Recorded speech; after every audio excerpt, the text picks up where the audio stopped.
Welcome to Audio Novel. If you enjoy my work, don't forget to like and subscribe. To access advanced chapters or support the author, visit their official page, link is in the description. Thank you for being part of this journey.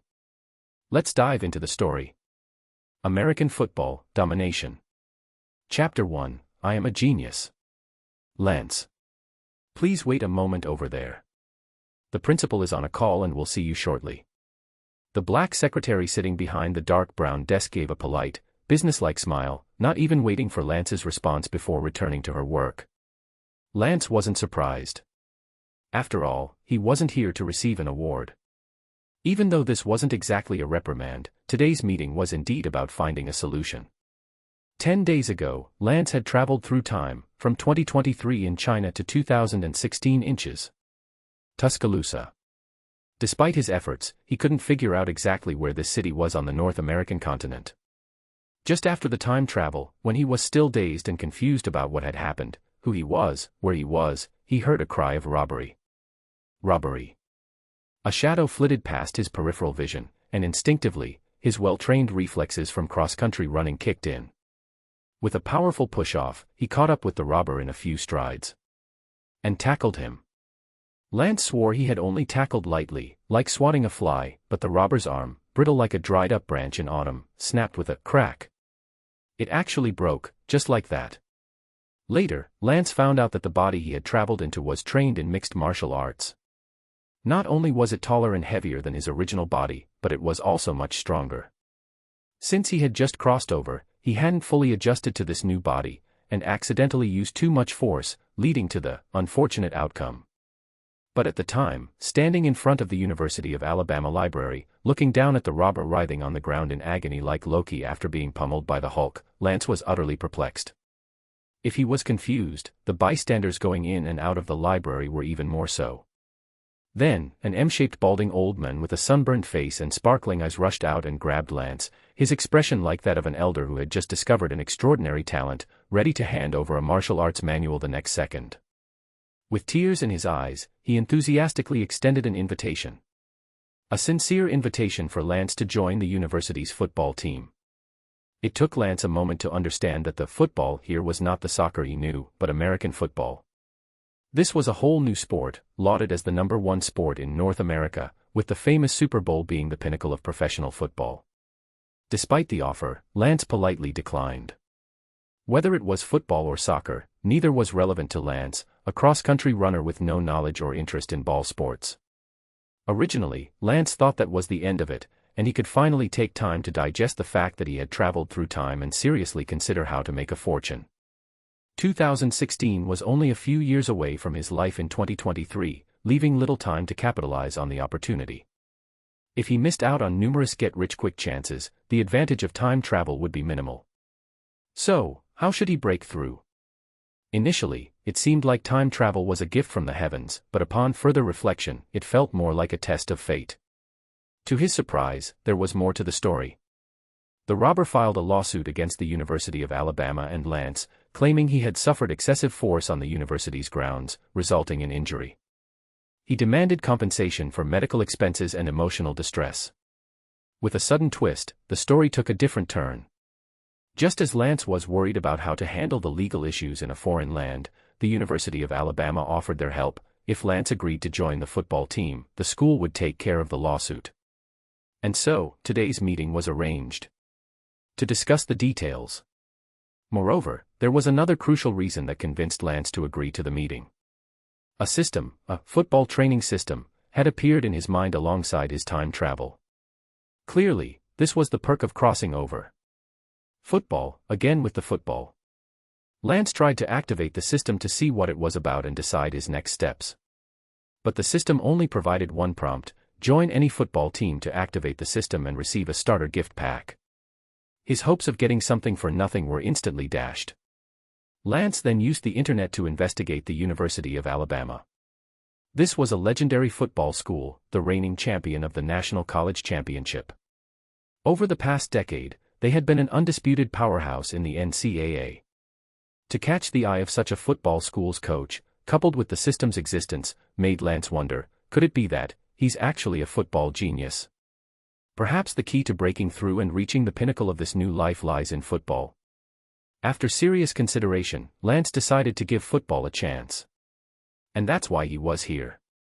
After waiting a moment longer, with the principal still on the phone, another key figure entered. Dressed in a shirt and slacks, but without the sharp, elegant demeanor one might expect. Instead, the creases in his clothes and his flushed, sweaty face revealed his disheveled state. His round belly, like a watermelon, seemed ready to burst out of his shirt at any moment, easily drawing the eye and distracting from everything else. Lance couldn't help but worry that the poor button might pop off at any second. Meanwhile, Burns wore a satisfied expression as he carefully sized up Lance again. This was definitely a good prospect. On the surface, he looked gentle and scholarly, with handsome eyebrows and clear eyes. The refined and serene air between his brows was like the first rays of sunlight on a summer morning shining on the sycamore trees, giving him an innocent, harmless appearance. His loose-fitting clothes hid his physique, revealing only his height and slight build, nothing particularly special. But he couldn't escape Burns' experienced eyes. The precise measurements would require proper testing, but a rough estimate was already very promising. 6.1 feet, 185 centimeters, about 216 pounds, 98 kilograms. To most people, this might seem a bit tall or a bit light, but to a professional, it was just right. Perfect. The explosiveness and agility Lance had shown when he caught the robber were top tier, and his body was fully prepared, ready to go. Of course, the tackling technique needed some work, or the robber wouldn't have ended up with a broken bone. But that was no big deal. Burns was genuinely surprised. This young man was practically born to play football, yet they had somehow missed out on such a talent. He could already envision him sprinting across the field, so he dug into the young man's background after returning. Born in November 1995, a sophomore this year, practiced mixed martial arts all his life, had never played football before, and somehow slipped under the radar of every football school while applying. But his academic performance was stellar, a straight-A student already interning for his future career. In hindsight, it wasn't so surprising. Football hadn't gained much popularity within the Chinese community. Moreover, in all sports, it's the same, an arena where talent and ability are everything, where breaking through to the top is a 1 in a million chance. Chinese parents still believe more in the security of a stable 9-to-5 job, working diligently to build a life with their own hands. Before him, Lance was like an uncut gem, waiting to shine with just a little polishing. Burns trusted his judgment, he could hardly contain his excitement. He rubbed his hands together and took a seat opposite Lance, the chair groaning under his weight as if ready to collapse at any moment, his flabby belly folding over itself. Then he gave a broad smile, much like a creepy uncle offering candy. Lance. But from the first word out of his mouth, it was clear he had done his homework. For the generation of Asian immigrants born after 1995, the special thing was that schools encouraged students to use their original names. There was no need to adopt an English name, allowing them to preserve their cultural heritage, but Lance preferred it this way.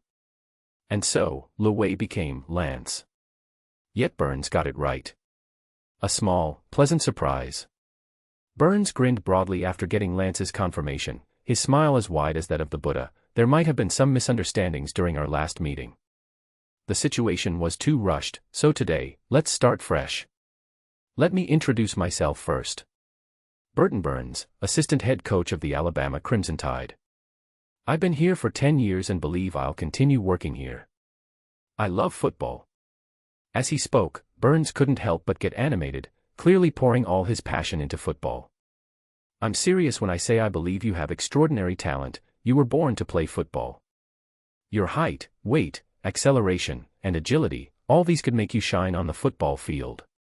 Your ability to control your body and anticipate your opponent's movements is an intangible talent, something unseen that can change the game. I noticed you used to practice mixed martial arts, but clearly, that doesn't showcase your abilities. Only football can let you unleash your full potential. You are a genius. Trust me, you're a natural running back. Hold on, there's a new term here. Not understanding, Lance looked at Burns, running back. What's that? A defensive position. Burns. His smile gradually froze. Chapter 2, A Fair Deal. Burns looked into Lance's clear eyes, he really had no idea. It was obvious that Lance knew nothing about football. So, how should he explain it?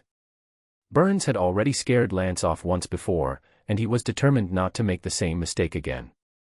Absolutely not. With that in mind, Burns quickly backtracked and put on a Buddha-like smile, looking at Lance as if he were a lost lamb. He said with a friendly grin, "No, a running back is an offensive player. We're a bit different from soccer."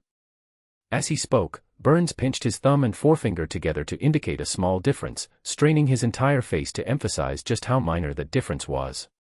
"But trust me, it's not hard, really not hard." He waved his hands quickly, like Dumbo flapping his ears. "I truly believe you can shine on the field. You should trust my judgment, you're a genius." It was obvious Burns was an honest man, not even good at giving compliments, repeating the same few phrases over and over. His attempt at persuasion was clearly lacking. But Lance remained calm and didn't rush to express his thoughts or opinions. He waited to see what would happen next. Just then, the office door to his right opened. Coach Burns. Turning his head, Lance saw an elderly man with graying hair and a kind, gentle demeanor enter. His face was full of wrinkles, but his eyes were bright, exuding the aura of a scholarly, science professor. He appeared both sharp and charismatic. This must be Stuart Bell, the new principal who had just taken office last July. According to the university's website, he was 59 years old and had joined the University of Alabama back in 1986. Bell seemed energetic, with those wrinkles failing to dim the brightness in his eyes. After exchanging greetings with Burns, he turned to look at Lance. "So, this must be Lance." Lance politely stood up, preparing to shake hands. But as Bell's gaze followed Lance as he rose, his impression shifted. One moment, Lance seemed like a studious, hard-working student destined for a career as a professor or a broadcaster. The next, as if transforming into the Hulk, Lance's imposing frame and towering presence became overwhelmingly apparent. Before Lance could speak, Bell exclaimed in surprise. "Wow, now I understand why Coach Burns can't stop praising you." Then, they shook hands, exchanged a few brief pleasantries, and Bell once again felt the breadth of Lance's hand, large enough to grip a football with ease. He turned to look at Burns. Without needing to say a word, Burns got the message, giving a slight shrug. "I told you, he's a natural talent." Bell didn't say much more, making an inviting gesture as he moved to his desk and indicated for Lance and Burns to take their seats. Bell sat down as well. "Let's get straight to the point. Lance, I've reviewed your academic records. You're an outstanding student, and the University of Alabama is very fortunate to have someone as exceptional as you. What happened at the library was purely an accident, and the university should thank you for your bravery. No one wanted the situation to escalate to where it is now. I'm very willing to extend a helping hand on behalf of the university. But..." After a lengthy preamble, all of it was just fluff. The real point was coming next. "We're a public university, so we obviously can't be as lavish as private institutions. We have our own difficulties and challenges to manage. That's why Coach Burns proposed a plan. If you're willing to play for the university's football team, the school can take care of everything, including the lawsuit and any potential compensation. What do you think? In fact, thinking of it as a scholarship makes the whole situation much simpler. You give something, you get something in return. It's a fair deal." But Lance wasn't a child. He knew the terms couldn't be that simple. As Bell had mentioned, managing finances at a public university wasn't that straightforward. Lance didn't rush to agree. "I think it's not just about joining the team, right?" Bell's smile broadened, a hint of admiration in his eyes. "As expected of an all-A student, our journalism department is indeed lucky to have you. Of course, joining the team isn't enough on its own. We need to evaluate your performance, whether you're dedicated in training, whether you give your all in games, and so on. Coach Burns will be assessing your performance, and you'll need to meet the standards. Additionally, you'll need to play in at least 7 games in the next season and achieve certain performance metrics. Coach Burns will also be responsible for grading that. If you don't meet the standards, then we'll have to sit down and renegotiate the lawsuit and potential compensation. What do you think?" There were conditions, certainly, but the real decision-making power rested with Burns. Lance turned to look at Burns, then thought about the system in his mind. Even though he had already made up his mind, Lance didn't rush to a conclusion. Instead, he looked at Burns. "Coach, I really don't know anything about football." "Are you sure?" "I don't understand football, but I've at least watched soccer and basketball. It's impossible for an outsider who knows nothing to jump straight into playing in the NCAA." Burns nodded slightly. Calm. Wise. Objective. As expected of a top student, able to analyze the situation even when faced with challenges. This was a rare and valuable quality for a professional player. In fact, most ball sports require a certain level of game intelligence. Football not only requires it but places a heavy emphasis on it because football is renowned for its tactical complexity. A team might have over 20,000 different plays, and players need to do more than just memorize them, they need to apply them flexibly. The more he understood, the more satisfied Burns became. Burns also looked at Lance. "Of course, if you know nothing, it will take some time.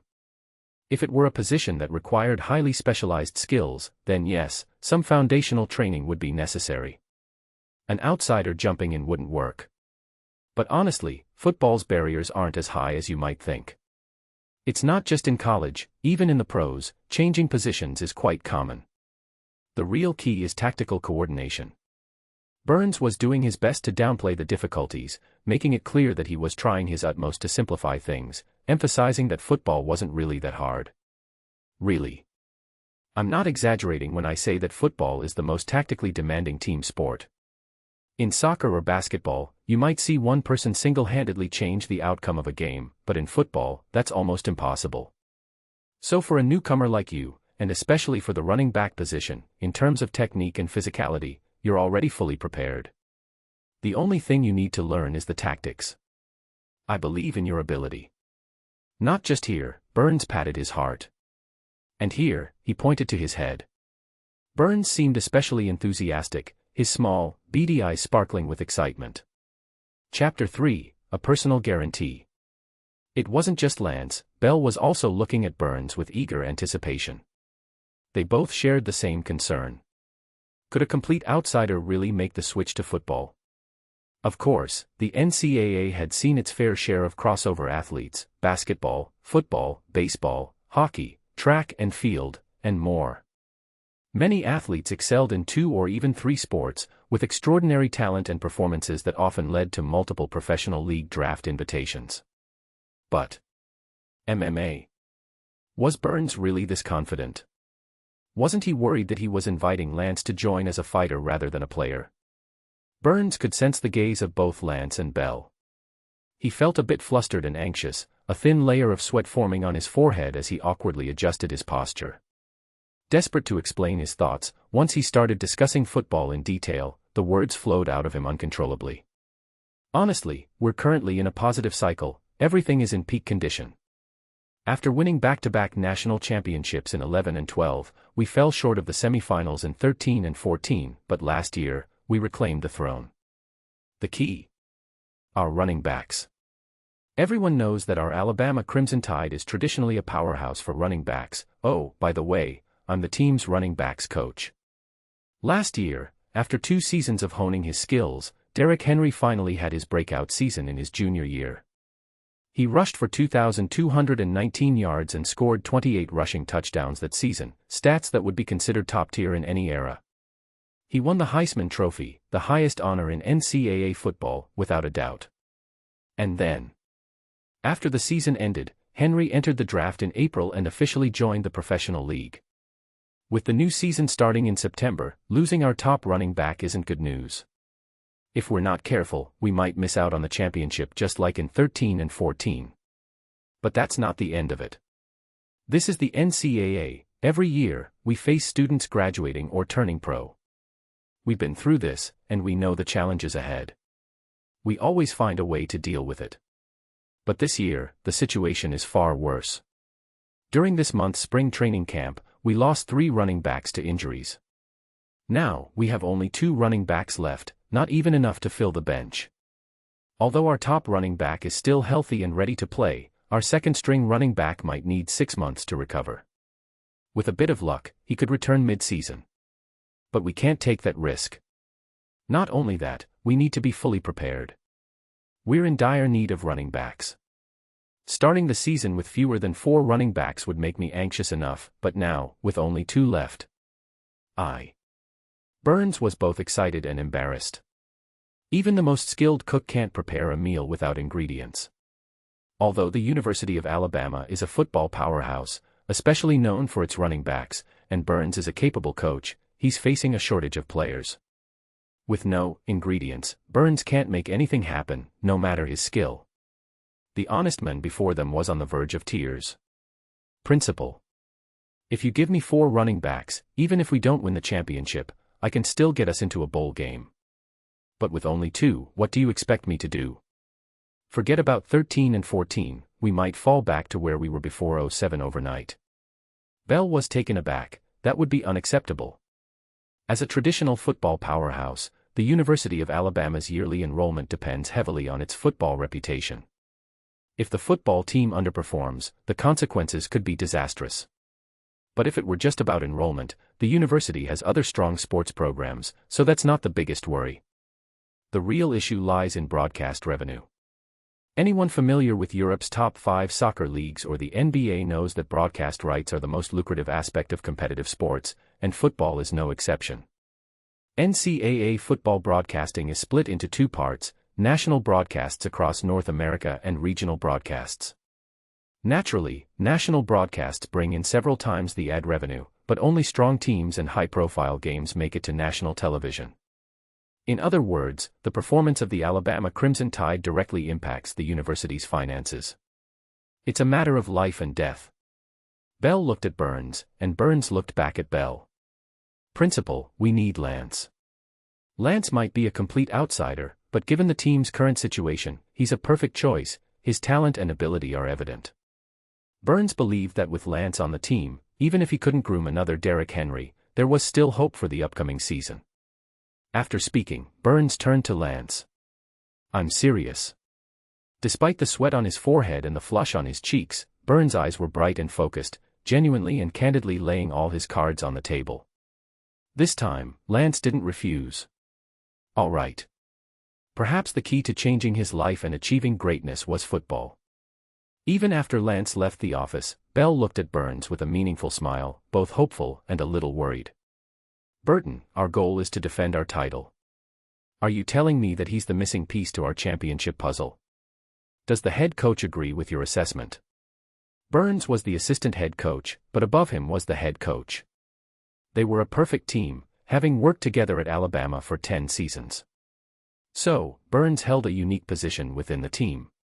But even so, no matter how important Burns was, he wasn't the head coach. The ultimate authority over the team still rested with the head coach. Of course, Principal. The coach is aware of today's meeting. I won't say that this kid is the missing piece of our championship puzzle, but if we want to defend our title, we must replenish our running back resources.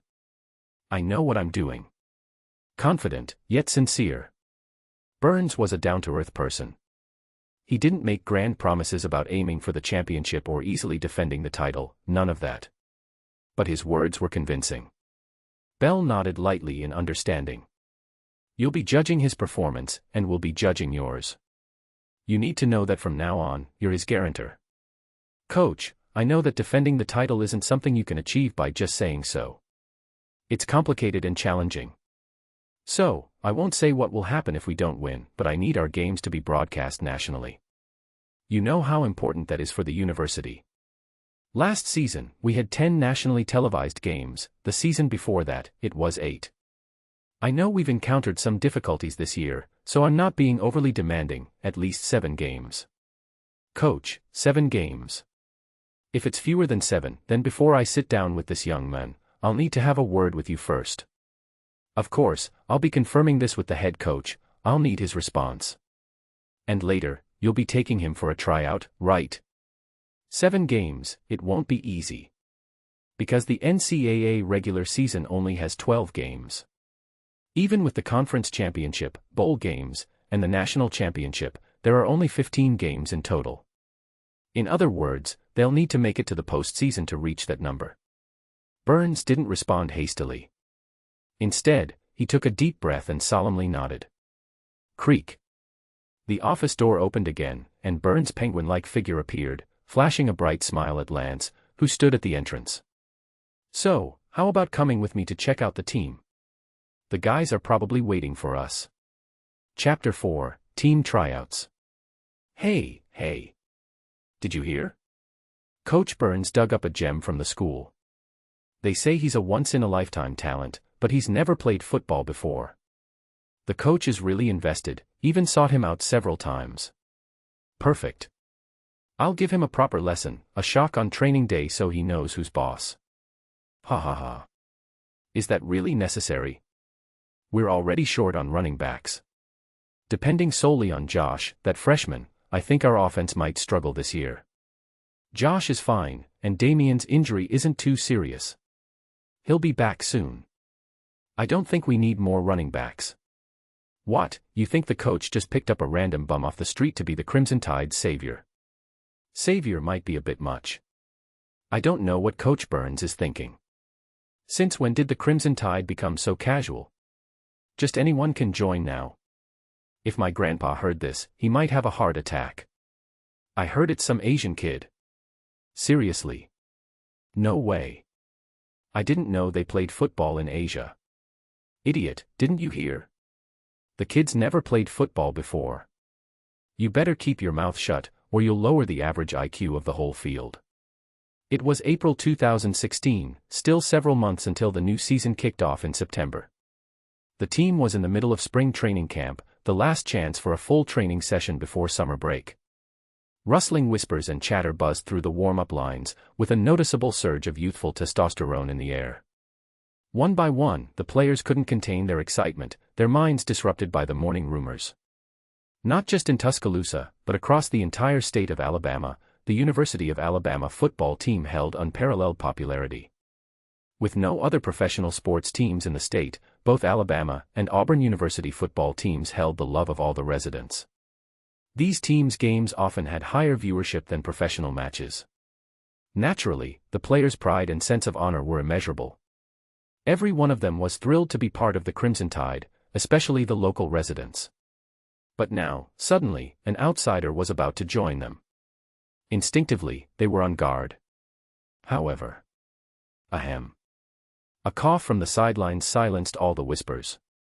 No one even dared glance toward the source of the sound, they focused intently on their training, knowing full well that this was a signal from the head coach. Nick Saban. One of the greatest coaches in NCAA football history, widely considered to be the greatest, period. This 65-year-old coach, as of 2023, had a career record as a college football head coach of 282 wins, 70 losses, and 1 tie, an astounding winning percentage, unmatched in history. Despite his unparalleled success in the NCAA, Saban had attempted to transition to the NFL, taking on head coaching roles on 3 separate occasions, but each time met with less than satisfactory results. This included an unfulfilling 2 seasons with the Miami Dolphins starting in 2005, after which he returned to the college ranks. In 2007, after his disappointing NFL stint, Saban, along with his coaching staff, including Burns, took the reins of the Alabama Crimson Tide, revitalizing the long-dormant traditional football powerhouse. In just 2 short years, by 2009, they claimed the national championship, reclaiming the throne after a 17-year drought. Over 9 seasons at Alabama, Saban led the Crimson Tide to 3 national championships, 3 national semifinal appearances, and 3 other division finals. In other words, for the past 9 years, they had consistently made it to bowl games after the regular season, cementing their status as one of the best college football teams in North America. Glorious, brilliant. Without a doubt, Saban held absolute authority within the Alabama football program. It's worth noting that Saban was an exceptional coach, and any coach who could join his staff was considered fortunate. As a result, his coaching staff had been poached by other teams over the years, with members coming and going. The one exception was Burns. Burns, a legendary running backs coach, had previously held the same position at Clemson University, another traditional football powerhouse. After Saban personally recruited him in 2007, the two had worked together ever since. Naturally, in Saban's eyes, Burns' words carried significant weight. So when Burns said he needed Lance, Saban believed him. He trusted Burns' judgment on this so-called genius, and Saban was eager to see for himself. Buzz. Buzz, buzz. Without needing to turn around, Saban could sense from the players' reactions that the subject of their morning gossip had arrived. Saban didn't turn around. This coach had his own style. Whether in games or practices, he always wore a suit. His neatly combed, graying hair slicked back, with his caterpillar-like eyebrows as his signature feature. Standing straight and serious, Saban didn't move until Burns appeared in his line of sight. After a quick greeting, Saban finally cast a subtle glance at the young man. Height. Build. Weight. More than his physical appearance, what really caught Saban's eye was the young man's calm and collected demeanor, naturally exuding an air of intellectualism. On the surface, he seemed calm, but Saban noticed the muscles in his arms and calves, brimming with strength and ready to burst forth. Saban knew Burns' abilities, his eye for talent, not just for running backs but for other positions as well. Saban's trust in Burns was unique, different from his trust in others. Still, he kept a neutral expression. What? Saban asked loudly, pulling his gaze back. Lance repeated his introduction, just call me Lance. Lance, got it. Saban nodded slightly in acknowledgement. He skipped the small talk and turned to the field. Why don't we get straight to the point? After a brief pause, Saban took in the expressions on the young players' faces: curiosity, scrutiny, disdain, amusement, provocation. Young men were always so full of fire. Saban thought it over carefully. He needed to see this young man's skills for himself. Only by understanding both his strengths and weaknesses could they accurately gauge his potential and plan for the season. Currently, the starting running back position was held by freshman Josh Jacobs. Of course, Jacobs had earned the position through his performance and talent, and the coaching staff had high hopes for his potential. But the fact that a freshman was starting also highlighted the running back shortage. If Lance could surprise them, he would need to face off against the starting players to truly gauge his abilities. But there was no need to go all out initially. They should first assess his basic physical skills and then decide on the matchups. With that in mind, Saban began calling names. Foster, Humphrey, Allen, Jackson, step forward. Roar.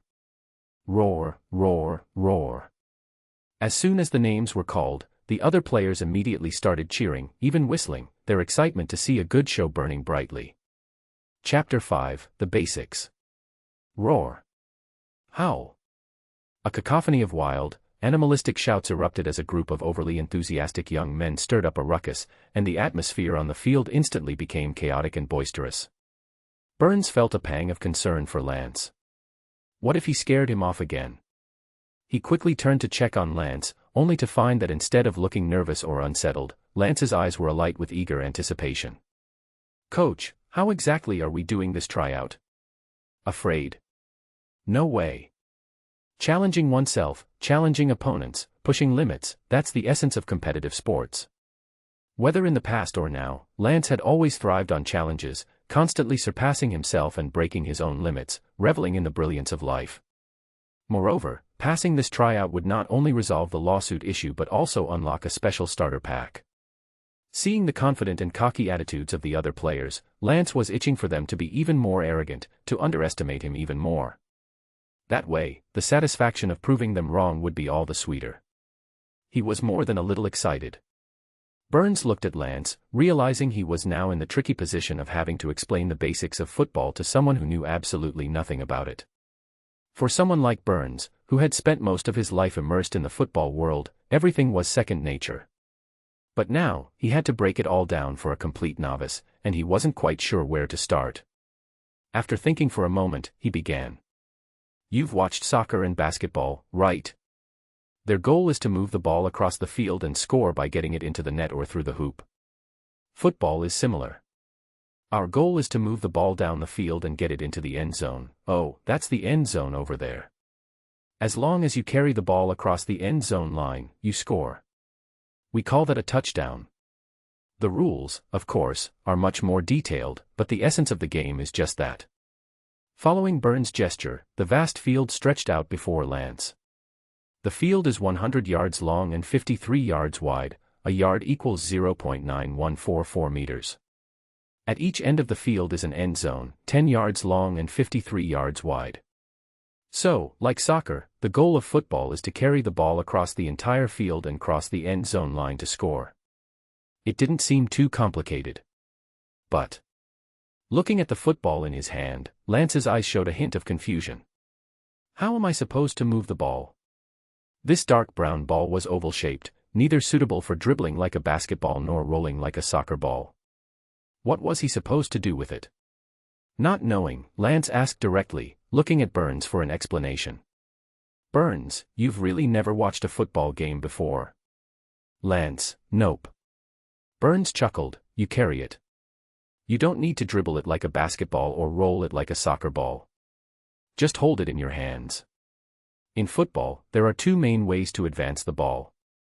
First, running the ball, which is your job. You carry the ball forward until you're stopped by the opposing players. When your knee touches the ground, that's where the play ends. And one very, very important thing, don't drop the ball. In football, if the ball comes loose, you lose possession, and whoever recovers it gets control. Second, passing the ball, which is the quarterback's job. The quarterback can throw the ball to any position on the field. As long as one of our players catches it before it hits the ground, the play continues. Similarly, if your knee touches the ground or you drop the ball, the play ends there. Simple, straightforward. In just a few sentences, Burns laid out the basic framework. Although Lance couldn't yet picture exactly how a football game played out, the basic rules weren't hard to grasp. He had many questions swirling in his mind, but there was no rush, he could delve deeper into the details later. Understanding the look in Burns' eyes, Lance quickly caught on. So, football is a strategic battle of offense and defense. One side tries to advance the ball, while the other tries to stop them, right? Burns' eyes lit up. Exactly. So, in soccer and basketball, you have the same players on the field for offense and defense, with constant transitions. But football is a turn-based, positional battle. We have an offense team and a defense team, plus a special teams unit for specific situations. Each unit has 11 players, and unlike soccer or basketball, we can swap players between plays without any limit on substitutions. Our offense goes up against their defense until the play ends, either we score or get stopped. Then we switch sides, our defense goes up against their offense, and a new round begins. It keeps rotating like that. Without meaning to, Burns found himself rambling on, getting carried away. But he caught himself. No need to rush, the specific rules and details could be explained gradually. Burns took a deep breath, offering a kindly smile. Any other questions? That smile reminded Lance of the big bad wolf trying to conceal his fangs while grinning at Little Red Riding Hood. Amused, Lance couldn't help but smile back.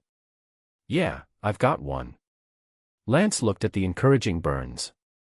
Whether it's passing or running, it's all done with your hands. So why is it called football? Burns blinked, momentarily stumped by the question. But Lance didn't linger on it. He turned and jogged onto the field. Puffed. Burns could hear a chuckle. Turning around, he saw Saban smiling. The honest man didn't seem to mind that he'd just been playfully tricked a little. Coach, what do you think of him? The corners of Saban's mouth curved slightly upward. A little bit promising. On the field, the players had cleared out, leaving only Lance and 4 others, making the vast space feel empty and a bit foreboding. It was now clear why a football team needed to be so large. With separate units for offense, defense, and special teams, the team's size dwarfed that of basketball teams, and even soccer teams. In the professional NFL, teams are allowed 53 players, while the NCAA permits 85, with the number sometimes reaching 105 under certain conditions. No wonder. Now, with the field cleared, only 5 players remained, including Lance, making the vast field seem almost deserted. So, if Lance was part of the offense, then these 4 must be members of the defense. Compared to basketball, the scene before him resembled soccer more, not just in the field's layout but in how the 4 players were spread out. The 4 defenders were arranged in a staggered formation, covering different positions from near to far. Lance guessed that these positions indicated different roles, those farther back likely focused on defending against passes, while those up front were more concerned with stopping the run. Moreover, since this was clearly a test of Lance's rushing ability, the 4 defenders didn't spread out too much, instead keeping a close eye on Lance, each one looking predatory. Lance remained calm, loosening his wrists and ankles just as he would before a cross-country race. His first instinct was to assess the space and identify obstacles. The big guy at the front, already smirking, walked over with a sneer. "Hey, kid, are you sure that gear's enough? Don't you want to put on some armor? You might not hold up and fall apart." Chapter 6, A Quick Test. If each player's position were introduced one by one, Lance might be completely lost. Not only would the positions mean nothing to him, but the players in front of him wouldn't either. At least, Lance knew one thing: these four in front of him weren't pushovers. The whistles and jeers from the other onlookers made that clear. Reuben Foster, a sophomore, first-round pick in 2017. Marlon Humphrey, a sophomore, first-round pick in 2017, three-time Pro Bowler, and first-team All-American. Eddie Jackson, a sophomore, fourth-round pick in 2017, two-time Pro Bowler, and first-team All-American. Jonathan Allen, a sophomore, first-round pick in 2017, two-time Pro Bowler. Even setting aside their future performances in the pros, these players were currently among the top in the NCAA at their positions, and in the upcoming September season, they were undoubtedly key players in the Crimson Tide's starting lineup. Oh, and Jonathan Allen was the defensive team captain. Burns was full of expectations for Lance, and Saban was the same. They didn't hold back, sending out the main lineup right away to test Lance properly. Saban glanced at Burns, noting that Burns showed no worry or objection at the sight of these four players, remaining calm. This only heightened Saban's curiosity. Could Lance really bring a surprise? With just one look, Lance could feel the pressure from Allen. On one hand, there was the psychological pressure from Allen's sheer confidence, and on the other, the physical intimidation due to their size difference. It was direct and fierce. Jonathan Allen stood at 6 feet 3 inches, 191 centimeters, and weighed 300 pounds, 136 kilograms. Like a black bear, Allen loomed before Lance. Lance had initially thought that his new body was already tall and strong, a stark contrast to his former cross-country runner self. But standing in front of Allen, Lance suddenly felt dwarfed. Allen deliberately tilted his chin slightly upward, adopting a condescending posture, looking down at Lance through his nose, with a particularly friendly smile on his lips. "Hey, kid, are you sure that gear's enough? You sure you don't want to suit up in some armor? Careful, you might just fall apart. Football is a sport with intense physical contact. Even in regular training, players must wear protective gear, and in games, helmets are a must. There have been fatal incidents in the early days of football, not just rumors, but actual events. Though modern football has modified the rules, added more protective equipment, and restricted certain tactics to ensure player safety, deaths haven't occurred in over half a century, but injuries are still commonplace.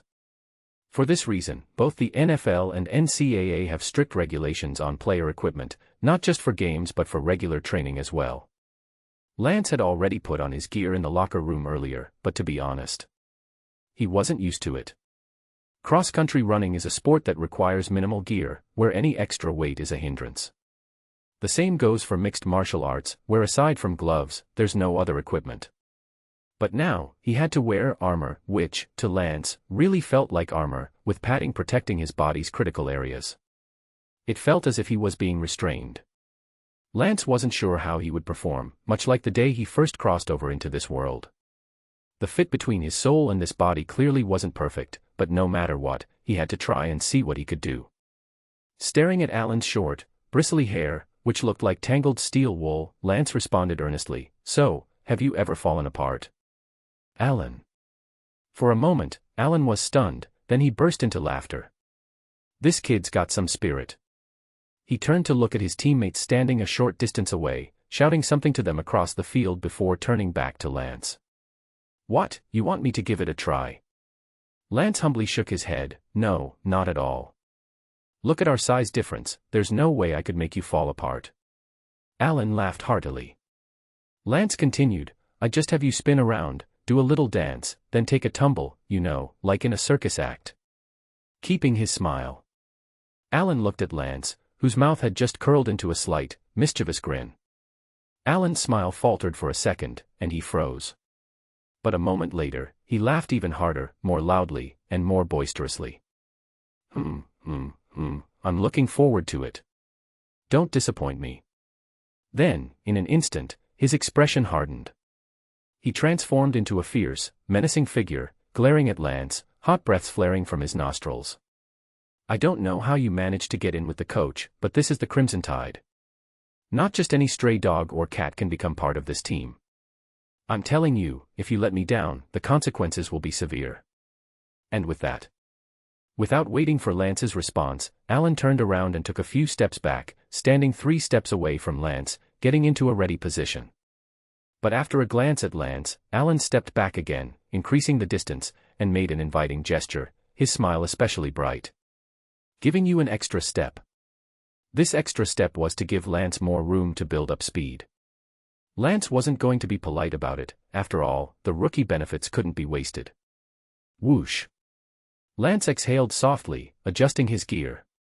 He used this brief moment to take in the positions of the 4 defenders on the field. But how was he supposed to start? Just a sudden attack. Lance hesitated. Coach, do we just start like this? Ha! A wave of laughter erupted, the other players laughing openly and without restraint. Even Burns couldn't help but chuckle. After the noise died down a bit, he raised his voice and called out, "Attack!" You shout attack, and then you can start. Lance immediately understood, so the offense had the initiative in starting the play. It was easy to imagine that this would lead to all sorts of sneak attacks. Refocusing, Lance calmed himself, his concentration sharp. He glanced at Alan, and without hesitation, he loudly called for the play to start. Attack. Lance didn't know the proper stance for starting a football play, so he simply used a sprinting start. The moment the word left his mouth, he was off. Pushing off. Starting. The muscles in his calves unleashed their full power, propelling him forward like an arrow shot from a bow. Although Lance's background was in cross-country running, which didn't emphasize explosive starts, the burst of speed from this body was remarkable.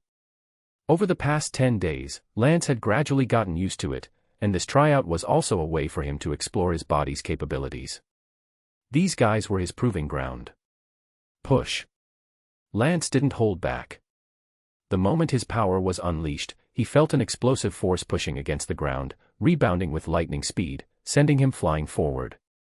Step, step, step. Not just once, but repeatedly, with high-frequency strides. The scenery on both sides blurred into streaks as they flashed past his peripheral vision. Here it comes. His pupils caught sight of Alan lunging at him from the left, arms wide for a horizontal tackle. Alan's massive frame blocked out the light, his jaws open wide as he crashed down, a wave of force slamming toward Lance's face. But then, a push-off, a sprint, an acceleration. Whoosh. Lance sped up even more, darting past Alan as if he were a gust of wind, overtaking him in an instant. Chapter 7, Absolute Burst. Alan, standing as the first line of defense, was fully prepared. Unlike a rash youngster, he didn't charge forward hastily. Instead, he bent his knees, lowered his center of gravity, and adjusted his stance, warming up his body. Attack. The moment Lance launched forward, Alan moved along a diagonal line, charging in with the ferocity of a tiger descending a mountain. He felt he had the upper hand. In a real game, the defense relies on teamwork, and the offense on blocking, meaning someone should be clearing the way for the running back. But Lance had no one, which meant there was no barrier between him and Alan, giving Alan a clear shot at making the tackle. Alan, sorry, rookie. Brace yourself, I hit hard. With one step forward, a cruel smile played on his lips. He spread his arms wide, leaning forward and downward, preparing to crush Lance with all his might. However, in his pupils, Alan caught a glimpse of a figure accelerating, faster and faster. Whoosh. Lance became a blur, darting past Alan's field of vision in an instant. What just happened? Alan didn't even have time to react, still lost in his triumphant anticipation, only to realize he had lunged at nothing. His powerful forward momentum threw him off balance, and he ended up flipping forward, face first into the ground. Missed. He actually missed. Alan was in complete shock. Lance continued charging forward. Straight ahead, about 3 or 4 steps behind where Alan had fallen, stood Foster on the left and Humphrey on the right. Both were now in Lance's path. Like Allen, they were both black players, but unlike him, their builds were more similar to Lance's, with Foster being slightly bulkier, though not by much. Their steps and movements revealed that they were much more agile than Allen, but they had assumed Allen's position would be enough to stop Lance. Even if Lance managed to juke past Allen, he would have to detour, so Foster and Humphrey positioned themselves to block his path. They didn't expect Lance to go for a direct, speed-based breakthrough. And not just that, he succeeded. Caught off guard, Foster's reaction was a fraction too slow. Just as he stepped forward, the image in his vision, the figure that had just accelerated through the gap, raced past him, going from small to large in an instant, overtaking him and disappearing ahead. Damn. Foster realized his delayed reaction. Frustrated, he stopped, knowing it was too late to catch up. He watched as Humphrey, however, continued to chase after Lance. Positioned as he was, Humphrey had an edge in both explosiveness and acceleration. Like Foster, he had been caught off guard and was slow to start, but he didn't give up on the pursuit. He could see it clearly. Lance had sped past Allen with a burst of acceleration, then continued to blast through the gap between Foster and Humphrey. It all happened in the blink of an eye. Jackson panicked. Something was wrong. Jackson had thought he was just there to watch the show, pulling up a metaphorical chair to enjoy it. But as the smile lingered on his lips, the next second, his face twisted in alarm. This was entirely unexpected, and the atmosphere suddenly tightened. Ahead, Lance looked like a lone wolf, eyes gleaming with a feral intensity, baring his fangs as he sprinted straight at Jackson. Jackson noticed Humphrey hadn't given up and was rapidly closing the distance on Lance. In an instant, it was unclear whether Lance had slowed down or Humphrey had sped up, but the gap between them shrank to less than half an arm's length. Humphrey was about to grab Lance's shoulder. But then, Lance kicked into a second burst of speed. 1 step, 2 steps, 3 steps. In just 3 powerful strides, Lance pulled away from Humphrey. Humphrey had been on the verge of grabbing Lance, his body leaning forward to complete the tackle, only to watch as Lance accelerated away, leaving him to eat dust. His steps faltered, becoming unsteady and erratic. Teetering. Tottering. Jackson had no time to worry about Humphrey. He quickly adjusted his stance with rapid, small steps, moving closer and closer, readying himself for the impact. Closer. Closer still. Even closer.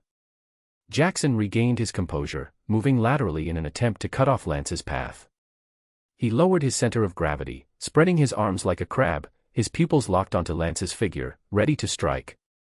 Pushing off the ground, he charged forward, leaping for the tackle. Jackson displayed a textbook defensive move. Lance's senses screamed in alarm.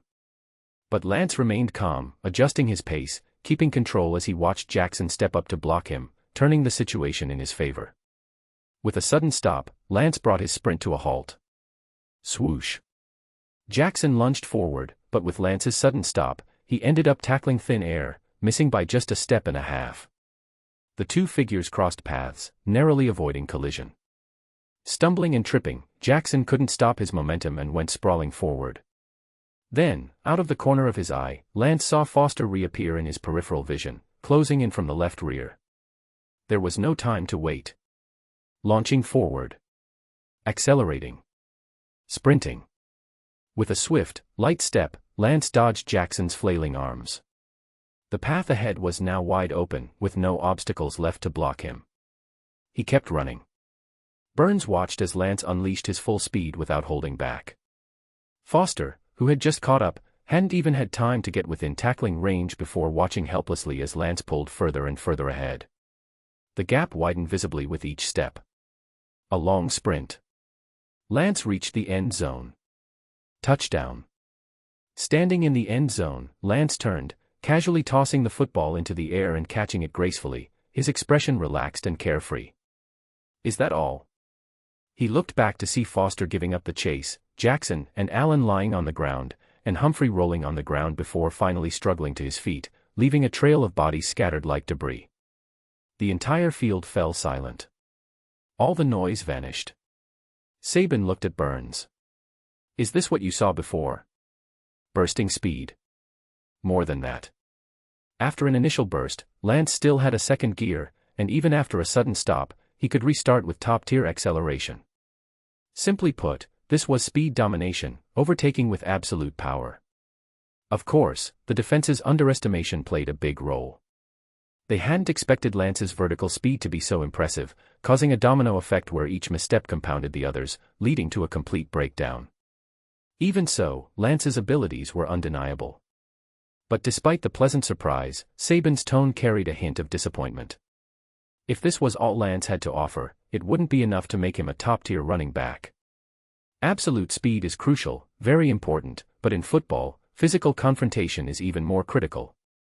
Relying solely on speed doesn't solve everything. In NFL history, there have been many running backs with impressive 40-yard dash times, fast enough to be competitive even at the Olympics, but how many of them became elite players? Few.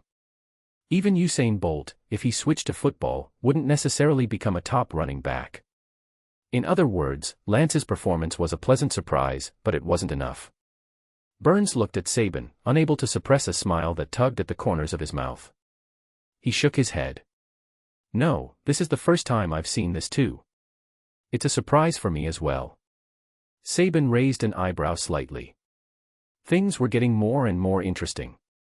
Chapter 8, Smashing Against a Rock. Toss. Catch. Toss. Catch. The oval-shaped brown football danced in Lance's hands like a child's yo-yo, flipping up and down as he walked back, passing by the scattered wreckage on the ground without a hint of disdain. Instead, he wore a warm, spring-like smile. He even nodded slightly, as if acknowledging the cheers of adoring fans at a superstar's concert. That sprint just now wasn't long. Starting from the midfield line, it covered about 50 yards to the end zone. Lance had given himself a little test. His ability to burst and sprint was indeed impressive, but he felt there was still untapped potential. Lance couldn't help but bounce lightly on his toes, like a boxer, eager to see how much he could grow and evolve with professional training. In no time, Lance reached Allen, who looked a bit disheveled. His jersey was dirty, contrasting with Lance's clean and fresh appearance. Lance, however, offered a sincere smile, full of genuine warmth. "Sorry, I didn't keep my promise.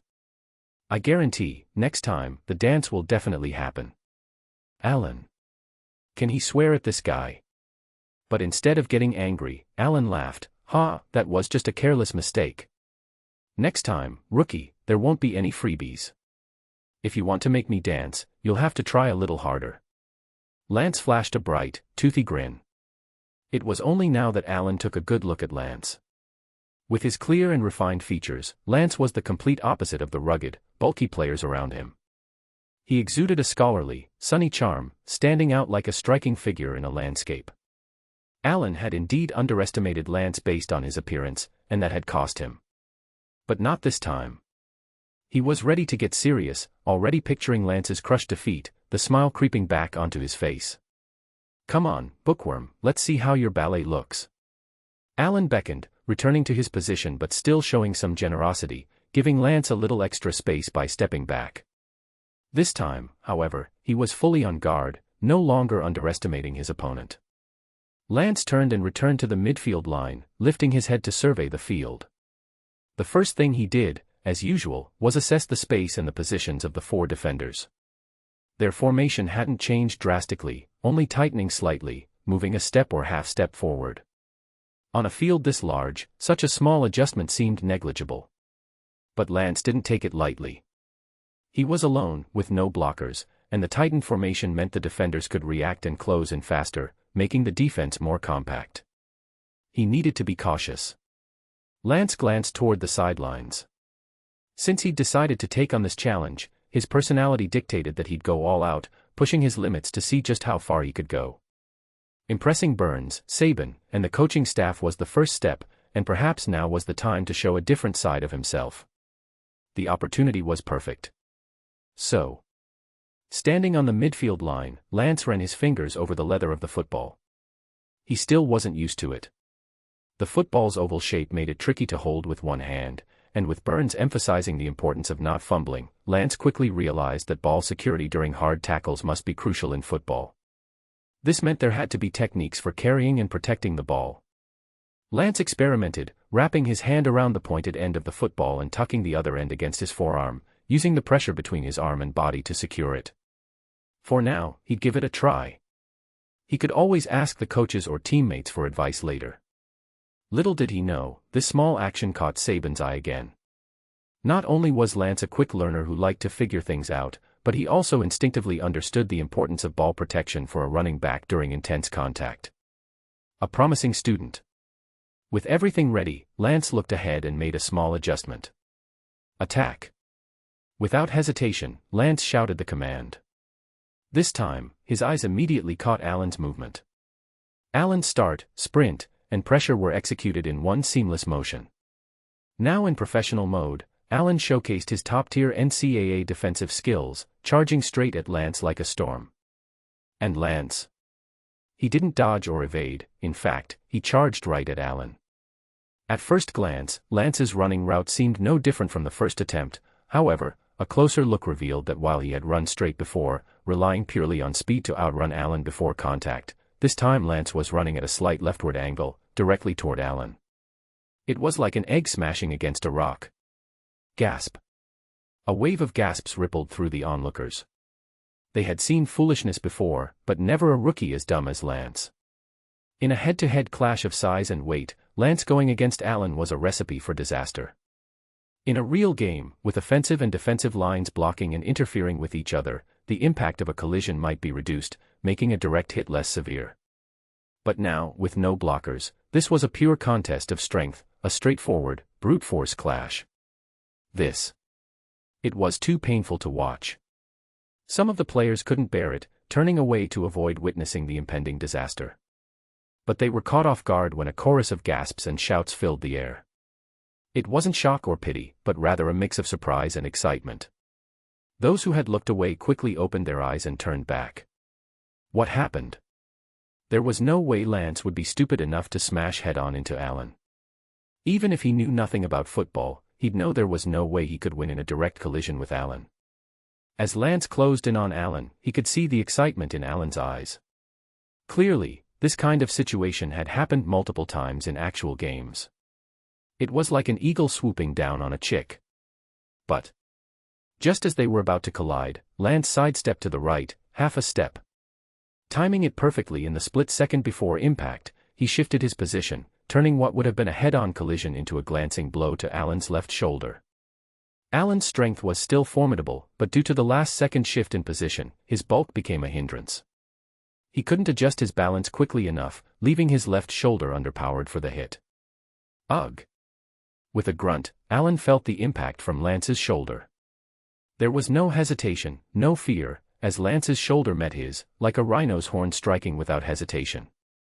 Despite Allen's best efforts, the momentum shifted, with Lance's force lifting Allen's left shoulder upward and Allen's own right shoulder driving forward. Before Allen could react, the next second, he found himself spinning like a top, rotating clockwise. Whoa, whoa, whoa. Was this ballet? Allen spun clumsily, the world whirling around him, dizzy and disoriented. He flailed his arms, as if performing a traditional Russian dance, trying to regain his balance, but he inevitably crashed down with a heavy thud. Crap! Allen was crushed, both literally and figuratively. Chapter 9, Consecutive Direction Changes. Over there, Allen was finally spinning like a top. Over here, Lance wasn't faring much better.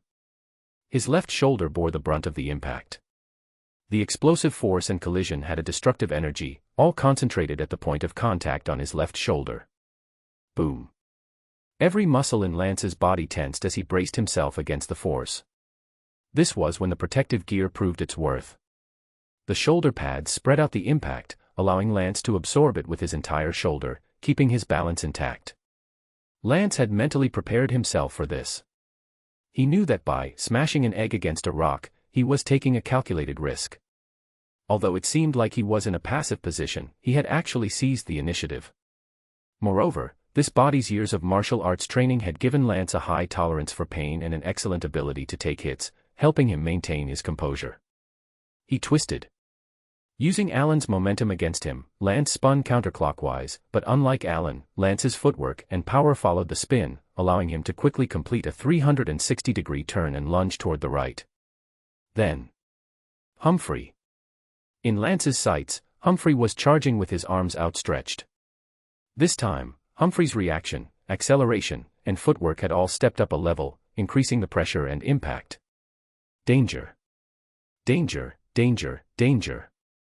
Every cell in Lance's body was screaming in alarm, but he wasn't surprised. He didn't shrink back or hesitate. Instead, his adrenaline surged, making him even calmer as he sized up the situation. Not only did he spot Humphrey, but he also saw Foster closing in from the left. In the blink of an eye, Lance acted. He planted his right foot, slamming on the brakes. The explosive force shot into the ground, making his muscles feel like they were about to burst. The overwhelming rebound propelled him into a sharp turn, sending him darting left. One flash, one retreat. He stopped and turned, veering sharply along a diagonal line to the left. The sudden direction change caught Humphrey off guard. Humphrey. Stunned. Humphrey hadn't expected such a move. He couldn't believe Lance could change direction in the middle of a chaotic scramble like this. Caught off guard, Humphrey could only watch as Lance brushed past his right arm. Damn it. What the hell? Humphrey missed again. Missed again. But Lance didn't let that success go to his head. He had barely dodged Humphrey when he found himself running straight into Foster's arms. What now? No panic. Lance followed his own movement, spinning counterclockwise once more. As he spun, he continued moving forward, turning like a ballerina, and collided backfirst into Foster. Foster let out a grunt, ugh. His chest took the full force of the impact, knocking the wind out of him. The clash of strength sent waves of force crashing around, causing Foster's grip to loosen significantly. He held on, but couldn't secure it. His arms didn't have time to close around Lance. The next second, his arms were empty, leaving Foster gasping for air as darkness crept into his vision. Lance had absorbed the impact on his back and used the force to propel himself forward. Using his right leg as a pivot, he pushed off with his left leg and spun counterclockwise again, like a dancer in a waltz. Changing direction, a second time. Saban's eyes widened, and he instinctively turned to Burns. What is this? Burns didn't respond to Saban. His eyes were glued to Lance, focusing not just on his ability to change direction but also on his spatial awareness and his anticipation of the other player's movements. Lance was showing unparalleled potential. This was the key. The flashes of brilliance that could create a top-tier running back. Burns watched Lance closely, noticing his weaknesses. In these high-intensity clashes, Lance's body was still a bit too light. After multiple hits and changes in direction, his steps were becoming unsteady, and he looked wobbly, on the verge of collapse. However, it wasn't fair to expect too much. After all. Wait. Just as Burns thought Lance's run might be over, with Jackson rapidly closing in, the situation on the field took a sudden turn. It looked like Jackson was about to make the tackle, but Lance, despite his teetering, unleashed a third direction change, somehow digging deep and finding a reservoir of strength. Like Jerry and Tom and Jerry outsmarting Tom, Lance slipped past Jackson on his left side. Jackson lunged from left to right, but Lance dodged left, leaving Jackson's tackle trailing behind. His body couldn't keep up with Lance's sudden change, and as Jackson spun counterclockwise, Lance slipped by him, brushing past him. Lance sprinted down the narrow space between Jackson and the sideline, wobbling like a tightrope walker. Each step seemed like he would fall, yet his forward momentum kept him balanced. And then, trembling all the way, he somehow managed to reach the end zone again. Gasp. A wave of shock rippled through the field. Everyone was stunned. The first time could be chalked up to underestimating him, a fluke. But what about the second time? It was unbelievable. Even Burns was stunned. Lance's ability to change direction and explode with power was exactly what Burns had seen as his greatest potential, but he hadn't expected this. Despite the defense still underestimating Lance, leading to this bizarre and almost comical outcome, Lance's ability to exceed expectations and reveal even more potential was undeniable. Burns' heart was racing, stuck in his throat, and soaring uncontrollably. Saban also broke into a smile. Burton, you've really found a hidden gem. But Saban wasn't done with the tryout. He raised his voice and called out. Alan, use your brain. He tapped his head, his expression serious. While Lance's performance was thrilling, the performance of the four defensive starters was another matter entirely. If this were a real game and this happened, forget defending their championship, they might lose everything. Once was excusable, twice was understandable, but a third time would be unacceptable. The first 2 times could be blamed on underestimating the opponent, but not a third. Saban wouldn't allow a third. Pull yourselves together, observe, anticipate, and work together. Don't tell me that 4 of you, facing 1 rookie, allowed him to make 2 50-yard sprints to the end zone, and now you're going to let him do it a third time.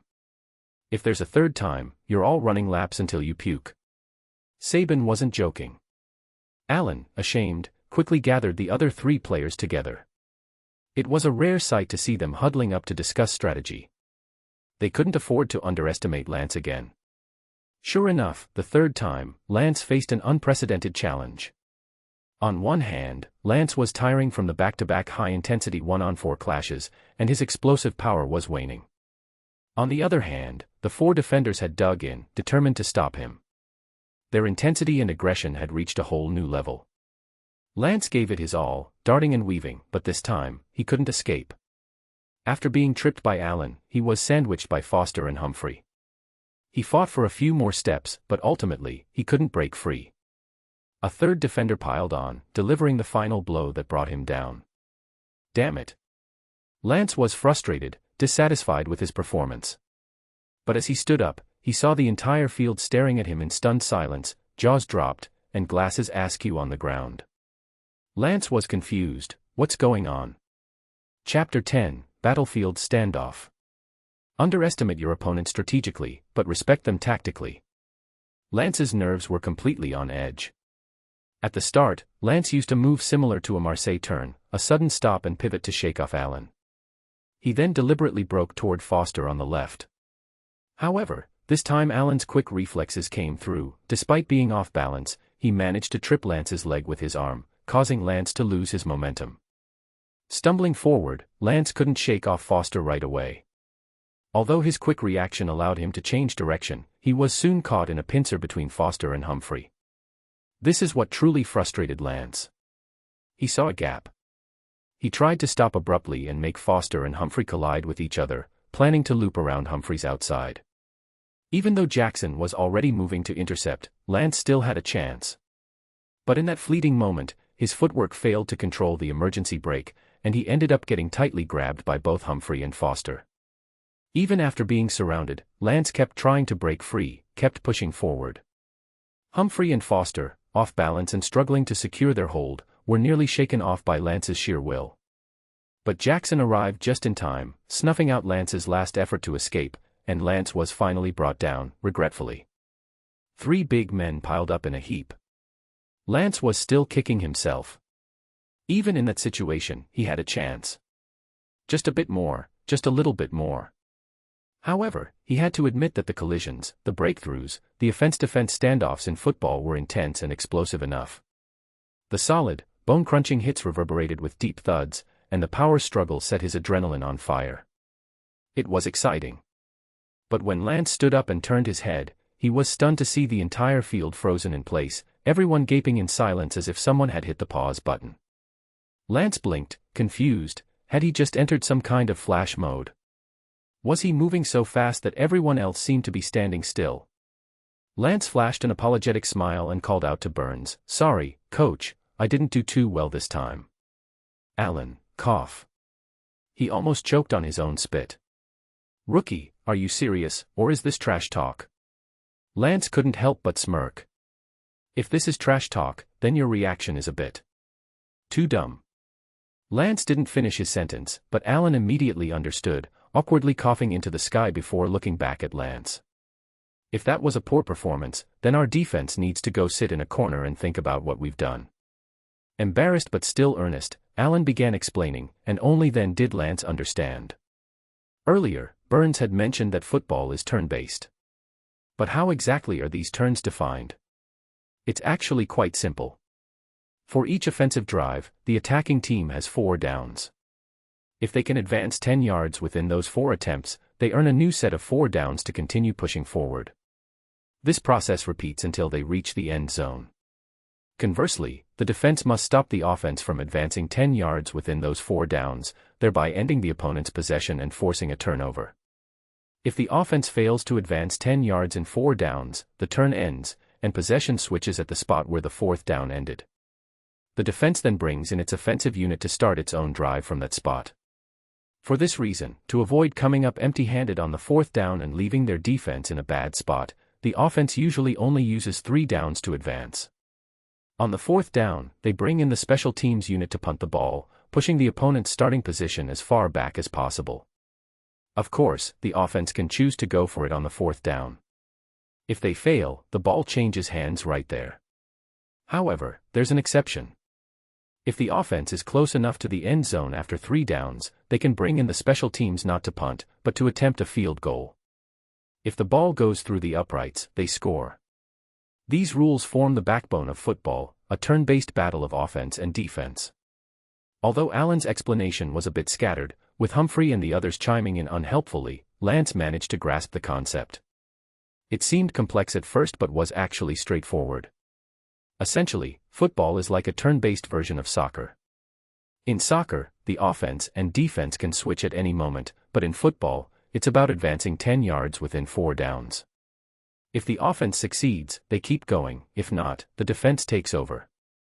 Everything else is just refining this basic framework, but it doesn't stop anyone from understanding the game. Lance suddenly realized, so that fork at the end of the end zone isn't just for decoration. Humphrey, Foster, and Jackson. A fork? Seriously? Allen burst into laughter. Yeah, that's the goalpost.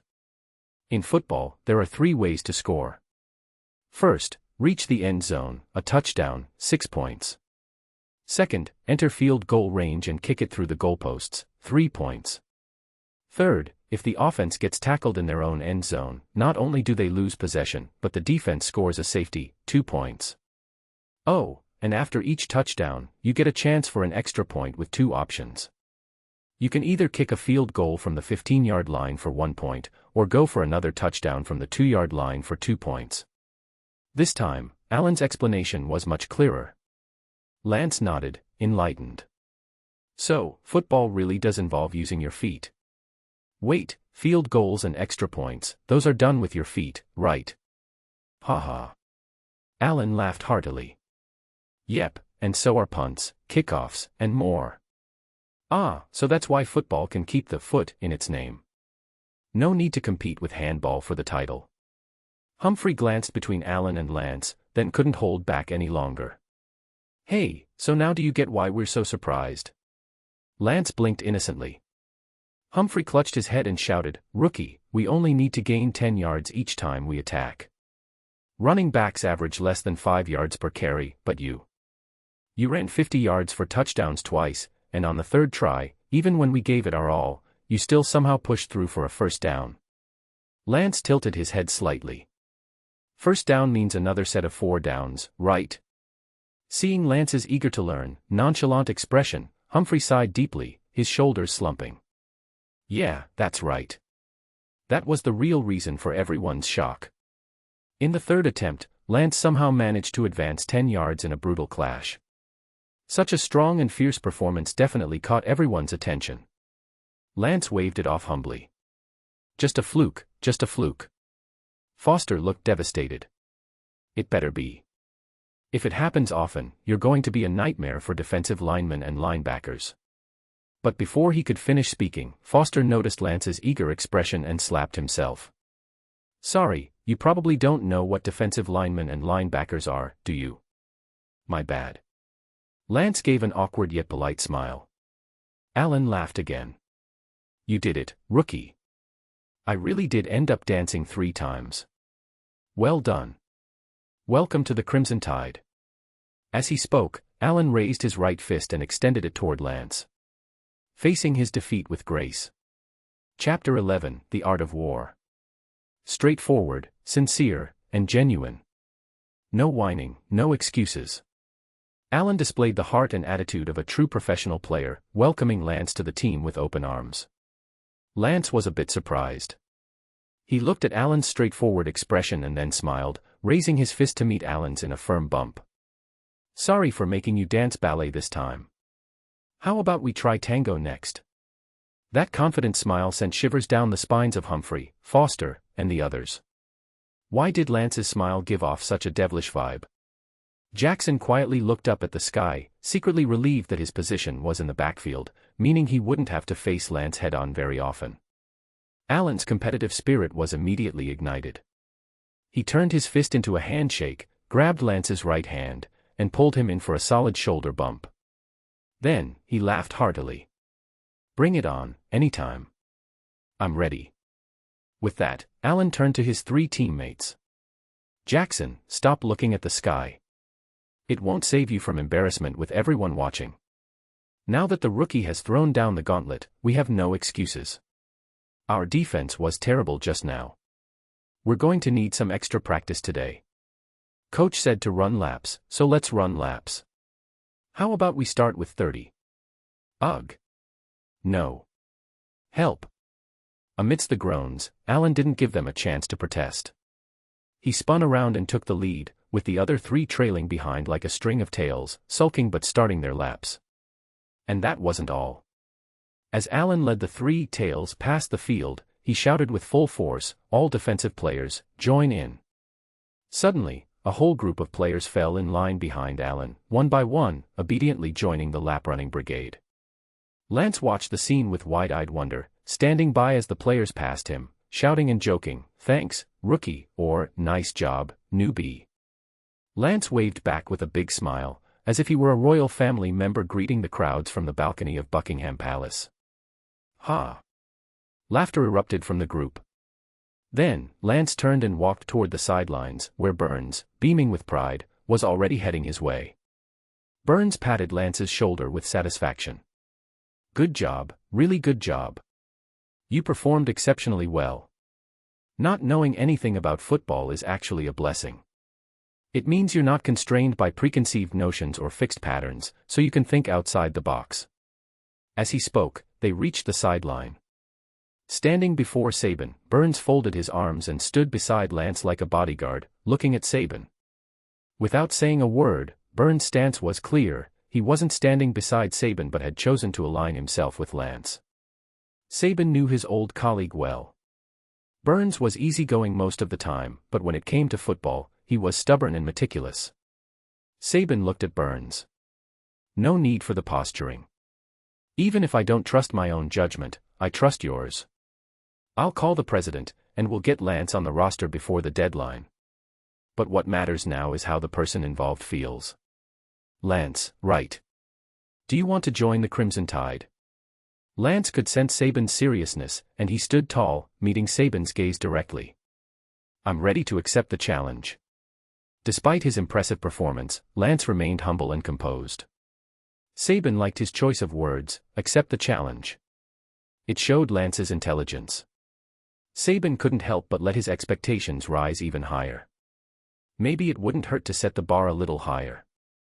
"Welcome to the Crimson Tide." Burns smiled contentedly. "Come on, Lance, let's go get you signed up. The deadline's approaching." Lance followed Burns off the field, while Saban stayed behind to continue the team's training. The new season was just around the corner, and though they were still a strong team, complacency wasn't an option. The spring training camp was the last chance to prepare before summer break. The NCAA differs from the NFL, even though both leagues start their new seasons in September. The NFL is a professional league with 2 off-season training camps, one in May and another in July, followed by preseason games in August, all leading up to the regular season. The NCAA, however, operates differently. The NCAA, which includes college sports like basketball, football, tennis, and gymnastics, has a complete league system that serves as a stepping stone for many athletes aiming for professional careers. Colleges are so invested in these leagues that they offer special scholarships to help students train. The key difference between the NCAA and professional leagues is that not all college athletes will go pro. The NCAA ensures that student athletes have a future.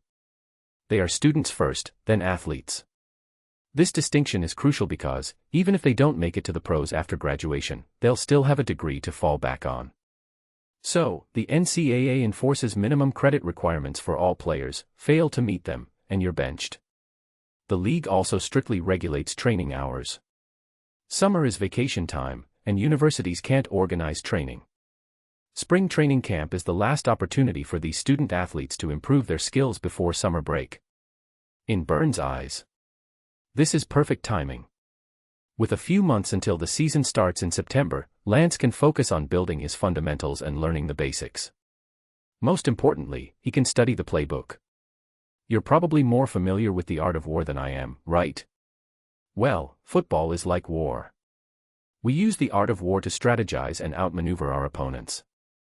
In the NFL, there are over 20,000 offensive and defensive plays. Of course, in college, we're not that extreme. It's not that we can't be, it's just that our training time is limited, and players don't have the time to learn so many plays. We keep things relatively simple. Even so, you still need to study the playbook. Learning the offensive plays helps you understand your role, and you also need to learn the defensive plays so you can anticipate your opponent's strategies. We need time, a lot of time, but I believe you can do it. You might even have an advantage since you're so smart. As Burns spoke, he realized he might have said too much again. He looked at Lance with an awkward and anxious expression. How about we finish the paperwork first? We can discuss the rest later. Lance couldn't help but laugh, easily reading Burns' mix of embarrassment and concern. Sounds good. Burns let out a long breath of relief. He was genuinely worried about scaring Lance off. If that happened, the upcoming season could be a disaster. Burns clamped his mouth shut and watched anxiously as Lance filled out the registration form. Only when the paperwork was complete, with Lance's name signed in black and white, did Burns finally relax, allowing a smile to spread across his face. Oh, by the way, you'll need to choose a jersey number. Pick any number you like. The team will do its best to accommodate your preference. Do you have a number in mind? Number 99. Lance had never chosen a jersey number of his own before, so he wanted something unique. Burns' smile turned awkward. That won't work. Chapter 12, Newbie Gift Pack. Burns felt a bit awkward. 1 second, he was confidently telling Lance to pick any number he liked, and the next, he was stuck. His authority as a coach crumbled. Cough, cough. Burns tactically cleared his throat and flashed a big smile. Here's the thing, in football, each position has its own responsibilities. We have about 20 different positions and 70 to 80 players. To help the referees, jersey numbers are regulated. Running backs, cornerbacks, and safeties must wear numbers between 20 and 49. Burns rubbed his hands nervously and glanced at Lance. Lance, how about picking one from that range? That explains it. Lance's attention was caught by something else. Cornerbacks and safeties. Burns eagerly explained, Humphrey is a cornerback. They're usually positioned at the edges of the defense, closest to the offensive line. Jackson is a safety, and they're stationed near the end zone as the defense's last line of protection. Lance blinked. He wasn't good with names. This wasn't a joke, it was a fact. He often couldn't match names to faces, as if his brain had an eraser that wiped names clean. A real issue for him. Lance was about to ask who Humphrey was, but with Burns explaining the positions, it all clicked. That made it easier to remember. Oh, Humphrey was the guy who missed 2 tackles and almost ate dirt. Humphrey. What did I do to deserve this? After a moment's thought, a number popped into Lance's mind. How about 23? It wasn't because of basketball legend Michael Jordan, but because Lance's seat number in both middle and high school was 23. Burns exhaled a long sigh of relief. No problem, 23 it is. He quickly scanned the team's roster and smiled. Perfect, no one else has claimed that number. So, Burns filled in Lance's jersey number on the application. Number 23. As soon as Burns finished, Lance heard a notification in his mind, like the startup sound of a computer. Was this the system booting up? So, getting a number meant officially becoming a player. This marked Lance's full entry into the team, making him a formal member of the Crimson Tide. Lance was getting excited. What would the system look like? And what surprises would the newbie gift pack hold? Now, the reality of starting a whole new life in a new world was finally hitting him. But Lance didn't rush. He held back his excitement and took the time to ask about key details like training schedules and other important matters to make sure everything was in order. Then, he left the coach's office. There were still 3 weeks left of spring training camp. Burns told Lance to head back to his dorm for the day since there were still some final processes to complete. Tomorrow, Lance would officially join the team and begin training. Burns also gave Lance a critical piece of information. At the end of the spring training camp, the team would play 2 games. One was an intra-squad scrimmage, with the starters facing off against the substitutes. Though it was an internal game, it had become an annual event for Alabama, complete with ticket sales and live broadcasts on ESPN. The fact that a mere intra-squad scrimmage could be nationally televised showed just how popular college football was. Of course, being a traditional powerhouse like Alabama didn't hurt either, and Saban's influence in the NCAA was undeniable. The second game was a preseason warm-up. Saban was still deciding on the opponent for this match, but like the scrimmage, tickets would be sold, and it would be broadcast live on ESPN. The fact that both games were televised and had ticket sales meant they attracted attention. And thanks to Alabama's prestigious reputation, there was no shortage of teams eager to face off against Saban. The reason Saban hadn't rushed to pick an opponent yet was because this season would bring plenty of challenges, and he needed time to weigh his options. "We'll train with these 2 games in mind, and I hope you'll be able to represent the Crimson Tide," Burns said of his plan. There would definitely be challenges. With only 3 weeks to prepare, the obstacles were numerous. But Burns was confident, filled with energy and determination. Lance felt the same way. Challenges. Bring it on. But before starting this new journey, Lance had a gift from the universe to open, like a long-awaited package finally arriving. Now, it was time for the highly anticipated unboxing. Back at the dorm, it was empty. His elusive roommate was nowhere to be seen, but Lance still locked the door. Then, he summoned the system in his mind. Football Training System. The interface was a clean, unified design with a deep blue background and light blue accents. There were no unnecessary elements, just a sleek, streamlined look. It was finally no longer the blurry gray haze he'd seen before, it was now fully visible. The interface was incredibly simple, with just 3 sections. On the left was a horizontal rectangle labeled Template. On the right was a vertical rectangle labeled Card Slot. At the bottom was a progress bar. That was it. It was so simple and clean that Lance was taken aback, full of question marks. Was this supposed to be the system? After examining it, he found a few small buttons. The top left button showed personal information. Name, Lance. Birthday, November 11, 1995. Height, 6 feet 1 inch, 185 centimeters. Weight, 216 pounds, 98 kilograms. Position, running back. Jersey number, 23. Team, Alabama Crimson Tide. That was it. It wasn't what Lance had imagined. There were no personal stats, no quantified breakdown of his body or abilities. It was unlike any system he'd heard of before. The top right button opened an inbox, reminding him that there was a newbie gift pack waiting to be claimed. And that was it. Lance didn't hesitate any longer.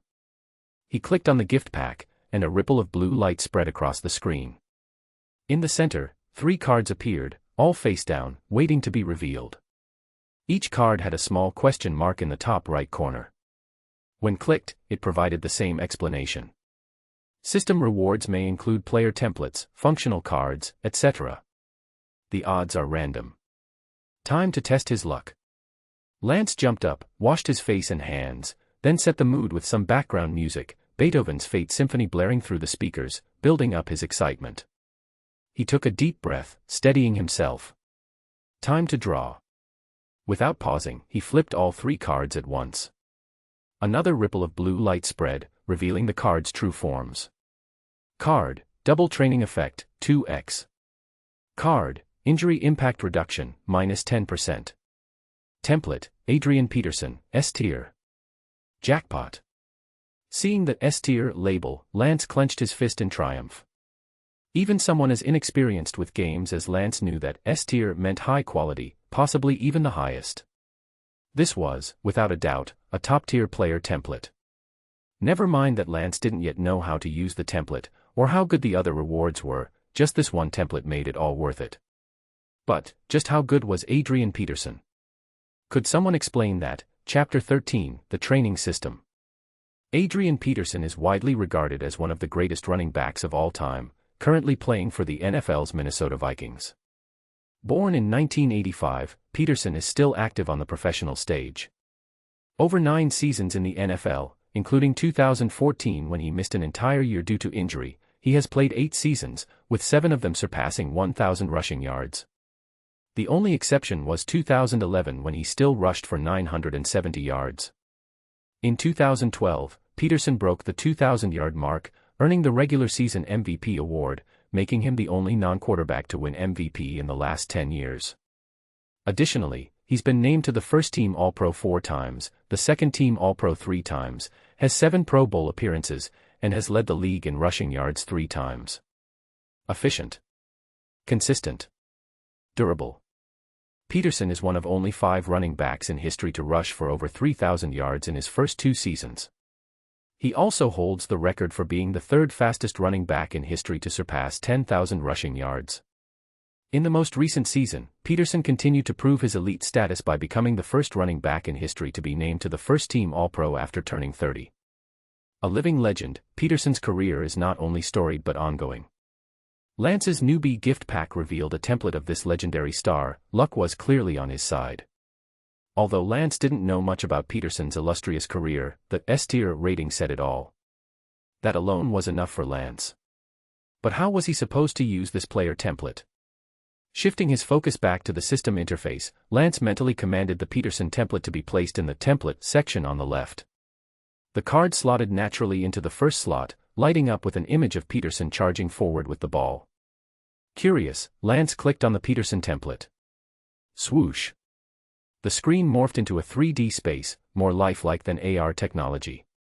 Lance's body remained outside, but his consciousness was fully immersed in a vivid simulation, where he could feel gravity and experience all 5 senses. Everything felt incredibly real. A floating interface appeared before him, organized by years, with thumbnail images neatly lined up. There were countless matches to choose from. Lance selected one at random, and suddenly, he found himself on the field. Minnesota Vikings vs. Green Bay Packers. It was a real game, with real sensations, and a real experience. After exploring the simulation, Lance finally understood the purpose of the player template. He could step into Peterson's shoes and experience any of his games firsthand, including both NFL and NCAA matches. He could feel what Peterson felt, witnessing how he handled different situations. This wasn't just about Peterson's power and speed, it was about experiencing his game sense, his vision, his decision-making, and his strategies during competition. On the one hand, this allowed Lance to fully understand how an elite player interprets the game. On the other, it gave him the chance to accumulate real game experience. The training system. A light bulb went off in Lance's mind. This was the true essence of the football training system.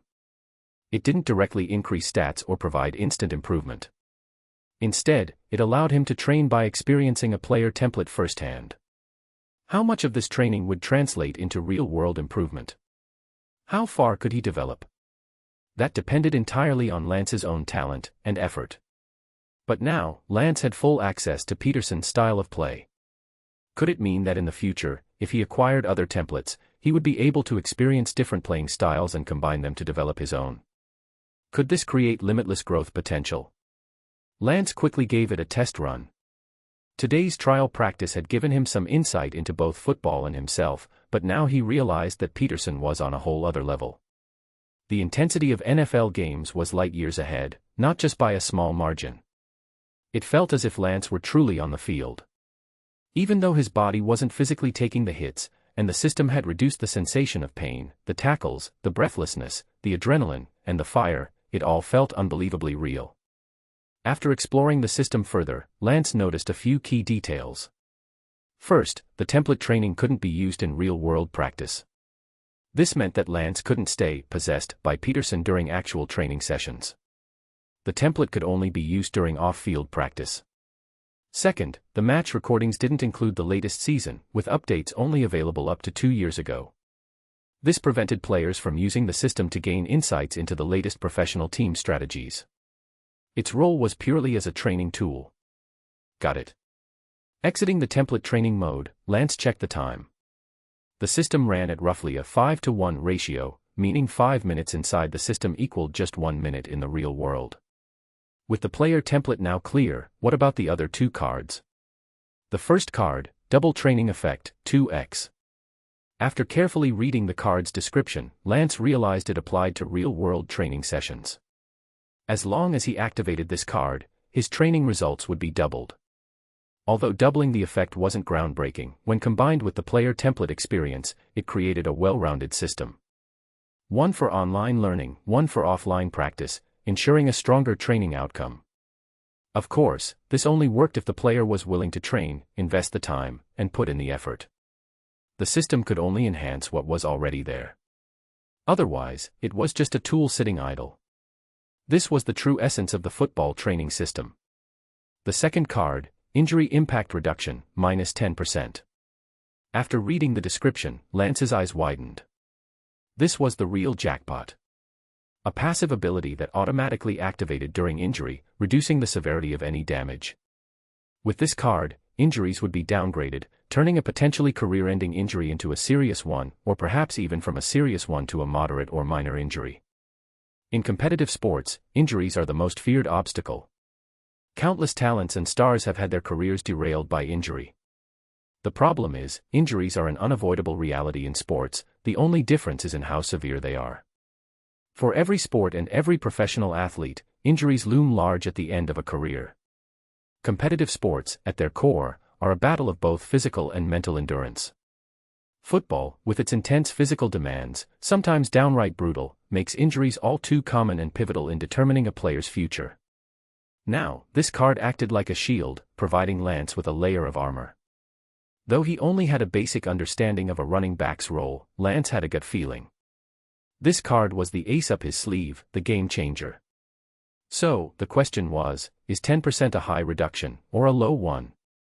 And more importantly, how could he unlock the next set of cards after using up his newbie gift pack?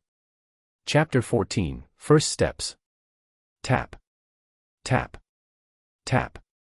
Light, rhythmic footsteps echoed through the golden sunlight filtering through the trees on the Alabama campus. Having grown accustomed to the smog and fumes of the big city, Lance now fully embraced the fresh oxygen, filling his lungs with every step, making his stride lighter. In the quiet of early morning, the campus was just waking up. Some students rushed to their early classes, cradling their books. Others, dragging their tired bodies, emerged from all-night study sessions at the library. And some stood on the dewy grass, basking in the morning sun, practicing yoga. Life, usually fast-paced and chaotic, seemed to slow down here. Lance jogged, passing through it all. After rounding a corner, he entered a long, straight, tree-lined path and shifted into high gear. Sprint. Accelerate. Full sprint. Keep accelerating, no holding back. This wasn't a casual jog.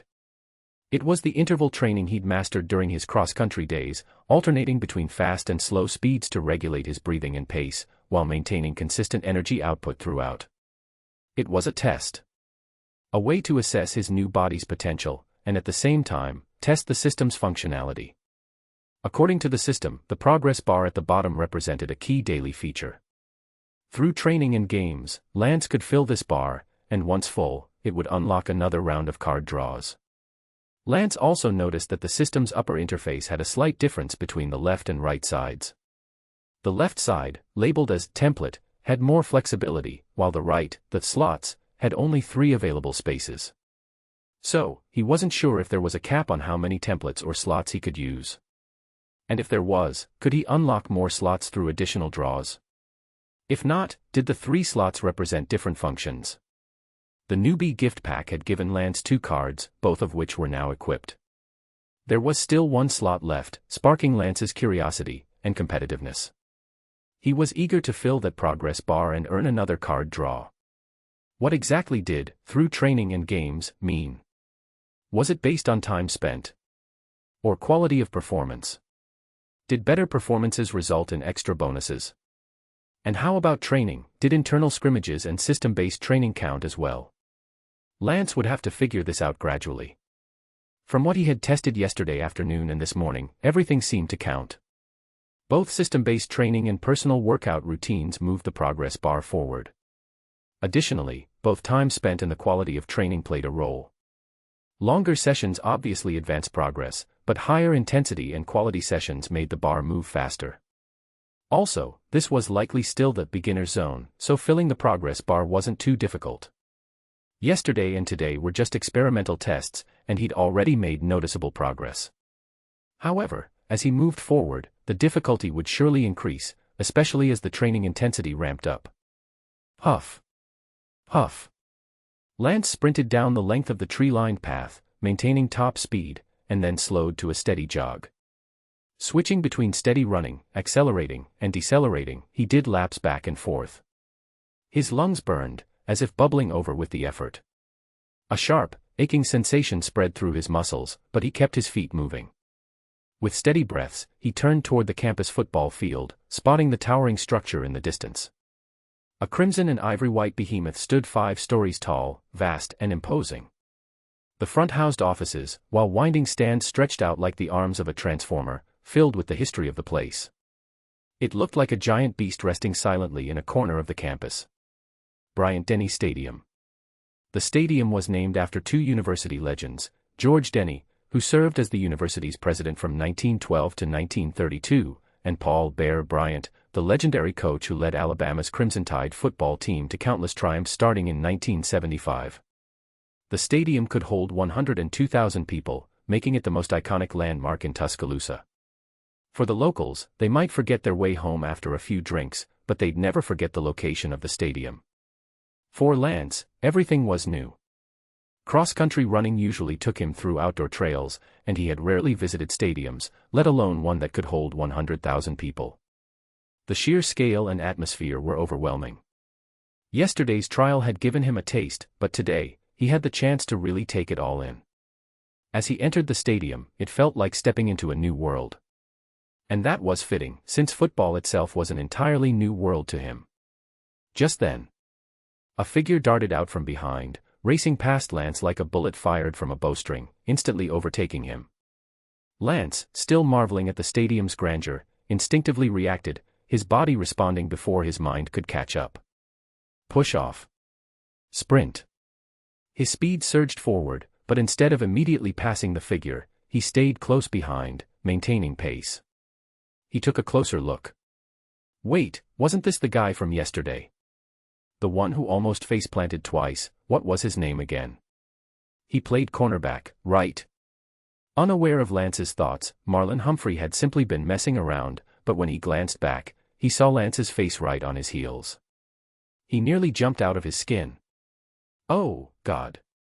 Panicked, Humphrey kicked into high gear, pushing himself to full speed. But to his horror, Lance stayed right on his tail, keeping pace without breaking a sweat. The two of them, 2 streaks of wind, entered the stadium one after the other. Meanwhile, Ronnie Clark was busy hauling out the team's training equipment. Football was a sport known for its intense collisions, both brutal and unrelenting. The same went for training. Players had to practice hitting, dodging, and enduring hits, as well as working on their agility. This was the basic, universal training. Everyone on the team had to go through it. After that, position-specific drills would fine-tune their skills. That was just the morning's physical workout. On top of that came the gym workouts, and most importantly, the strategy training. In the NFL, professional players spent 4 days a week, 10 hours a day, grinding both mentally and physically. It was a grueling routine that would break an ordinary person. But things were different in the NCAA. College athletes were only allowed to train for up to 20 hours a week, and they also had to spend at least 7 hours in academic study halls. This meant that NCAA teams were more reliant on physical prowess, while their strategies were simpler. Clark had been setting up the field for the team's morning session when he saw 2 figures sprinting into the stadium. Was that Humphrey and the new guy from yesterday? Humphrey was speeding up, trying to shake off the rookie. When that didn't work, he tried switching up his pace, hoping to wear Lance down. But to his surprise, Lance stuck with him, never falling behind. Around the field they went, circling lap after lap in a high-speed game of tag. 1 lap. 2 laps. 3 laps. Out of nowhere, Lance accelerated, pulling ahead. Humphrey, caught off guard, couldn't match his pace. Once Lance gained a lead, the gap widened, leaving Humphrey behind in disbelief. Humphrey, what the heck just happened? Dear readers, the book is about to hit the recommendation stage. Please support it by following and reading through to the latest chapter. Your help means the world. Thank you so much. Chapter 15, Rookie Teammate. Damn. Humphrey stopped, hands on his hips, panting like an old man as he watched the rookie pull farther and farther ahead, shrinking into the distance with every stride. Before he knew it, Lance had completely outpaced him. Humphrey was stunned, his confidence shattered. Originally, he just wanted to mess with the rookie, but now, he'd lost it all, even his pride. He wanted to curse out loud. Rookie. Where the hell did you come from? Are you some kind of freaking monster? Lance approached, smiling brightly and full of energy, his eyes sparkling as he nodded. Ah, you caught me. Actually, I'm Cthulhu. You guys better watch your sanity scores at all times, or your lives might be in danger. Humphrey froze, not knowing how to respond to Lance's deadpan delivery. Slowly, he turned his head toward Clark, hoping for an explanation. Clark was desperately holding back laughter, but with a straight face, he said, Cthulhu is from sci-fi mythology. Humphrey shot him a dark look. I know what Cthulhu is. After a pause, he turned to Lance, still a bit unsure. It's like a vampire, right? Lance nodded sincerely, very close. Humphrey straightened his posture, proud of himself. See? I knew it. His voice got louder. Rookie, where the heck have you been hiding? Coach said you're into combat sports, so sure, strength and explosive power I get, but how are you this fast at interval running? I'm not just any guy. Clark nodded vigorously. Marlon's a 5-star recruit. Not for football, but for cross-country running. Lance's eyes lit up. A fellow runner. Just like the NCAA has rankings, high schools also have competitive sports and training programs. For major media outlets, including ESPN, evaluate and rank high school athletes annually, based on their physical abilities, personal skills, and game performance. The highest rank is 5 stars, the lowest is 0. These rankings are used as a reference for both colleges and professional leagues.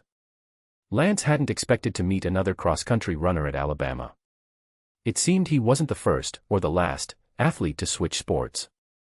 Clark continued, when Marlon was applying to colleges, countless schools made him offers. Besides our football team, he had offers from baseball, basketball, and cross-country programs. In our team, no one can beat him in interval running. Ahem.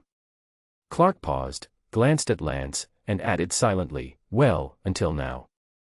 Lance caught Clark's look and returned a knowing nod, the two exchanging a silent agreement. Lance then turned to Humphrey. Update, dog-eating dirt cornerback now renamed fellow runner cornerback. But seriously, with so many offers, why did you choose Alabama? Lance was genuinely curious. Humphrey puffed out his chest, not hiding his pride, and answered without hesitation, because the jerseys look cool. Lance blinked, confused. What?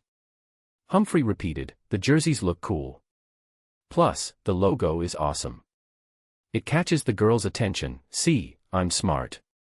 He then stood proudly, hands on his hips, laughing at his own cleverness. Lance blinked again. Sure, the color scheme wasn't bad, crimson jerseys with white pants, but, football uniforms are pretty tight-fitting. How exactly does that attract girls? Lance turned to Clark, he's single, isn't he? Clark blurted out, how did you know? Humphrey's face turned dark. You're the one who's single. Your whole family's single. I'm saving myself for my future wife, okay. Unlike you guys, I'm a man of faith, with principles. I'm a 3 good man. 3 good. Lance raised an eyebrow, genuinely curious. Faith and principles are 2. What's the 3rd? Watching Humphrey's smile freeze on his face, Lance nodded in satisfaction. Great, from now on, his label is 3 good cornerback. Ignoring the now awkwardly silent 3 good cornerback, Lance turned to Clark and extended his hand. Lance. Ronnie Clark. I'm a running back like you, though I'm just a backup. Actually, the 5th backup, Clark added, with a shy smile. Currently, Clark was the team's 2nd-string running back. If not for the fact that 3 of the team's running backs had been injured recently, Clark wouldn't have even been in the lineup. In fact, after 2 seasons on the team, Clark had yet to play in a single game, not even for 1 down. Clark loved football. His whole family loved football, and they were die-hard fans of the Alabama Crimson Tide. From childhood, he had never missed a single Crimson Tide game. Despite his limited talent, Clark had always dreamed of joining the team. Through hard work and perseverance, Clark's dream had come true. Even though he hadn't played in a game yet, he cherished every moment. Being part of the Crimson Tide, even as a backup player helping the starters in practice, was enough for him. He was living his dream. Of course, just if, one day he could wear the Crimson Tide jersey and step onto Bryant-Denny Stadium, that would be a dream come true.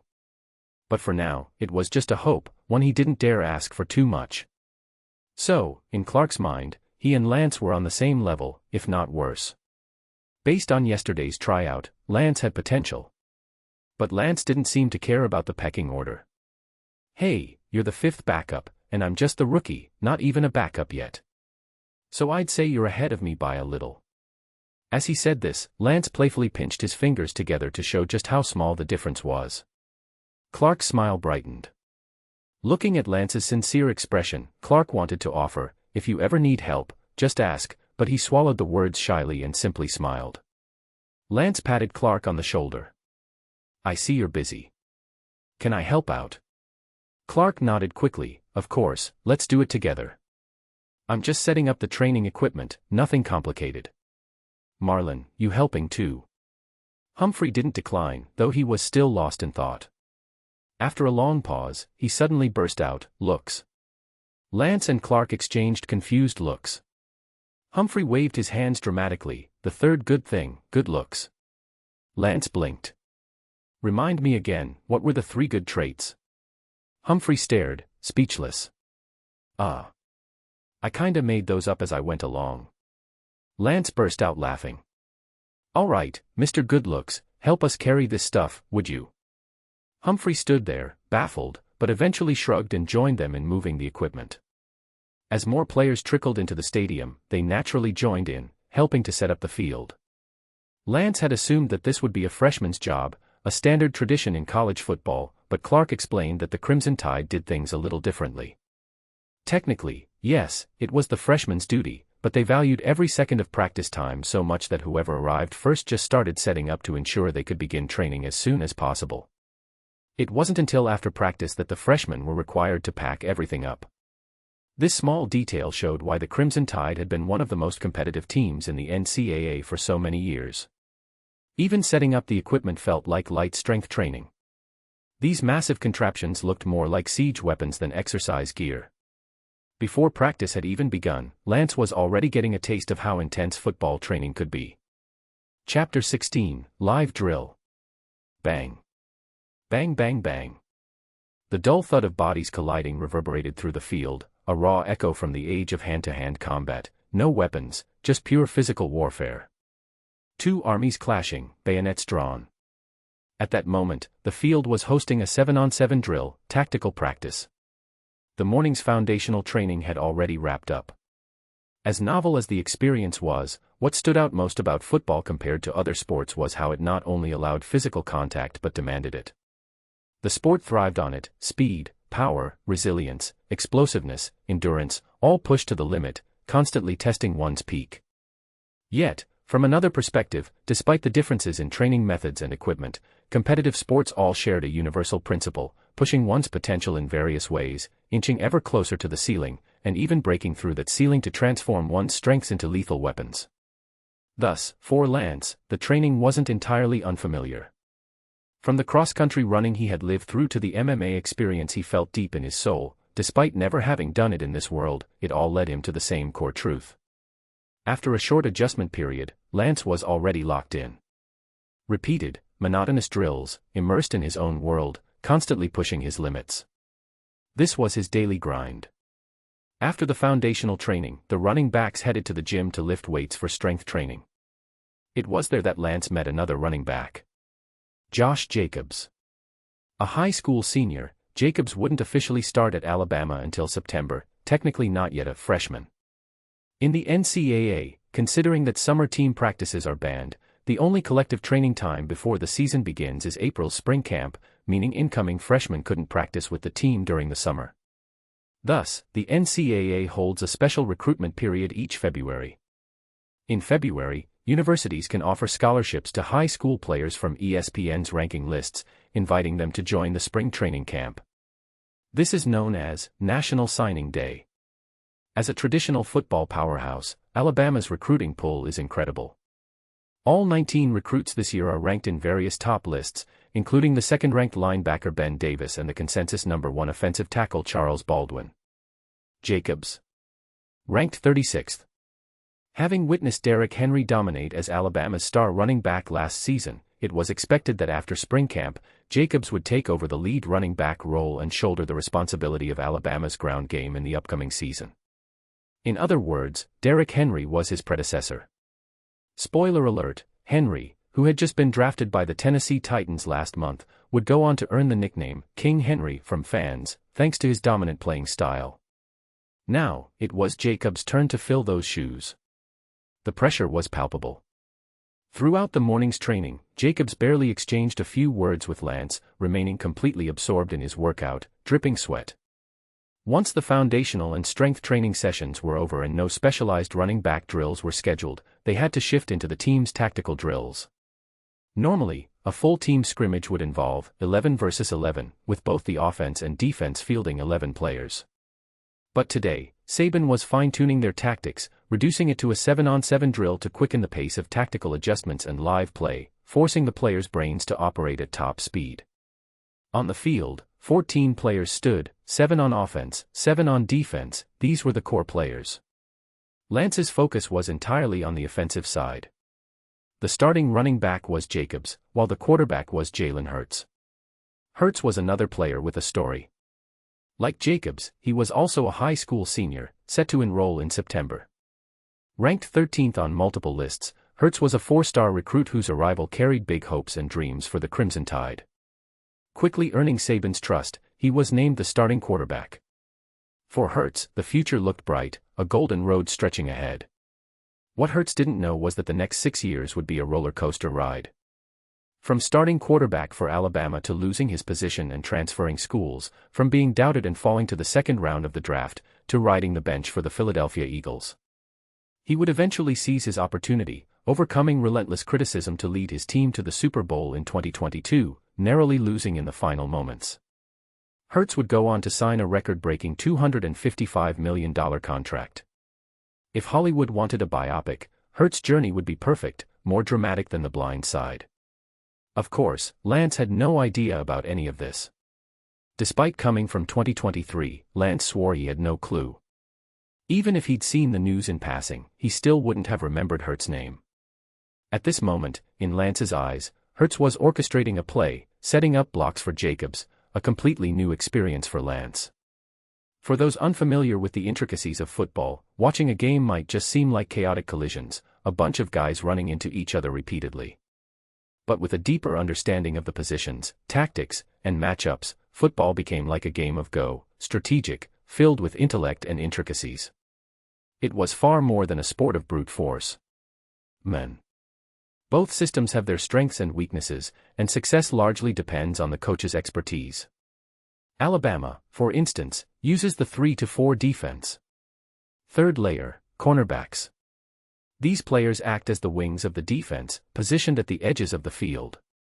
Their specific location adjusts based on where the offensive wide receivers are lined up. Their job is to cover short and medium pass zones, but sometimes they'll have to defend tight ends and running backs too. Fourth layer, safeties. These are the last line of defense, stationed at the back of the field. Unlike goalkeepers in soccer, safeties have the freedom to roam, filling any gaps that appear in coverage. Depending on their role, safeties are divided into free safeties and strong safeties. Free safeties are quicker and more agile, roaming the field to help wherever needed. Strong safeties are bulkier and stronger, often acting as a hybrid between a linebacker and a safety, covering tight ends and running backs. In most defensive formations, teams field 2 cornerbacks and 2 safeties. However, whether a team deploys both types of safeties depends on the coach's strategy. Take yesterday's trial practice, for example. Allen is a defensive end. His job is to stop running backs and pressure the quarterback. Foster is a linebacker, Humphrey is a cornerback, Jackson is a free safety. These 4 players represent the 4 layers of the defense, arranged from the line of scrimmage to the deep secondary. Typically, a running back would be stopped by Allen, or at the latest by Foster. Neither Humphrey nor Jackson is particularly strong against running backs. However, they all underestimated Lance's abilities, especially his agility and quick change of direction, allowing him to escape Allen twice and run 50-yard touchdowns. Even on the 3rd attempt, after being tackled, Lance still managed to push ahead another 10 yards. No wonder they all looked at Lance like they'd just seen Godzilla when they showed up for practice today. In fact, you could simplify things even further by dividing the defense into 2 key areas. The front 7, made up of the defensive line and linebackers, responsible for handling the immediate threats. The secondary, consisting of cornerbacks and safeties, tasked with defending the deeper areas of the field. How these 2 groups work together is a test of the coach's skill, as defensive strategies are just as intricate as offensive ones. All of these complexities make football such an intriguing sport. While other team sports often feature moments of individual heroism where a single player can turn the tide, in football, that's incredibly rare. Occasionally, there's a flash of brilliance, but even those moments rely heavily on the strength of the team behind them. For much of Lance's life, whether in his previous life or his new one, he had always fought alone, challenging himself to break his limits. Now, though, things were different. This was a new and exciting challenge, one that was all about teamwork. To Lance, this was like assembling a complex Lego set. Piece by piece, layer by layer, he was breaking down football into its components, learning the role each piece played, and then reconstructing it. In football, every little action triggers a chain reaction. Focusing solely on his own role would never give him the full picture. To truly understand the game, he needed to grasp the entire strategy. Otherwise, he'd end up running into walls, unsure of why things weren't working and unable to improve. Of course, just understanding the big picture doesn't guarantee success. But at least it helps prevent getting trapped in an endless cycle of mistakes. Originally, Lance had thought he'd just show up, clock in, and get by. Now, though, his mindset had shifted. This felt like solving a complex Rubik's Cube. Restoring it to its original state was fun, sure, but figuring out the underlying mechanics and uncovering the solution, that was far more exciting. Lance was ready, itching to get started. Bang! A resounding crash echoed across the field as Allen tackled Jacobs. He flipped Jacobs onto his back, slamming him to the ground with the force of a video game character. Lance licked his lips, sensing the adrenaline in the air. Wait a minute, why did the pocket collapse so quickly? Clark, noticing the excitement in Lance's eyes, blinked nervously. Is this guy a vampire? 5th string. Lance called out, snapping Clark back to reality. Clark took a deep breath. Oh, that was a blitz. The defense sent extra pressure. A blitz. Lance replayed the scene in his mind. The linebackers, who should have been guarding against a short pass or a run, had charged forward aggressively, linking up with the defensive line. With a numbers advantage, they overwhelmed the offensive line, breaking through the pocket and leaving Hurts surrounded, with no escape. In a panic, Hurts tossed the ball to Jacobs, hoping to avoid a sack. But Allen had anticipated the move, and when Jacobs caught the ball, Allen was there. No escape. He ended the play right then and there. Lance smiled. Interesting. It seemed that the defense wasn't purely reactive, they could seize the initiative too. That's what made football stand out from soccer or basketball. In those sports, the defensive side is mostly reactive, waiting for their chance to transition to offense. But in football, the defense can go on the attack whenever the opportunity arises, turning the tables in an instant, even scoring points in the process. Clark, noticing Lance's smile, shivered and swallowed hard. Something about this guy seems off. Chapter 19, Intra-Squad Scrimmage. The spring training camp has ended, or rather, it's about to end. 3 weeks flew by in the blink of an eye, filled with a mix of learning and training, making each day feel productive and busy. Before anyone could really notice, the camp had reached its final days. Today, the much-anticipated intra-squad scrimmage between the starters and substitutes is about to kick off. Following today's scrimmage, the team will evaluate the lessons learned. Then, next Sunday, the final warm-up game will officially conclude the training camp. Despite this being an internal scrimmage, it's treated with the same excitement and importance as a real game. The entire town has turned out in full force, celebrating this game like a festive party, and perhaps with even more joy than usual. After all, this is a game between teammates, both sides are part of the same family. So, rather than worrying about winning or losing, the fans are more excited to see their children take the field. Thus, it's a full-blown celebration: beer, popcorn, horns, jerseys, and cheer sticks. The whole town is buzzing with a wild and ecstatic atmosphere. Fight! Fight! Fight! Remember the Rose Bowl, we will be crowned. Aim for victory, full speed ahead. You are the pride of Dixie football, roll Tide, let the storm roar. Roar! The song echoes through the air above Bryant-Denny Stadium, a chorus of thousands creating waves of energy that ripple across the field. Unbelievable, this is just a scrimmage, right? Standing on the sidelines and glancing around, the stadium feels endless, packed with faces beaming with joy and excitement. Fans wave all kinds of cheering gear, the sea of red jerseys forming a massive tide. This is the power of a home field. Lance could feel his pulse quickening, his blood surging with excitement. The game hadn't even started yet, but the energy was already palpable. He felt himself blending into the crowd, becoming just one more voice in the ocean of fans, adding to the thunderous roar. Of course, it was still a scrimmage. Though the stadium wasn't completely full, with around 70,000 people filling the 100,000-seat capacity, it felt packed. Even the air seemed thick with anticipation. For us, this is the start of the season and the beginning of a new year. No matter what happened last season, it's in the past. No matter what's going on in life, today marks the start of a new chapter. The voice came from Clark. Lance turned to him, us. Clark grinned, yeah, us. I'm part of the Crimson Tide too. Players and fans, they were all one. With a quick leap, Clark smiled widely, the game's about to start. See you on the field. Clark could barely contain his excitement as he jogged onto the field. Even though this wasn't an official game, not even an external scrimmage, it was still the first time Clark would represent the Crimson Tide in front of an audience.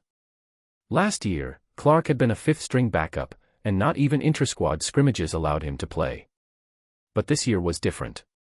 He'd finally get his chance to step onto the field for the main team. Today's game between the starters and substitutes had Jacob and Clark lined up as the main team's running backs, while Lance, after just 3 weeks of playing football, and 3-star high school recruit B.J. Emmons would be running backs for the substitutes. Clark was beyond thrilled. Since Coach Saban announced the rosters, Clark had been walking on air, constantly grinning like a fool.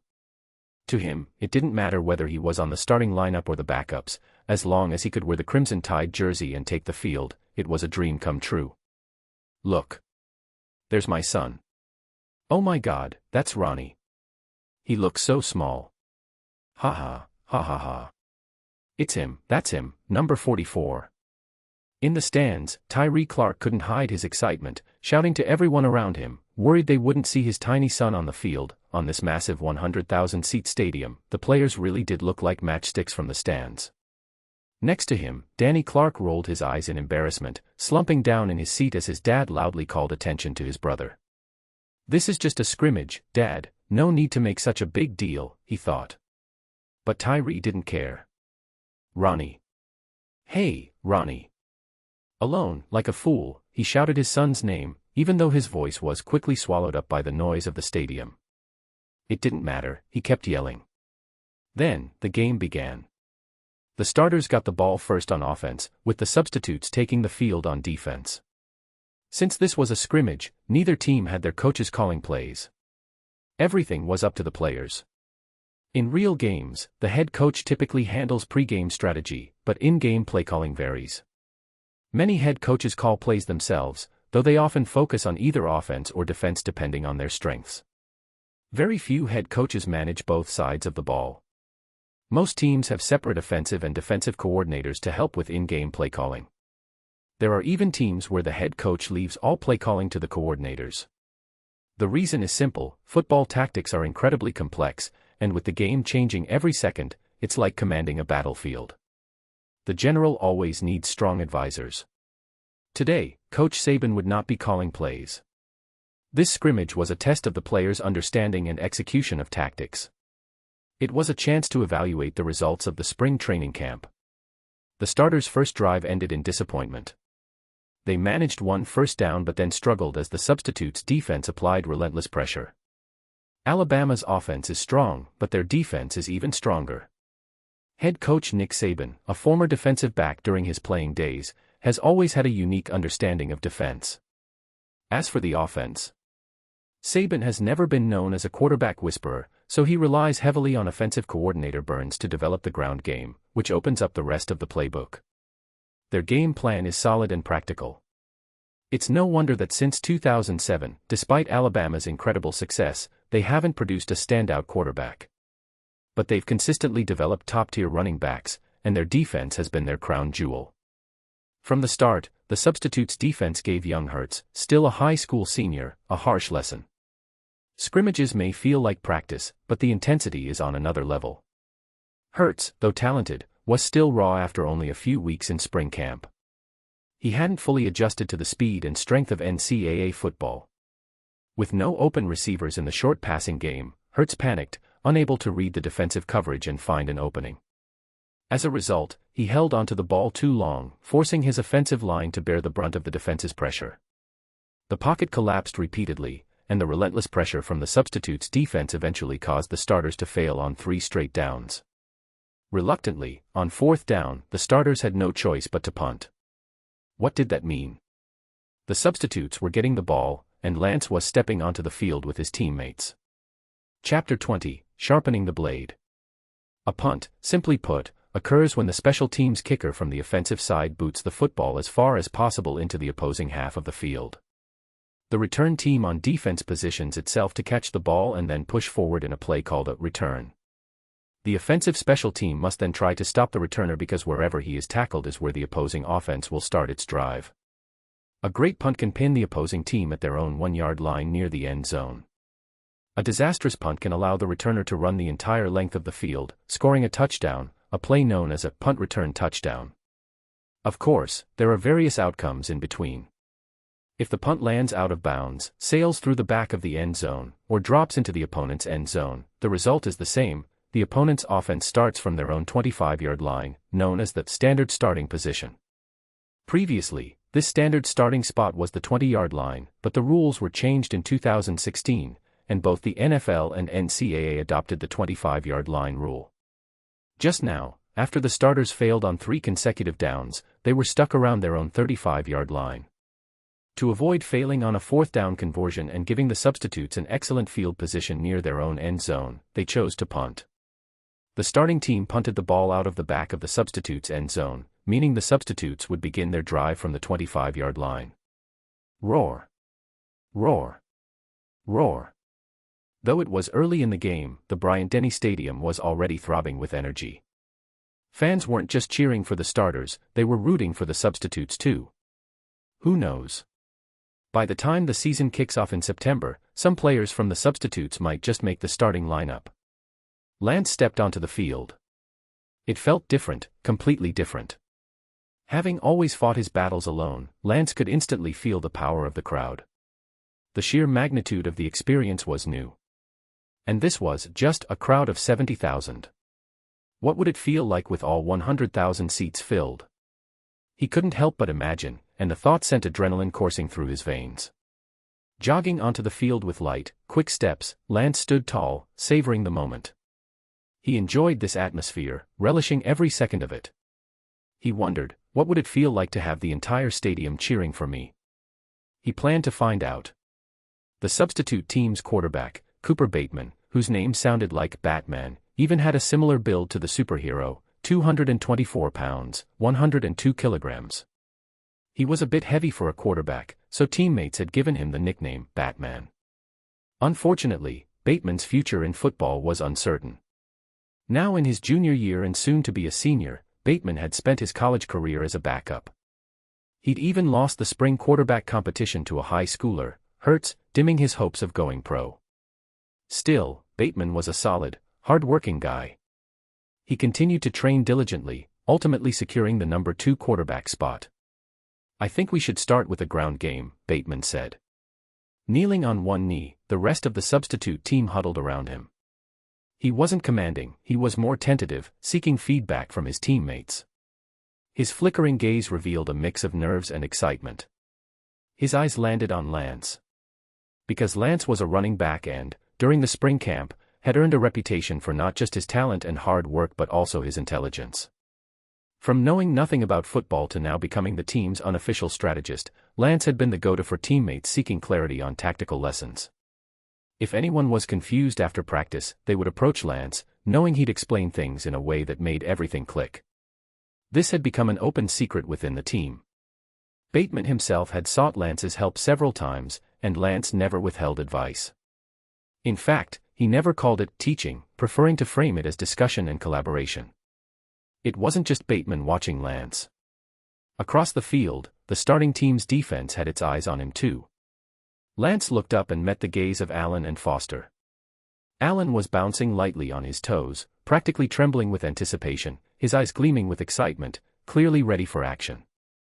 Lance knew Allen was eager to face him. As the defensive end, Allen's job was to sack the quarterback and running back. For the defense, a sack is the ultimate display of dominance, and defensive ends are often the sack leaders of the team. Ever since Lance had joined the Crimson Tide, Allen had been waiting for this scrimmage.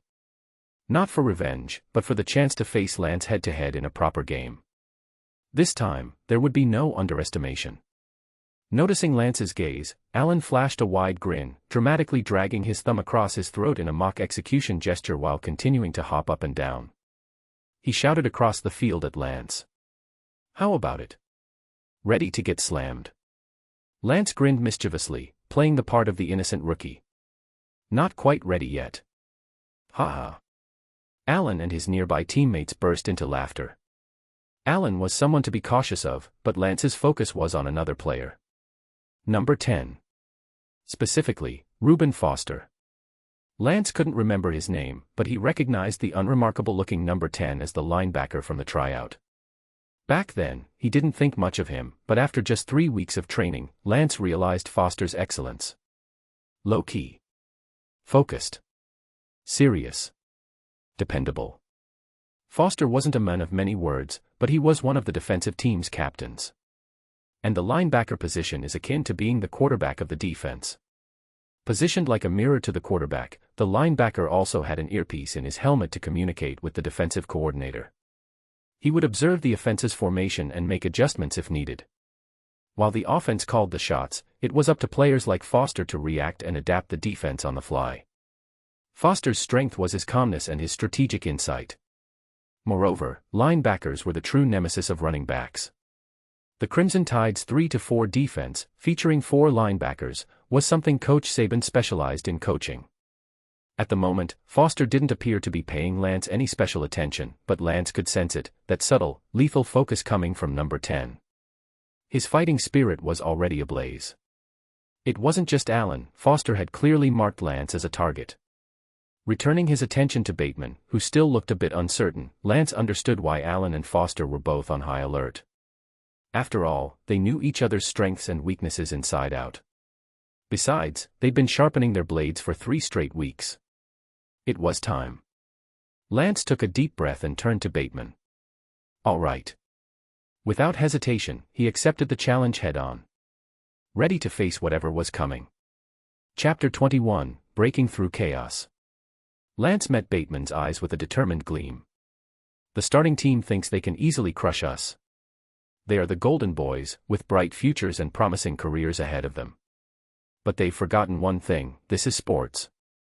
Anything can happen. Until the game is over, the outcome is never certain.